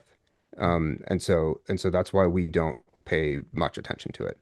And founders aren't really pitching us also. We're just asking them questions. So while I will also say that sometimes founders can be extreme outliers in a very positive way on this front. And I do think that's a positive signal when someone can really compellingly articulate their vision and can explain it to people. That's great. It's just something that we've found we don't need to sort of over-index on, in our opinion. Charles, where do you sit? And from a precursor perspective, where do you guys sit in this range? It's nice to hear what my fellow panelists have to say. Like Tim, I care about the idea. And some way, and for some reasons, we found all of our top performing companies are essentially doing exactly what they said they would do when we funded them. Because I do think the idea you choose says something about your judgment. And second, most of the companies that we back raise rounds that are so small that you don't actually have enough money or time to do some crazy pivot. If you raise $5 million, I may be a little bit more tolerant of the idea. There's two other things I tend to focus on that I don't think were mentioned. One is I always ask people, like, what's the most important next thing to get right with this company? Because it gives me some sense of, like, of all the things I could work on, does that founder and do we have a shared view of, like, what's the most important thing? Because candidly, once you invest in a company and the founder has your money, you have significantly less influence and control than some people on this in the audience might think. The founders are going to do what they think is important. So I want to know what that person thinks is important. The second thing is I always ask them, like, what's the nature of your advantage? Is this a business model advantage? Is this a tech inflection point? Is product insight? And I tend to gravitate toward people who have business model innovations. Those are the ones to me that are easiest to understand and tend to be most underestimated by technologists in their ability to provide disruption. So a lot of the companies we invest in, people are like, our competitor builds this very expensive, clunky, hard to use thing, and we give it away for free and monetize it in some other way. I'm like, well, they're going to have a very hard time competing with you if you can actually deliver on that value prop. Yeah, that's super interesting. Charles, can I ask, sorry, Sam, don't mean to interrupt. No, go for it. On that business model innovation, I think it's really interesting. Do you tend to ask the why now question a lot? Or like, do you put a lot of weight behind the why now question? You know, like Mike from Floodgate, he's like, why now is like the number one thing. And as a founder, I was like, I was like, well, the why now is that I just came up with because I want to do it. Great, you know? I ask it a little bit more, and I don't know if like from a business model innovation, there's some good why now answers there, but fewer, right? There are sometimes people are like, there's a regulation that came into effect that's going to change the way these things work. Or there's this new technological paradigm that makes the thing that we're doing. Like I've met a lot of companies lately, this sounds like a very VC thing to say, where the businesses were very difficult, if not impossible, to make the unit economics work before AI. And now people are just like, well, you couldn't do this before because it was too expensive and too hard. And now it's maybe not as easy as they think, but it is not as hard or cost prohibitive as before. But I'd say right now, I stopped asking it because I feel like 90% of the answers right now for why now is AI. So it's like, why even ask the question? But I think it's a good point, Khalil. Well, I'd say jumping in and changing it up slightly. One of the things we often hear quite a lot, especially at pre-seed and around pre-seed founders, pre-seed investors, is actually what traction really means. Okay, so I want to kind of put all three of you on the spot here. You know, we're talking everything from something that having revenue is traction, others think an MVP is enough, some come with just an idea or a prototype. You know, for you individually and respectively at your funds, how do you think about traction specifically at the pre-seed stage? Tim, do you want to go first? Really good founders can build some traction really quickly. Not always. But we see all the time startups that say they come into YC with just an idea. Within 3 weeks, they have early traction. And that's actual contracts, that's actual revenue. So that's when we see that, we're excited because it means multiple things all in one. It means that customers are caring about this idea, this product that the person's building. It means that we were able to build quickly.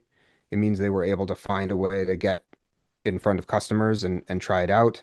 Now, I would say it's not always the case, but I would say that there's always something the founder can do to move towards building the product that's going to be great and getting in front of customers. And so we're looking for those early signs that they're doing that. And there's a big difference between founders who can do that and founders who find themselves getting stuck more easily. Khalil, how do you guys think about it? I think that's well said, Tim. I guess maybe to expand on that latter point a little bit, in the pre-seed stage, I would maybe replace this word traction with the word momentum. And like traction tends to lean towards like, yes, like actual customers, users, like all these things, which are great. But oftentimes we're investing before they have any of that. But that doesn't mean that they don't have any momentum, right? Someone comes to me and what do I have? I have a 12-page PDF. And if you give me money, then I'm going to take action to make something happen in the world. Like that's not the right thing. You should be taking action to make things happen in the world no matter what, and doing so as quickly as possible. And so, you know, there might be some in Charles' point around AI, like if you can have a 1 week or a 1 day MVP, you should have a 1 day or a 1 week MVP. If you can go to the mall and get 50 people to sign up in an afternoon, you should go into the mall and do that. If you're building something that's crazy and takes a lot of regulation or a lot of hardware, whatever else, then like there's still things that you can do to be going on the path. And so what I think today, it's like both the best time in the history of probably the world to be building interesting things. And also there are more kind of tourists and like fake founders than ever before. And so we really want to drill down into like, when you close this Zoom with me, are you working on your business Or are you like trying to figure out a way for somebody to give you money to then like maybe work on the business, you know? And most founders are busy working on the business. Charles, what would you add to that? That was really well said, Khalil. I think the same thing may be a little different. I think founders that I meet tend to overestimate the value of early revenue traction because we're looking for businesses that will ultimately get to like $250 million in ARR at some future state. And I find sometimes, I hate to say this, people give me traction data that just reinforces my gut instinct that the business is small. They'll show me like early customers, ACV, the level of effort required. I'm like, wow, that's a lot of work to get someone to pay you $3,000 a year. Maybe this business, maybe my instincts around this not being great isn't so great. The things that get me excited, though, to Khalil's point, are people who can recruit somebody who has no business joining a company that small, given their other options, who can recruit that person, someone who's got an early design partner who's really working with them, not who just said, yeah, I'm happy to take a look at your Figma wireframes, but who's really working with them. And also, you can't just sit still and say, like, I'll do all of these things when I get money. We do this 6-month look back on every company that we've invested in. Every successful company we've invested in has had very fast velocity as soon as we've given them money. And it's usually because they'd already figured out what they were going to do and were working on it before we gave them money. And most of the companies we have that don't work out at the 6-month pace, nothing is different about this company since we put money in. They're just as slow. They're just as stuck. We missed something in our analysis of the people. That's great insight. Thank you, guys. And I'm conscious that last point, just another to put a fine point on it, which I often tell people, because I talk to a lot of people when they're very early and they're considering fundraising, they're considering accelerators, they're thinking about how much should they raise and all that. The question that I ask them is like, will money actually help you go faster or de-risk something or learn in the world? And you can learn, you can do a lot of those things without any money in the bank, you know? And so, when you're fundraising, it should be to just pour on the gas, not to, just necessarily get you started. Anyway, good. And I want to come to audience questions. When you think about that and actually pouring money on the fire, okay, what are some of the biggest green flags that a founder can show that convinces you that actually, okay, what they have now is that momentum piece, like it's moving up these gears and actually this capital enables them to do that? Yeah, I mean, at the pre-seed stage, it tends to be, we really know we have design partners or we have early people that really are trying to pry this thing out of our hands, and we, need a couple of engineers to really make the product like enterprise grade or something along those lines, right? That's one. And then when you get a little bit further, maybe at, post accelerator or something like that, it's like you're not quite, again, we're not Series A investors. It's not like you have a machine where you put $1 in and you get $2 out, but you want to be moving towards, okay, there's we know we have like a good set of experiments that we can run to figure out how to like actually make this thing grow a little bit more. But first you need to figure out like what the hell it is you're building. Does anybody like it? Are there, how can you iterate on that cycle to make them love it? Yeah, love that. Okay, I've just seen, just kind of going through some of the questions in the chat, and I want to pick this one out actually. And Tim, I'm gonna throw this to you. So the question is from Carl. It says, if you're all in the Bay Area, I'd imagine you see the same sort of pitches. Is there any contrarian thinking actually happening? Are the same flags being used to evaluate startups, founders, market, etc.? Oh yeah, we see contrarian thinking all the time, I think. A lot of the, everything's AI now, but a lot of these AI startups, some of the companies were started before people realized how important these things were going to be. We also, we're based in the Bay Area, but we have people all over the world who are part of our team. So we're seeing the startups coming out of all the different regions, all the different backgrounds. Founders are coming from everywhere to YC. One of my favorite types of founders are founders who have just an incredible life trajectory, just came from nothing and sort of forged their own path. Those people are often very contrarian in how they think about the world. People who are outsiders, people who didn't grow up in an industry, but then figure out a way to reshape it. We see that all the time. So I think AI is something that's enabling people to build faster. It's enabling new business models, like Charles said. It's enabling all kinds of shifts and new opportunities that weren't available before. But I think the best founders still really have a particular way of thinking about the world. I like that. I like that. Thank you. And I'm just seeing another question here. I quite like this one because this is actually quite fun. Charles, I'm going to throw this your way. So good luck. What are a few insights that investors don't want to share with founders that would really help them? I think the hardest thing to tell someone is you don't like their team. Because they're still going to start. A, it's totally subjective, and B, they're probably still going to do the startup anyway, and we're not always right. And the only way I found to do it politely is to ask for permission first. I'll tell people sometimes, hey, I have some feedback. It's a little awkward. I'm like happy to share it with you, but only if you want it. And I've had a few times I've told people, like I told someone last week, I don't think your co-founder appears to be half as interested in this idea as you do. And take that as a grain of salt for someone who spent 30 minutes with you on Zoom, but it like seemed like the person didn't want to be there. And take away that. But I think team is the hardest thing to provide feedback on. And you can always pick it up. But it is. It's the most. How do you think AI is reshaping the traditional rules of startup growth, especially in terms of how quickly a small team can execute, scale, and compete with much larger companies? Oh, an easy one to wrap us up with, right? Just I actually don't know if I have anything super novel to say here that wouldn't hasn't been said on countless podcasts and blogs and everything else, but like the shit is speeding up. I guess my take on it is that everything is speeding up, but the things that I think about are like things that grow really quickly tend to like also, not always, but like they can also fall off a cliff really quickly. And so I'm thinking more and more about like what's actually defensible here. And there are, there aren't often like $100 bills that are just kind of like lying on the ground.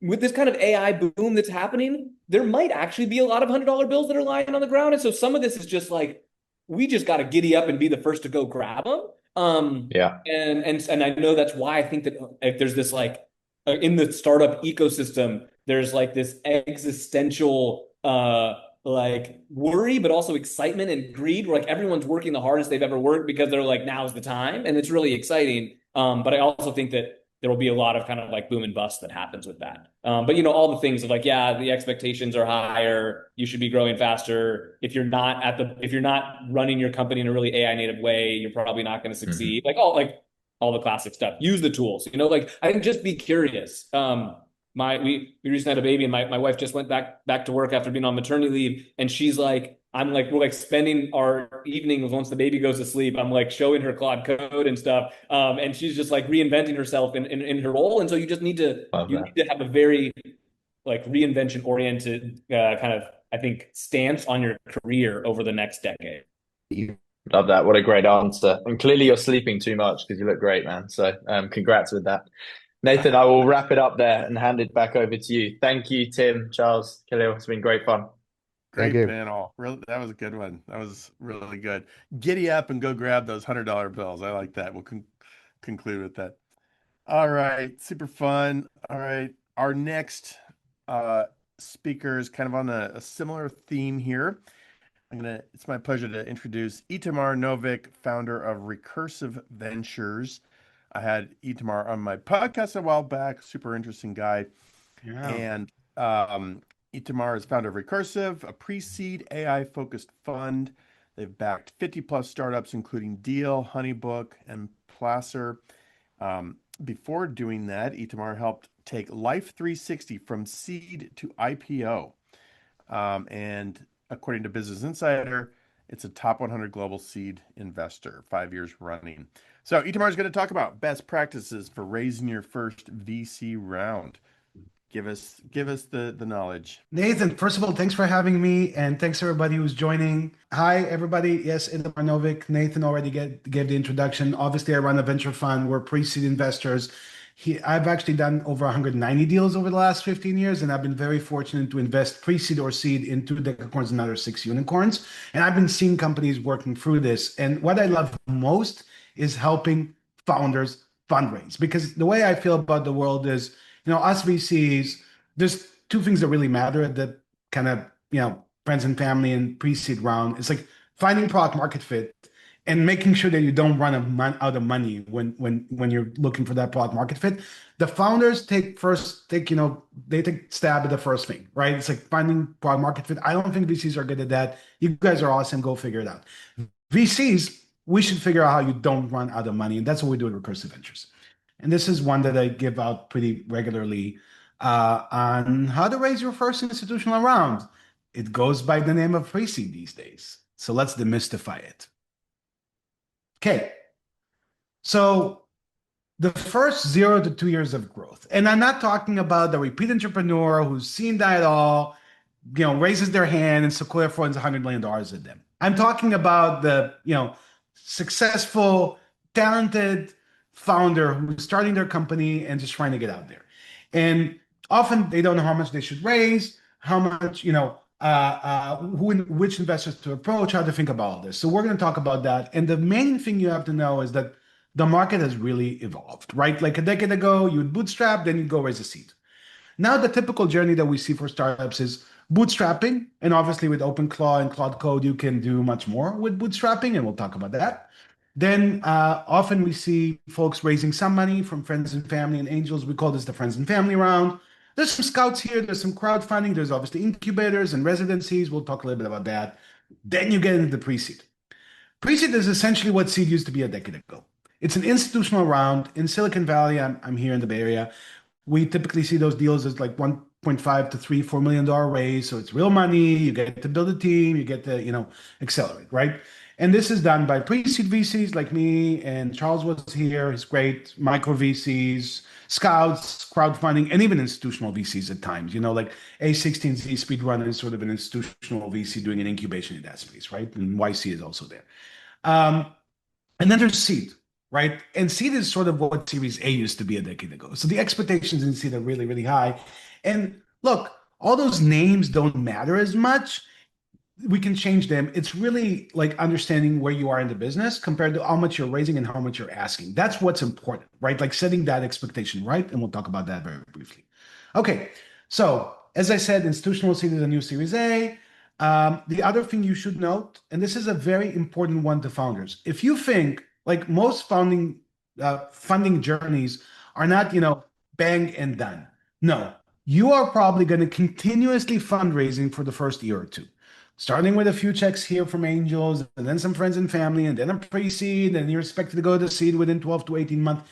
This is not going away. It's not what it used to be, where you go raise a big round and then you forget about VCs for 2 years. No, you have to continuously engage with VCs.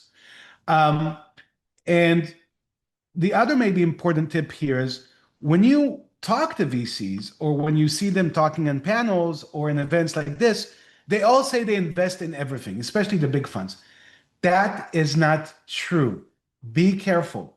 You have to really focus your outreach to specific people that actually back where you're at. So if you're raising a pre-seed round, no, it is not a good use of your time to go to most big VC funds. You're just too early for them.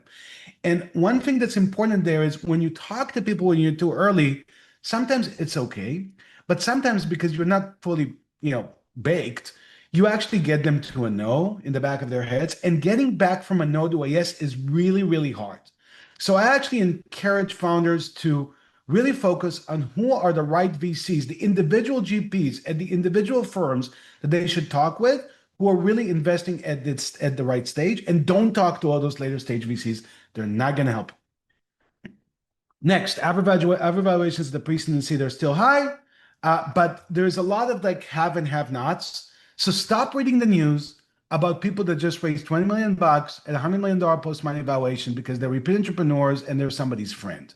And that is outliers in the news. I'm telling you, the mainstream is kind of, pre-seed is done at 10, 12, $15 million valuation. Yeah, there's YC at 20, whatever. You're not if you're not some, well-connected, everybody's friend on Sand Hill kind of person, those things are for TechCrunch. They're not like reality. So don't let that distort your reality and what it means to, raise money for your company. Okay. Now let's talk about readiness, which is a question that always comes up. What is your company ready for? Now, this table is not accurate in any means for your business. It is mainly focused on B2B AI companies, right, today. And it's high level trying to give you orientation on what it means to be at this stage. So let's say you're trying to figure out if you're friends and family, or if you're ready for pre-seed with an institutional pre-seed, check writer like me who writes $1 million checks, right? So funding amount is one thing. How much money are you asking for? If you're asking for $7 million, you're not at the pre-seed stage. You're actually raising more of a friends and family round, right? Should you have ARR? Well, yeah. I mean, as you approach pre-seed, you probably should, or have signed design partners, right? If you have zero, yeah, you can raise a pre-seed, but it's not easy. Obviously, with zero, you're still raising friends and family, right? And when I say ARR, I'm kind of very broadly talking about revenue. It could be a design partner paying you a little bit because they believe in the vision. It could be actual signed customers for multi-year contracts. But I think for pre-seed today, you kind of have to have something. You can't show up just with an idea. If you're in the idea stage, you're friends and family, okay? Do you need a lead investor for friends and family? No. For a pre-seed round, increasingly, yes. I mean, you can do put together a bunch of funds with 500K checks, but typically we're seeing more and more leads here. We're kind of, shepherding the thing through. And obviously, as you get to seed, it's a whole different ballgame. Seed is an institutional round with a lead, and you're raising, actually more than 1.5 to 4. You might be raising like 5 or 6 or 8, right? And then you have real revenue often, and you can find a lead, and it's high valuations. The other thing I would emphasize is if you only have the founders and you're not really hiring people or showing some product market fit, you're probably still in the friends and family round, not in the pre-seed. There's exceptions to all of this. I'm giving you the general rule of thumb. Okay. Next, we've talked a little bit about the signs. I think I might skip this, but obviously you guys can all read. I just want to go really quickly to tips and tricks. Nathan, how much time do we have? Or whoever's running the show? Around 2 minutes, so talk fast. All right, so no Q&A, unfortunately, guys. Quick tips and tricks. Fundraising is a sales effort. Make sure you have a game plan, a CRM, who you're reaching out to, and very high quality collateral. Build a process around it. Treat it as a sales outreach, and be focused, and make sure everything is well polished. 1. 2, be prepared. It could take 6+ months. It's a slog, and it doesn't end. It keeps going. 3, as I said, be prepared for 2 years of continuous fundraising. Even if you close some money now, you're going to need more in 6 months. You're going to need more in 8. This is a marathon. It's not a sprint. 4, network. Find people with VC relationships to help you. Angels, advisors, incubators, whatever it is. If you don't have the network, you need to build it up front and engage with people to get a network. Last, pick the right investors. Focus on the individual partner, not the firm. Are they the right fit for this? Why? You really want to know why those people are the right people for you. Are they actually investing in your stage? Okay, great. Now get a warm introduction to them, which is the most important thing. Somebody that knows you and knows them and can vouch for you, that's the right way to get in front of the right VC at the right time. People are asking if you'll share these slides. I don't know. Do you have either an email or a link or some way to share these? I guess they'll be sent by the MaxPog team too. Yeah, 2 things. So first of all, for everybody on the call here, follow me on LinkedIn. I write tips and tricks on fundraising and dealing with VCs every single day on LinkedIn. I'm the only Itamar Novick in the world. I'm not kidding. Just find me on LinkedIn, follow me.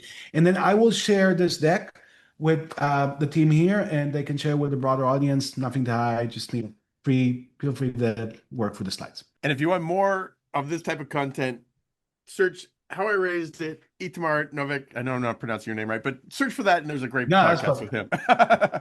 Yeah, that was a fun pod. Thanks for doing that. And obviously, inviting everybody to watch and follow us. Yeah, good stuff. Good stuff. All right. Well, great to see you again. Let's keep moving. I'm going to actually moderate this panel. So I'd like to call up, this panel is called Go International Day 1, Start Locally, or Focus on the U.S. Market. Pretty interesting topic because I know lots of people on this Zoom are spread all over the world. So I would like to introduce our speakers here. Actually, instead of me doing it, my voice is probably getting tiresome. Why don't you gentlemen spend a minute just to introduce yourselves, please? Go for it. I'm Alan Taylor. I run and manage a fund called Endeavor Catalyst. It's an international, globally focused Series A and B stage venture capital fund built on top of a really cool organization I've worked for the last 20 years called Endeavor. So Endeavor is all about building entrepreneur ecosystems around the world, present today in 50 countries, Latin America, Middle East, Europe, Africa, Asia, basically everywhere that's not Silicon Valley. And we're huge believers that you can build really big companies elsewhere. We can talk more about it. And where are you located? Where are you based? So I physically live in California, in San Francisco, and Endeavor has a global headquarters in New York. But that's because we want to connect the best founders from everywhere to smart capital from the major capital hubs, right? California, New York, London, Dubai, Singapore, etc. And just before we move on to Peyton, just roughly speaking, if you look at your portfolio of startups, is it 50% EU? Yeah, what's the breakdown? Like, could you? Oh yeah, so I mentioned 50 countries, right? So it's very global. 91% of our investments are outside the United States.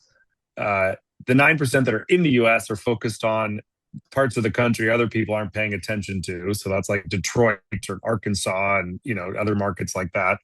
But over the last 14 years across 4 funds, we've made about 400 equity investments. LATAM is the biggest market. So Latin America represents almost 35% of that. The Arab Middle East is the second biggest market. We have 60 investments in that part of the world. That's mostly Saudi, the UAE, and Egypt, but also Jordan and Lebanon and other places. And then the fastest growing parts of our portfolio are in Southeast Asia, Sub-Saharan Africa, and Central and Eastern Europe. So we are the most active Silicon Valley-based fund in a bunch of markets, from Brazil to Pakistan to Ukraine. That's awesome. That's really interesting. Peyton, same question. Tell us a little bit about you. Yeah, hey, I'm Peyton Dobbs, partner at Hoxton Ventures. We are early stage seed firm based out of London. And like Alan, I actually sit here in San Francisco as well. A big part of our thesis is California connectivity. And I always say incubating in Europe, exporting to the addressable market of the US. 50% of our portfolio is in the UK, 25% Eastern Europe, 25% Western Europe. Super interesting. Those are very interesting. Let's just jump right into it. So I guess Alan, we'll start with you, but I'd like to hear from both of you. What do you recommend as the primary focus for founders today? Kind of going international day one, or building locally first, or focusing on the US, or some combination? So I thought a little bit about this question, Nathan, and it definitely depends on the problem you're solving and the customer base you're going after. But as a general rule of thumb, we see more and more companies building kind of global from day one than ever before, right? In Endeavor's own portfolio, if you rewind the clock 10 or 15 years, 70, 80, 90% of the businesses we were supporting and investing in, we're building local solutions for local problems in Brazil, in Indonesia, in South Africa, et cetera. Which left only a small sliver that were doing kind of global products built from anywhere. Today, as much as 30 or 40% of what we see are these global innovation comes from anywhere ideas. And it's because we have examples now in all kinds of categories and verticals of it happening, right? So if you think about, I'm old enough to, if you really go back, remember, there was only one, when I started at Endeavor 20 years ago, there was like one international business that had been built from somewhere else and become like on a consumer brand level really successful. It was Skype, right? Skype was very famously Skype, yes. That was the only one. Now you've got Shopify's built in Ottawa, Canada, and Spotify's from Sweden, and Atlassian and Canva are built in Australia, and Wiz is in Israel, and UiPath was built in Romania, and even the regional winners like a Nubank, famously like conquers Brazil, then goes to Mexico. Nubank's coming to the US, right? So I think there's an interesting thing here that more and more you can build really big companies from anywhere, but you got to make sure the problem you're solving and the product you're building is actually globally applicable. Yeah, Peyton, anything to add on there, or I can? Yeah, totally. I mean, I'd absolutely say hey, it depends. The category you're building in and your ambition, right? And hopefully your ambition is big and to build a unicorn. And if you actually look at Professor Ilya Strubelev from Stanford did great work here. And by moving to the US, companies throughout Europe have 2 to 3x greater chances of building a unicorn. And from Israel, that's up to 9x higher probability of building a unicorn. So there's something real there. I always say, like, first and foremost should be focused on product and building great product. All companies start there, and you've got to know your customer, know the market that you're going after. And if there's lookalikes and if there's parallels and similarities with your market and the US, then yeah, hey, incubate, use your design customers in your local market where maybe you have some efficiencies or connections, and kind of iterate to a place in PMF where you're ready to expand. But recognize you'll be trading off some of those, building locally, possibly, but for speed in the US, and maybe trading off kind of a first mover advantage at the same time as well. So you just have to navigate that smartly. And of course, in regulated industries like banking, that Alan mentioned, or in pharma, things like that, it's probably a little different playbook. But good to be smart, pragmatic, and move quickly no matter what market you're in. Peyton, I want to stick with you for a minute. What is the hardest part about cracking the U.S. market that international founders kind of underestimate or miss? Yeah, totally. Hey, sometimes there's just a natural cultural differences, right? Of selling in the U.S. I always say it's often where things fall down is kind of commercialization. And it is because it's just selling in a new market. It's as if anyone in the US goes to another country. It's just different. There's different norms, different networks that you have to recognize. As a result, I think one thing that people underestimate is quote unquote CAC, just customer acquisition. It is a different and more competitive market here. And what I would also say is, as a result, not always the best product sometimes wins. Sometimes having distribution matters a lot, right? Don't underestimate that. And sometimes distribution can beat a great product. I remember there's an example while Google, being a behemoth, had very low market share in internet browsers, right? Internet Explorer was the standard. Prior to that, Netscape was the standard. It kind of been disrupted. Well, one thing Google did have was distribution, and a great product, obviously, but that distribution matters. So I would not underestimate selling, not just selling to investors, but selling your product, and CAC, customer competitiveness, and that landscape and distribution. Yeah, Alan, anything to add there? Or I have another question teed up, but anything to add to that? Kind of the hardest part about cracking US? Look, I think the competition level is crazy high in the US, right? Like, one thing we definitely know is that if you come, not only you're competing for customers and venture dollars, you're competing for talent and people. And we say the US like it's one giant thing. That's certainly true in California, right? We've seen a lot of international companies come and set up shop in Austin, Texas, or Chicago, or like other parts of the country. And there they can have some competitive advantages on some of these other things we're describing. Nathan, I think our only other perspective as Endeavor is what we once upon a time called US from day one is now global from day one, right? We have lots of companies born in Istanbul where their first major market they sell into is actually Singapore and Southeast Asia, right? So the idea that you can be global from the beginning, yes, the US is a very big, important market, but it's not the only one, right? So trying to study like where you should actually go first can oftentimes be an important consideration. And, let's talk about that. One of the questions we talked about prior to this is, where is the next new bank coming from and why? Which is kind of like, if you're a betting man, had to bet on certain countries or regions, like, where are you seeing the most exciting things happening? Yeah. So look, I have a very specific and probably emerging market positively biased lens, right? But Endeavor grew up, helping Mercado Libre out of Argentina become a $100 billion market cap company. Nubank has come from Brazil and now become almost a $70 billion market cap company.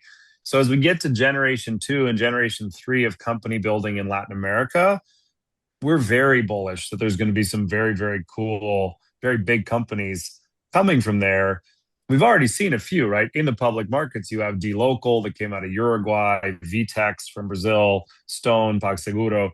There's more coming behind them in Latin America for sure. But part of your question, I think, is Nubank seemed to come from nowhere. Like, what's the next place where that's going to happen? My money there is on 3 markets, Egypt, Nigeria, and Pakistan. And I'm spending a lot of time on all 3 of them. And why? Just briefly, because I want to also hear Peyton's answer to this. But why those 3? Like, what are the advantages of those? Yeah. Look, I was in Lagos about a month ago. Nigeria looks a heck of a lot like Brazil 15 years ago from a venture perspective, maybe like 10 years ago. You've got the first few kind of green shoots coming out. You've had one exit with Paystack. You have these businesses like MoneyPoint that are just look like they're going to be rocket ships. And you've got amazing entrepreneurial talent in a country of 200 million people, right? And the 200 million people matters, right? Because back to our first question, if you're from a tiny country, because you're Israel or Uruguay, of course you're going to be global from day one, right? But if you've got 200 million people like Pakistan and Nigeria do, you can build and solve some real big problems and become multi-billion-dollar businesses without ever leaving your borders, right? And I think that's exciting. If I'm going to take the most literal version of your question, the next new bank is actually called Time Bank. It's from South Africa, and it's building the leading digital bank in Africa and Southeast Asia. And we introduced them to Nubank and got Nubank to invest in them. So that's like the actual next Nubank is going to be Time Bank. Time Bank, interesting. Hey, what do you if you're a betting man, which you are because you're a master, where are you like? Yeah. Hey, I mean, we obviously bet on Europe, and if you just think about Europe as a whole, you're seeing a lot of AI talent coming out of Europe, right? And you don't have to go back too far to see Deepmind coming out of London. Meta's Fair team is in Paris. Some of that original OpenAI team came out of Eastern Europe. So I always say, like, there's great academic and research-based talent in Europe. Commercialization is, again, in the next phase, but now you're starting to see that. And you're starting to see that kind of flywheel occur. And if you look specifically at AI, well, now you're starting to see Lovable coming out of Sweden and the Nordics. We think that is a very hot space, and that there will be founders spawning off from there. And you see 11 Labs coming out of Poland, and other companies from our portfolio like No Magic or Spacelift that are based there. And again, there's this whole thesis of just success begets success. And Europe is where the Valley was, maybe 10, 15, maybe even 20 years ago, whereby now there are these unicorn exits and outcomes that are now spawning off the next generation of founders and unicorns beyond. So that's where we're placing our bets. Yeah, super interesting. John Frankel, who was on 2 or 3 sessions ago, they set FFVC, they set up a Polish fund, a Ukraine fund, right? I mean, it's interesting to kind of, place your bets on where the next opportunities are coming from. Exactly. Two of our last 3 investments, the ones we've done in the past month, are in Ukraine. It's like it's clearly like an unbelievably good place to put your money right now on the kind of quality of the entrepreneurs and the companies versus the global investor sentiment. And it'll all, be much less contrarian in a year or 2, but right now it feels very contrarian to be investing there. We love Ukraine, and we just had first post-war Ukrainian unicorn was a company we funded called Preply. Yeah, of course. And it's there is something to be said for Ukrainian founders. I can tell you right now, they are tough guys, tough, hard-charging guys and girls. If you think one of the qualities that makes an absolutely great, remarkable, standout founder is resilience, they've got it. I mean, they're quite resilient. Thank you, guys. Really interesting. We could spend an hour on this topic. But I am going to, and now I'd love to turn this over to Matt Burris, who's going to talk about cap table problem and lead a panel. Welcome to the panel. Please welcome Brad Whistler, from Paragraph and Michael Van Leer from Builders. Guys, before we get started with everything, why don't you take a couple minutes and quickly introduce yourselves, what you guys do, maybe explain a studio. Well, we don't have enough time probably to dive into all of what all's involved in a studio, but I'm a Brad Whistler. I am a partner here at Paragraph, venture studio based in Bloomington, Indiana. We're a B2B SaaS studio focused on the future of work. You know, if you spend any time in the venture studio space, you know that if you've seen one venture studio, you've seen one venture studio. They are all different, many, many different models out there. What we all have in common, though, is that we are in the business of starting businesses, and we start and we bring new businesses to life in relatively rapid succession. And we like to think, and the numbers I think prove that we have gained some efficiencies by being able to do that over and over again. And so we are just always on the lookout for world-class founders who we can partner with to bring new companies to life. So excited to be here to talk more about it today. Michael from Builder Studio. We're running a AI enterprise venture studio from the Netherlands in Europe. Look, what's the studio all about? I think it's like you just said. You know, it's basically solving the complex problems with you know, with founders or the entrepreneurial way of doing things, and within a model that has some sort of a standard construct. I think if you look at Builders, we've been building quite a few years now in the space, and we're pretty well known for, let's say, data-driven building. So looking for evidence, you know, finding the right founder, but also the right problem to solve in the right way. And of course, in this day and age of AI, we've heavily automated that as well. A little bit about my background: being a software founder for 26 years now. So built many companies, sold a few, you know, fucked up a few as well. And I think, you know, together with the partners we have, that's what we combine in, you know, what we today call a venture studio and a fund. Excellent. Well, I think you've all experienced the problem of when a venture fund actually sees a studio built company, the cap table often will trigger an automatic pass, right? Studio ownership, it tends to be a lot higher. It's non-standard. It really sticks out, and that can reject a company before an investor even sees the deck. So in a lot of ways, that's not really a cap table problem. It's a pattern recognition problem. So how do you get a VC to look past the cap table structure and actually evaluate the company that you guys have built? Well, I think, you know, like as you said, it's a pattern recognition. It's a perception problem, and ultimately, if an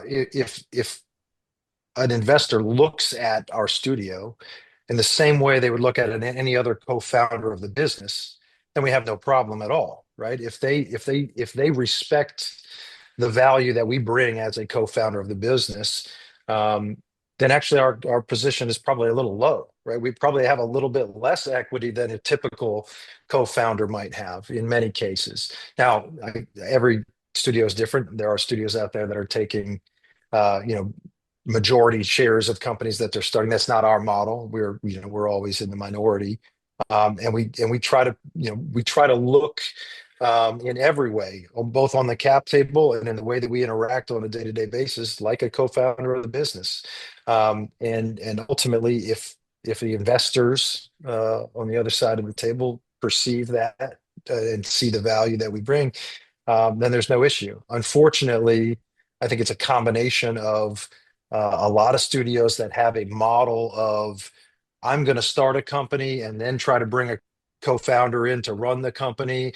I'm going to own 75-80% of it. That, you know, obviously, you know, that's problematic for any investor, right? They really want the day-to-day management to be sufficiently incentivized, and they don't want dead weight on the cap table. And I think a lot of studios, you know, have kind of you know, given a bad rep to studios, but there are lots and lots of studios out there today that are doing it right, that are really truly bringing incredible value and accelerating the path to market, the path to success. And I think we're slowly but surely, you know, getting to a point where, you know, more and more Series A investors recognize that value. But it obviously is different on every case-to-case basis, right? I mean, every studio is bringing a different set of skills and a different model to the table. And so I think we just need to keep pushing for investors to evaluate studios in the same way they would evaluate any other co-founder. Yeah, look, the other end is perception is reality, for a big part of this. So, look, once there's success, this all doesn't matter that much, right? So once the few portfolio companies start rolling, the reputation is there, and there to me, it is a big part. For example, we have, after validating, we'll say, look, we have around 30% on the cap table, right? And even the wording matters, right? You just said the word take. We don't take equity. We validate and build the business together. So, right? So we're the early days. But it does feel like a relationship game, just like with emerging fund managers. It feels like studios have relationships to build. And once you know each other well, for example, in our case, the same VCs are looking at every portfolio company if they're in enterprise AI, for example. That doesn't mean they like the cap table, and it really depends. If there's a lot of success, we'll make it work. I think overall our internal position has been, and I think this is just a normal position to have. Look, if you really like the company and the success is semi there, if we have to take some of the off the table, we wouldn't mind, right? Let's talk about what you guys are going to add to the equation, or how much operationally involved we would be after. But I must admit, and Matt has get to know me a bit like this, I'm getting fed up with the conversation to begin with. And I think this perception might be true. So you do a lot of work to be, for example, we work founder first, right? Founders that see a big challenge, we all help validate and build up their business. In the end, if after half a year of work, we have to try to make this work, something else is fundamentally that needs to change, right? So we've taken a few approaches recently, let's say in the last 6 months, where one of them, we would buy out 10% of our own equity. So we would only have 20% common left. And that other 10 would be bought out by our own fund, and it would keep investing. So the cap table is a lot more like your typical, let's say, pre-seed seed cap table. That kind of works, right? But then still, it feels very shitty if a seed investor comes in our region, Europe, with 10, 15%, and they're still the smallest on the cap table, So that doesn't make sense for them, right? I think there's a lot of things that in their typical fund rules they could invest, but it just doesn't sit right with them. So I am experimenting with a route where it's less equity, because I think you have, this is going to sound weird, majority, it's a very easy conversation. You're just a typical, let's say, more PE-driven type of company. And if you have minority, then why do you have, more than a quarter of the cap table? I think it's a mental game that's hard to surpass until you have the big winners. So for momentum, I think it's a buzz killer, for sure. Yeah, it's tough, and it sort of reminds me of the situation that accelerators were in. If you look back, when accelerators just emerged, there was a lot of pushback from the investment community, and it looked a lot like the pushback we have around studios. The question was, why would any founder give up equity for so little support, so little return? And that skepticism took years to dissolve. And it really took data coming out that said that the value add was substantial. The success rates were better. And I think studios are still on that maturity curve. We've got good data that shows it, but there's a little bit of an awareness gap. And so, where do you think we actually are on that curve right now? And what has to happen before studio-built companies get that same reflexive credibility that a company coming out of Techstars or Y Combinator might get? I mean, I think it's happening. We have a number of investors, a number of funds that will look favorably on any deal that we bring, because they know the value that we bring. They know that we're going to bring them good deals, that our valuations are going to be really good relative to the momentum that we create in businesses that we start. So, as Michael said, like, relationships are incredibly important here, right? I don't think we're close to the broad perception of Series A investors being that, hey, yeah, studio deals are great, bring me more of them. I think it's going to take some big wins. I think it's going to be, you're going to need a few more household names, a few more of those unicorns, and for it to be really public knowledge that those were studio companies that became unicorns before the culture, if you will, is going to start looking favorably on studio deals. But to be honest, like I don't need the masses of VCs to have that perception, right? I need a good, strong network of VCs that are going to look at the deals that we bring them. I need a continuum of funding for the companies that we're starting, but I don't need, every coastal VC to be cheering on studios. It'd be great if they were, of course, but that's not going to slow our business down. We're waiting for that to happen, and it's just an inevitability, right? You can name the names of why people think Y Combinator is great, right? You can name the handful of unicorns that everybody talks about every time you ask them, well, why is Y Combinator great, right? We'll have that in a few years in the studio space as well. I don't want to. I mean, the answer is quite obvious in some sense. I think the previous speaker, maybe Nathan, and his panel also discussed. It starts to become distribution, right? Even YC as a brand as a whole, right? It's starting to become way more distribution than might be healthy, right? And I think this goes for whatever a studio is, because I think at some point you might not even want to call yourself a studio, right? Because the companies you create, if they want to compare, apples with apples, they're going to try. And you as a researcher in the space, Matt, it's really hard even to get that data out. Yeah. So at some point you're looking at what is distribution on, because we're talking about, after we've done the building and, a few stages later and maybe 2 or 3 rounds. To be honest, I think once you can show the world that the beginning, the inbound, like the best founders are choosing for you because that model makes sense, the rest doesn't matter. And I think that's the cold start problem the industry has as a whole. And the ones that surpass that, you don't hear anymore because they're just busy, building and building. Building. Yeah. And so I think we're optimizing for the wrong thing. I don't think it matters if I have 10 or 50% on the cap table, to be honest. Also on the front end, the founders will, get all the value and understand the deal there. Different than an accelerator, I would say. There's not a lot of theater going on in studios. It feels like there's real operators and they're looking for evidence and they're putting their own skin in the game. And, in many cases, a lot of their own capital and learnings. So I think that dogma isn't here, but until we understand the distribution, like, the successful Y Combinator is not an accelerator, it's Y Combinator, right? It doesn't even fall in the same category. And I think but that kind of thinking is necessary, I guess, for most of us. And for us, talking to thousands of founders every year, that's the only difference.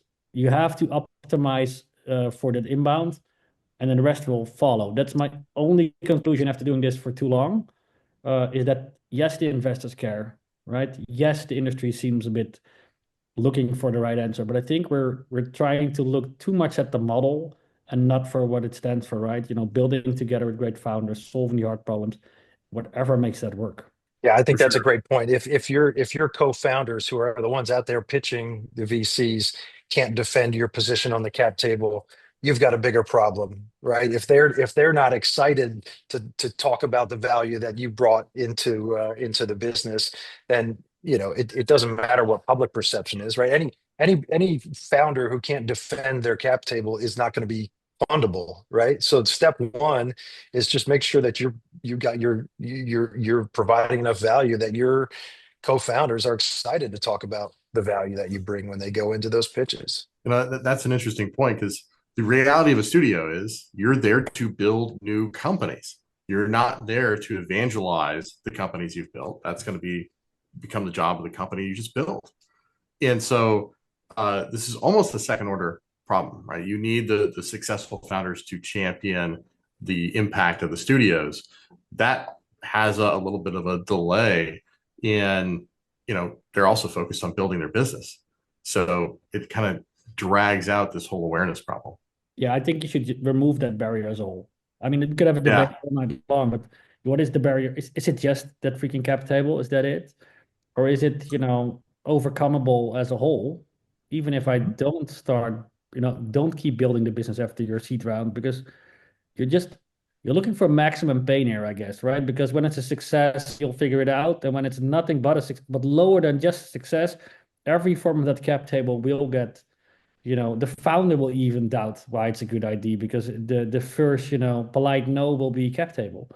So you're looking for maximum hurt, I guess. And then maybe even worse, you're trying to make everything work instead of running a fund, you're trying to make the best work. So you inherently have to understand that this is not the easiest route if you want to be very solidified on your structure. So I'd love to get specific, because I think sometimes these sorts of conversations, if you can't put an example to them with some real numbers and show how this actually transpires, you get lost. So I'd love if you guys could walk me through an actual deal, hide some of the, the critical details, names, the guilty parties and so on. But what was the stage you were raising, the company was raising at, the ownership structure? What were you still providing in terms of support at that time? I'd love to see one where, an investor said yes, just without hesitation. What made that work? What that deal look like? Go ahead, Brett, because I have none where there was no hesitation.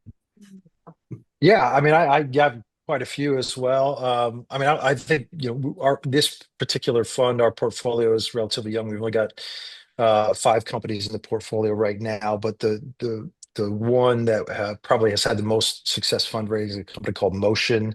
They're offering a new operating system for college athletic departments. We have a slightly lower than typical stake in that company because,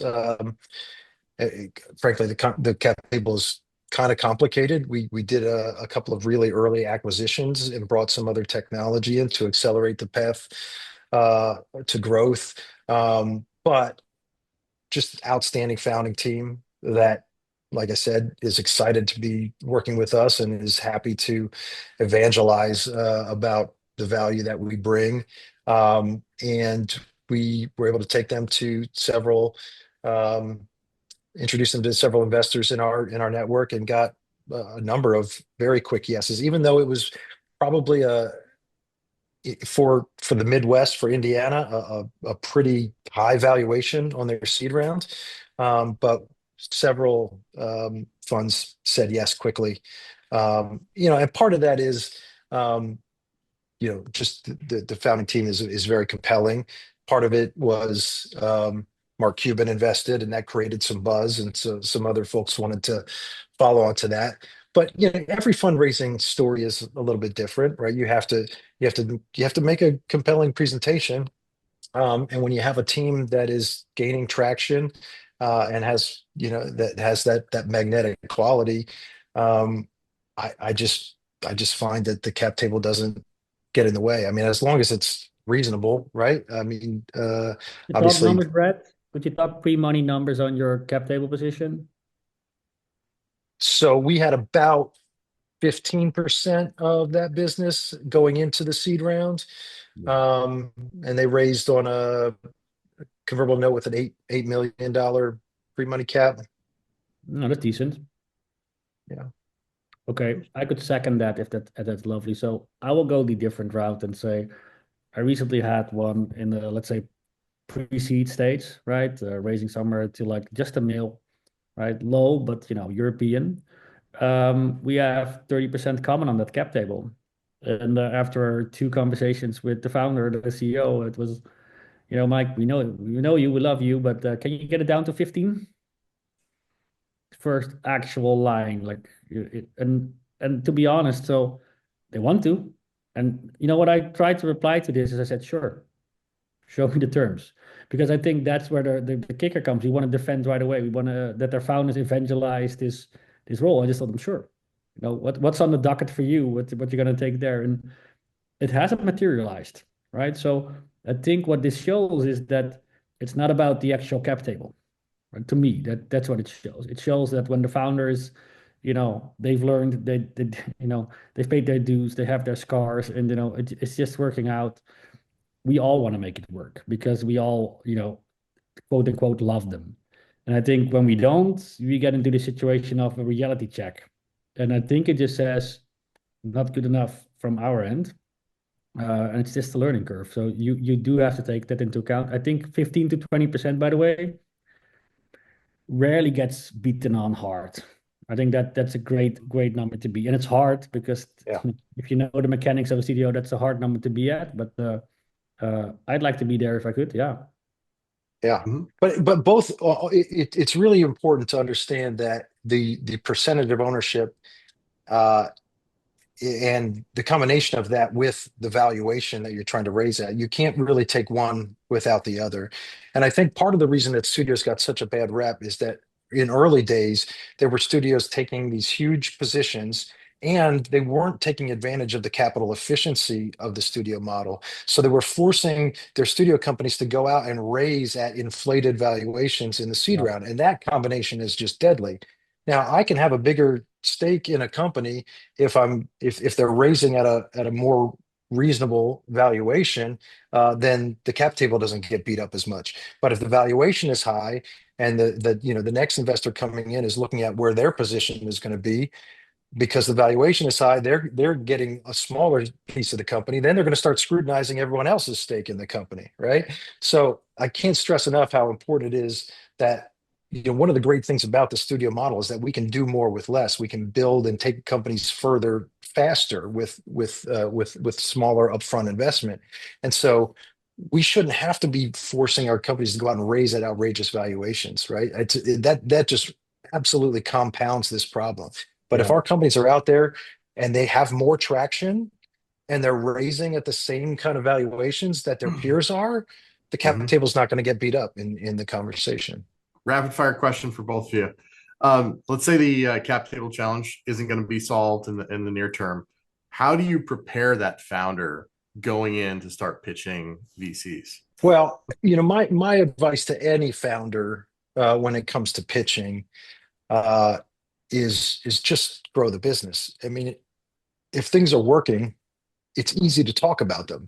I think in startup culture generally, we just spend way too much time obsessing over the pitch. If you're actually growing your business, the pitch just comes naturally. You can't stop talking about it, right? And you can't help but be compelling in talking about it. So, and it's like I said earlier, if they feel great about the arrangement that they have and the business is growing and the metrics are good, the pitch is going to go well. I mean, it's just that simple. Other people are going to want to be a part of it. Where you have a problem is if you don't really have traction, things aren't growing that fast. Other people don't want to be a part of it, and they're trying to drag people in because, well, the studio's now stepping away and we're not carrying them anymore, and all of a sudden the runway is short and they're pitching out of desperation. Of course nobody's going to fund that. Let me second that in a different way. If you have happy users, it doesn't matter how much you fuck up the pitch.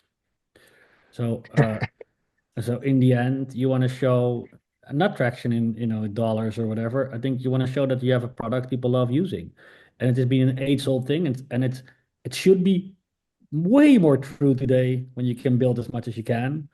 On top of that, for us, is be that authentic you just talked about, Brett. And we have quite an extensive platform around all the data, a founder actually creates.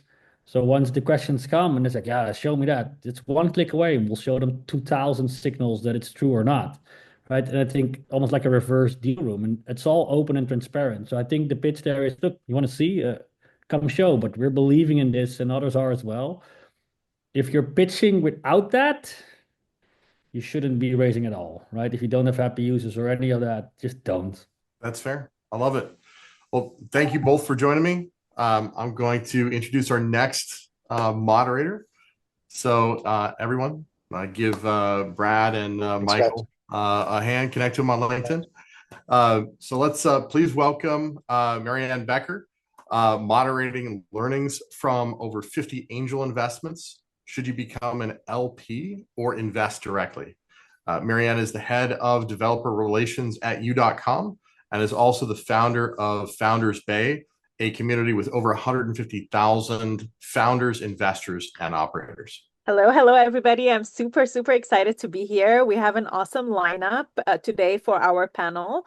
We have Charles Dellingpole, who's the founder of Comply Advantage, joining, Scott Harley, who's the co-founder and managing partner at Everywhere Ventures. And then we're going to talk about the learnings that we got from 50 plus angel investment and whether you should become your own LP or you invest directly. So Scott and Charles, maybe in a few sentences, just tell us a little bit more about you and the type of investments you do. Maybe a quick intro about me. So I run Founders Bay. We're a community of over 250,000 founders, VCs, and operators in the Bay Area. We do a lot of events to bring the community together. We also recently angel invested in 2 deals, and one of them just 4x the valuation within 2 months. I'm also an angel investor at Shack 15 Ventures. I'm also head of DevRel at U.com, and we do AI infrastructure. So if you need to use any search APIs for our agents, you can check us out at U.com. So that's a little bit about me. So Scott, tell us a little bit about you. Thanks for having me here. Thanks, Max, for organizing a great event. So I've been investing since 2011 across Series A, Series B, and then for the last 8 years as a pre-seed investor. So we started Everywhere Ventures in 2018. We started as a founder community in New York City. We're now about 600 founders and operators that are LPs across our funds and about 300 portfolio companies. We typically are writing $250,000 checks, pre-seed rounds, kind of $1 to $2 million, first institutional rounds, primarily B2B, primarily sort of future of money, health, and work are 3 main swim lanes. But we've learned the lesson the easy way and the hard way that you got to follow incredible founders no matter what they're building. And so we've actually found, it's something that I'll talk about, is that the outliers are often in the tails, and the asymmetries in the portfolio are sometimes the things that are not within the area of thesis. And sometimes the burden of proof required to do those deals means somebody on the team has higher conviction, somebody believes in the idea more, and those end up sometimes being the asymmetric outliers. So I would say we're basically a generalist pre-seed fund. Very cool. I love that. So Charlie, tell us a little bit about you. Hi, Marianne. It's awesome to be here and great to meet you, Scott, as well. So my name's Charlie. I have been also investing for about 11 years now. I've done roughly 200 investments myself. And I think I've learned a fair amount from doing that. Typically, I've done investments in fintech, banking, payments, crypto, like SaaS, AI, because I've started 3 companies. The second one was a kind of lending platform for businesses. And the third is a company called Comply Advantage. So we work with 3,000 banks, payment companies, fintech companies.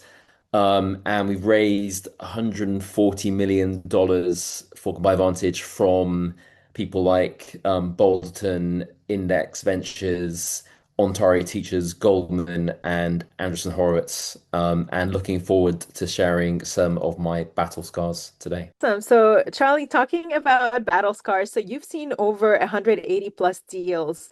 Can you share one time that you trusted your own gut over a big name co-investor and it worked, and one time it really didn't? And then what did that teach you about when not to rely on other as an angel? Yeah, I guess I've been sent tons of deals the whole time by funds that I thought were particularly exciting, and people that I thought were really cool and I wanted to work with. For instance, like the founder of Monzo, Tom Blomfield, before he became a partner at YC, sent me a payroll deal that kind of that then like shortly collapsed, right? And I just thought like it was super cool to work with you, and I guess you're kind of transfixed, right? But then I think the people that you think are kind of actually very good investors often aren't.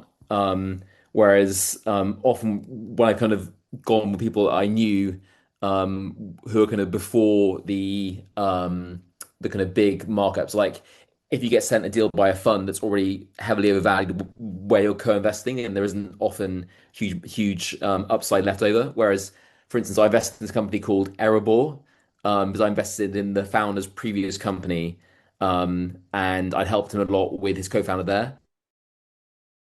They were the first ever entity for about 7 years to get a national banking license in the US, OCC, FDIC regulated, and they raised at 4.3 billion from Lux Capital, having gone from nothing in about 9 months, right? So I think often it's better where I've known the person for a long time, they've worked for a company that I've started, and then you get the big fund in after you kind of do that, or I think somebody taking introductions from big funds where you think just because they're like very exciting to work with, that often doesn't work out. And in my experience, it's been where I kind of put work in, help the company, and be more operational.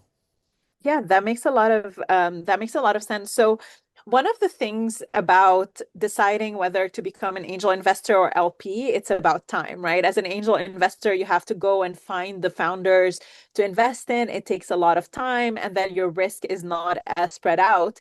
But so maybe for the both of you, so if someone has a strong operating experience, right, but not a lot of time, where does the real upside come from today? Is it picking a few great direct investment or backing the right fund managers early? I think, I break the world down into sort of two modalities. I think there's access and there's process. And if you have unfair access in a given domain, given geography, there's no reason, you can find great deals, but I think you have to be honest with yourself about your true level of access. And if you don't believe you really have kind of A+ access, as Charlie's talking about, a founder introduction from somebody that you've known for a decade, building in a domain that they know deeply, intimately well. If you kind of honest with yourself about having either access or going deep through process, but I think where people really get burned on direct investing is sort of getting caught in the middle, right? So there's a high kind of polarization where if you have a deep process and you say, I have a thesis and a viewpoint on the world, I'm going to write, an article. I'm going to go talk to 50 companies doing that, and I'm going to select into what I think is the A+ team within those 50 that I've talked to. But to your point, that takes a lot of time. So I think where people get caught is sort of not running a true process, and also not maybe having A+ access, and sort of kicking the tires on your own access and saying, what is it truly that's differentiating me from seeing this deal versus, why has it not already been shopped up and down Sand Hill Road? And sometimes I get introductions from friends of mine, say in Dubai, for a company that's in San Francisco, and I have to ask them, what is it about your proprietary access that makes you think that you're seeing this before anybody else in San Francisco is seeing this, right? That's great. So it's not only whether you yourself have great experience, but also do you have access to those deals, right? So if you have access to like high quality deals or deals that you can't pass off, then it may be better that you do your own investment. That's a great point. Charlie, what do you think? I've done like LP in about like 15 funds, and some of them have been amazing, some of them have been terrible, right? So it's kind of impossible to know in advance. I guess if you know someone really well and they're smashing out the park, then you can up your allocation in the subsequent funds. But yeah, I think it's probably as hard to tell which funds will be good in the absence of a track record as it is which companies will be good. In terms of companies, I guess there is a reason why like family offices and other like pools of capital want a VC in the middle. And for the same reason that you want to have someone good running your money is because you want them to like be able to really drive the companies to kind of really help with client introductions, with other investors, with team hiring, and I guess lots of companies where I've invested, I've done tons of work to help them with that, right? And I think particularly where you want to be taking on teams that haven't got great contacts or connections, and I think if you can help them when they have nothing and make them into something, then there's a good arbitrage there. Whereas some companies where they're already like super sexy, super exciting, they don't need you, right? So I think it's a really difficult question. And that's partly why I did 200 angel investments, is to kind of learn what the answer would be.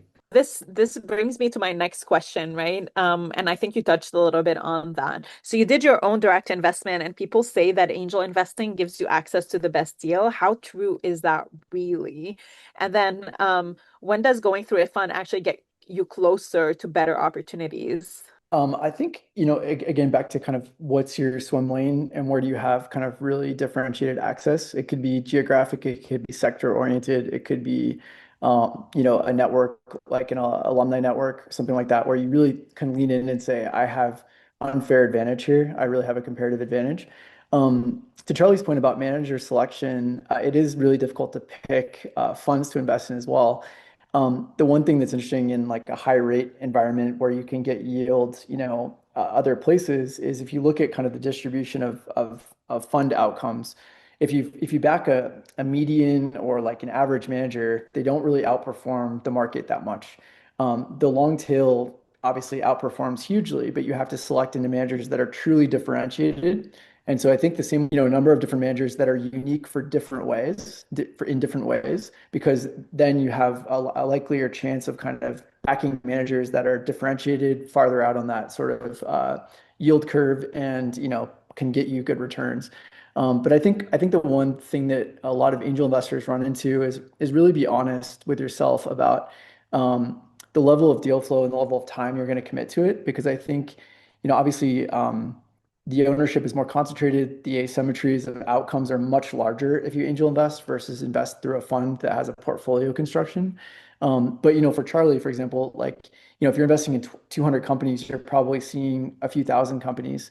And the average person isn't seeing a few thousand companies. The average person is making 5, 10 angel investments and they're seeing 100 companies. And I don't know that that's sufficient to really build a portfolio. So in that case, you're better off investing in a fund, I think.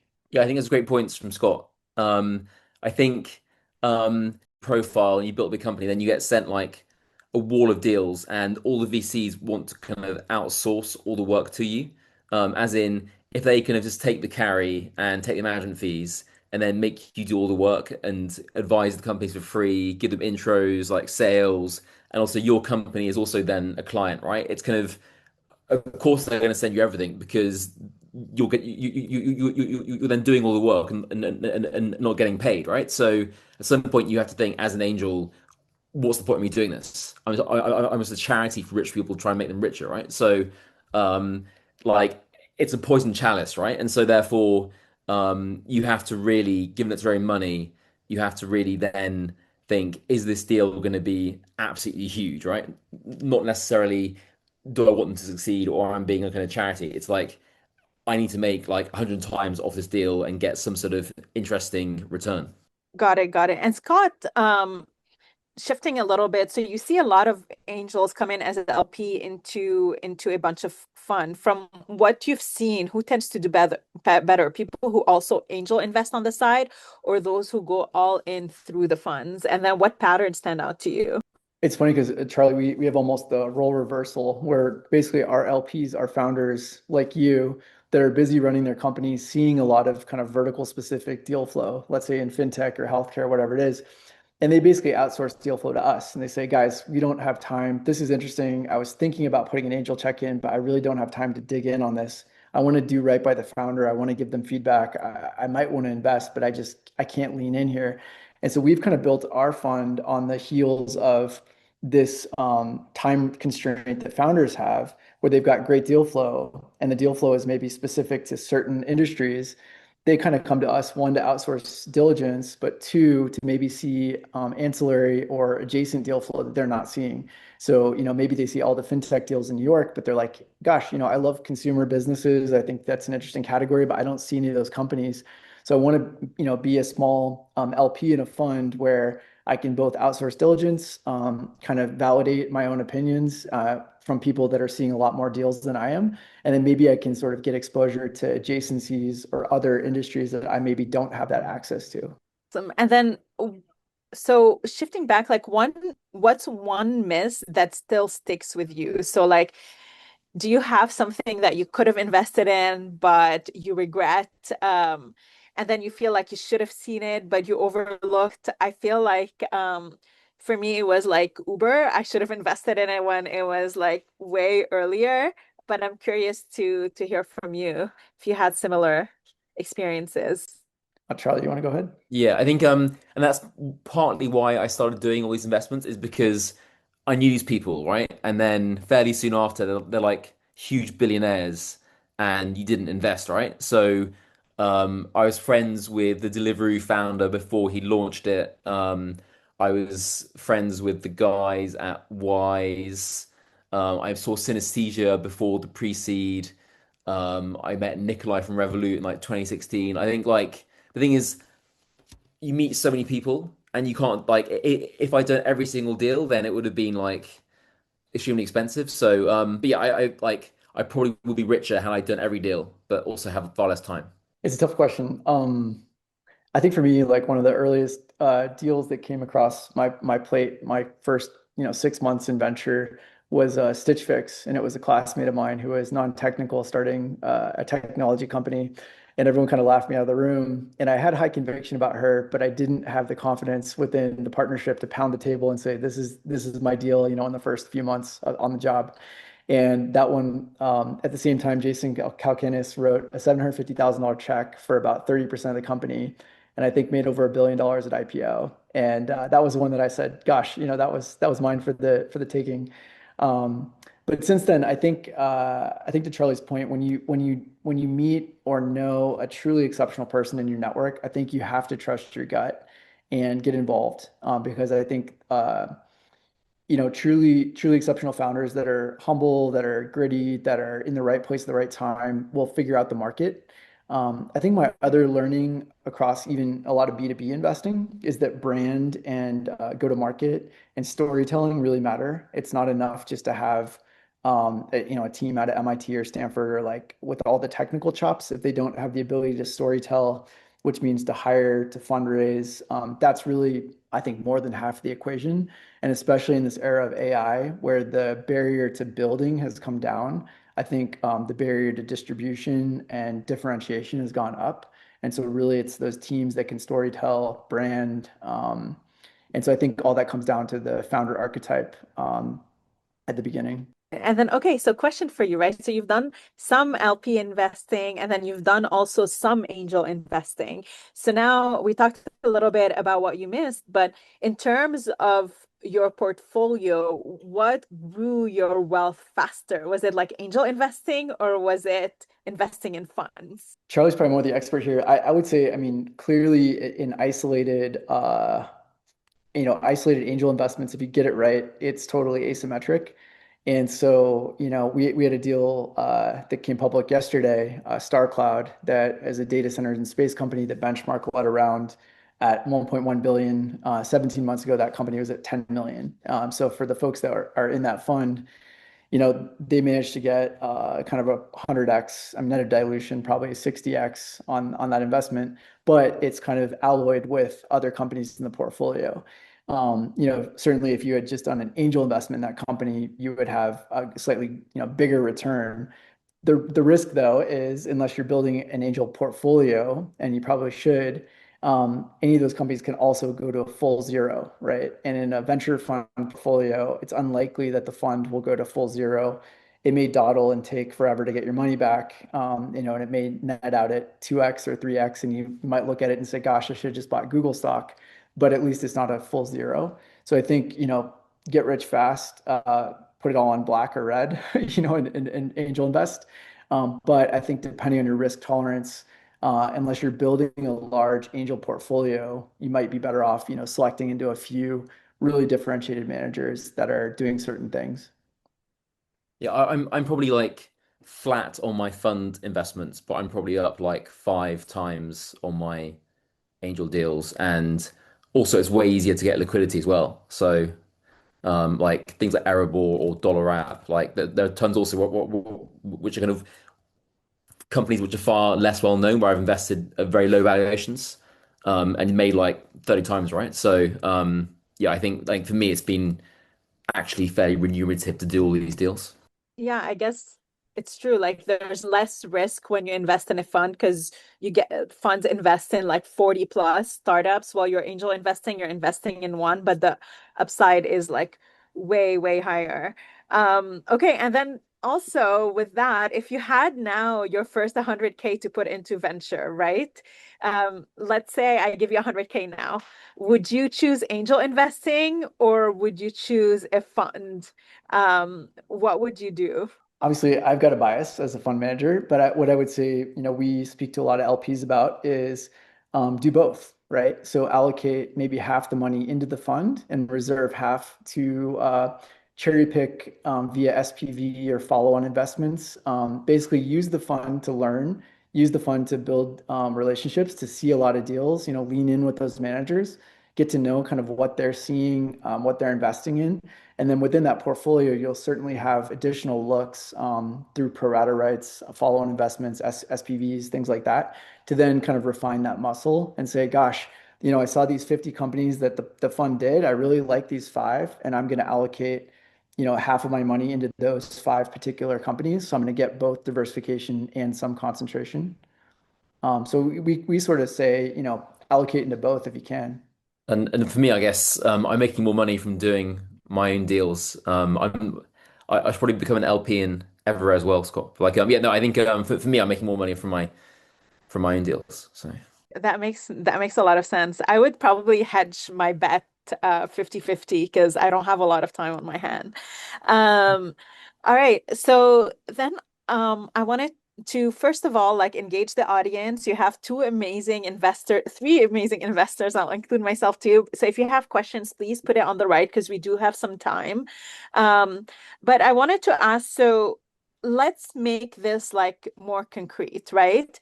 So what is one thing that you see that angel investor do really, really well, and one thing that you feel don't do well at all? What are some pitfalls and things they have to be careful of? I think on the outset, really look at your own sort of risk tolerance and wealth position and come up with a dollar amount that you're comfortable allocating into the asset class. So just for round numbers, let's say it's 100,000. And then what you should do is consider, building a portfolio. And so rather than sort of coming in over your skis and writing a first check of 25K or 50K, really sort of come in with a number and say, I'm going to allocate into 10 companies or 20 companies over the coming couple of years. And I'm going to get sort of time diversification. I'm not going to plow it all in the market today, but I'm really going to consistently deploy and treat yourself as a mini fund, right? Think about a 2 or 3 year deployment of a fixed dollar amount, divide that dollar amount by the portfolio size you want to create, and then stay consistent with that angel check and do that regardless of valuation. Expensive company, I'm going to put a lot less money into the cheap company. And I think what we've learned is we've just written a dead consistent check size for 8 years. And sometimes you say, gosh, I wish I'd put more money in that one that went up. But you certainly also feel great when the one goes to 0 and you have the exact same check size in it, right? You can only be limited by 1x on the downside, and you've got unlimited upside, right? Awesome. I think I see that our time is up, but maybe just in one sentence, all right? After seeing a ton of pre-seed deal, what's the one thing that actually moves you from being interested to convinced that you have to invest in this founder? For me, it's their hustle. What did they accomplish in a short period of time? And were they able to get distribution fast? For me, it comes down to cadence. And I think you can really test cadence on the first call you have with the founder, not sort of speed of talking or intellect, but just their ability to problem solve. And so one of the things that we, litmus test is when we have a point of conflict. Let's say we ask for a cap table, we ask for a financial model, we ask for, the option pool to be a little bit bigger than it was, or we ask for pro rata rights. The way that they handle that problem and the speed at which they come back to us and the openness they have to discuss and get on the phone in 5 minutes or 5 hours or 5 days is very indicative of how fast that company is going to solve problems when things hit the wall. And so we treat it as high cadence founders is the biggest indicator of success, I think.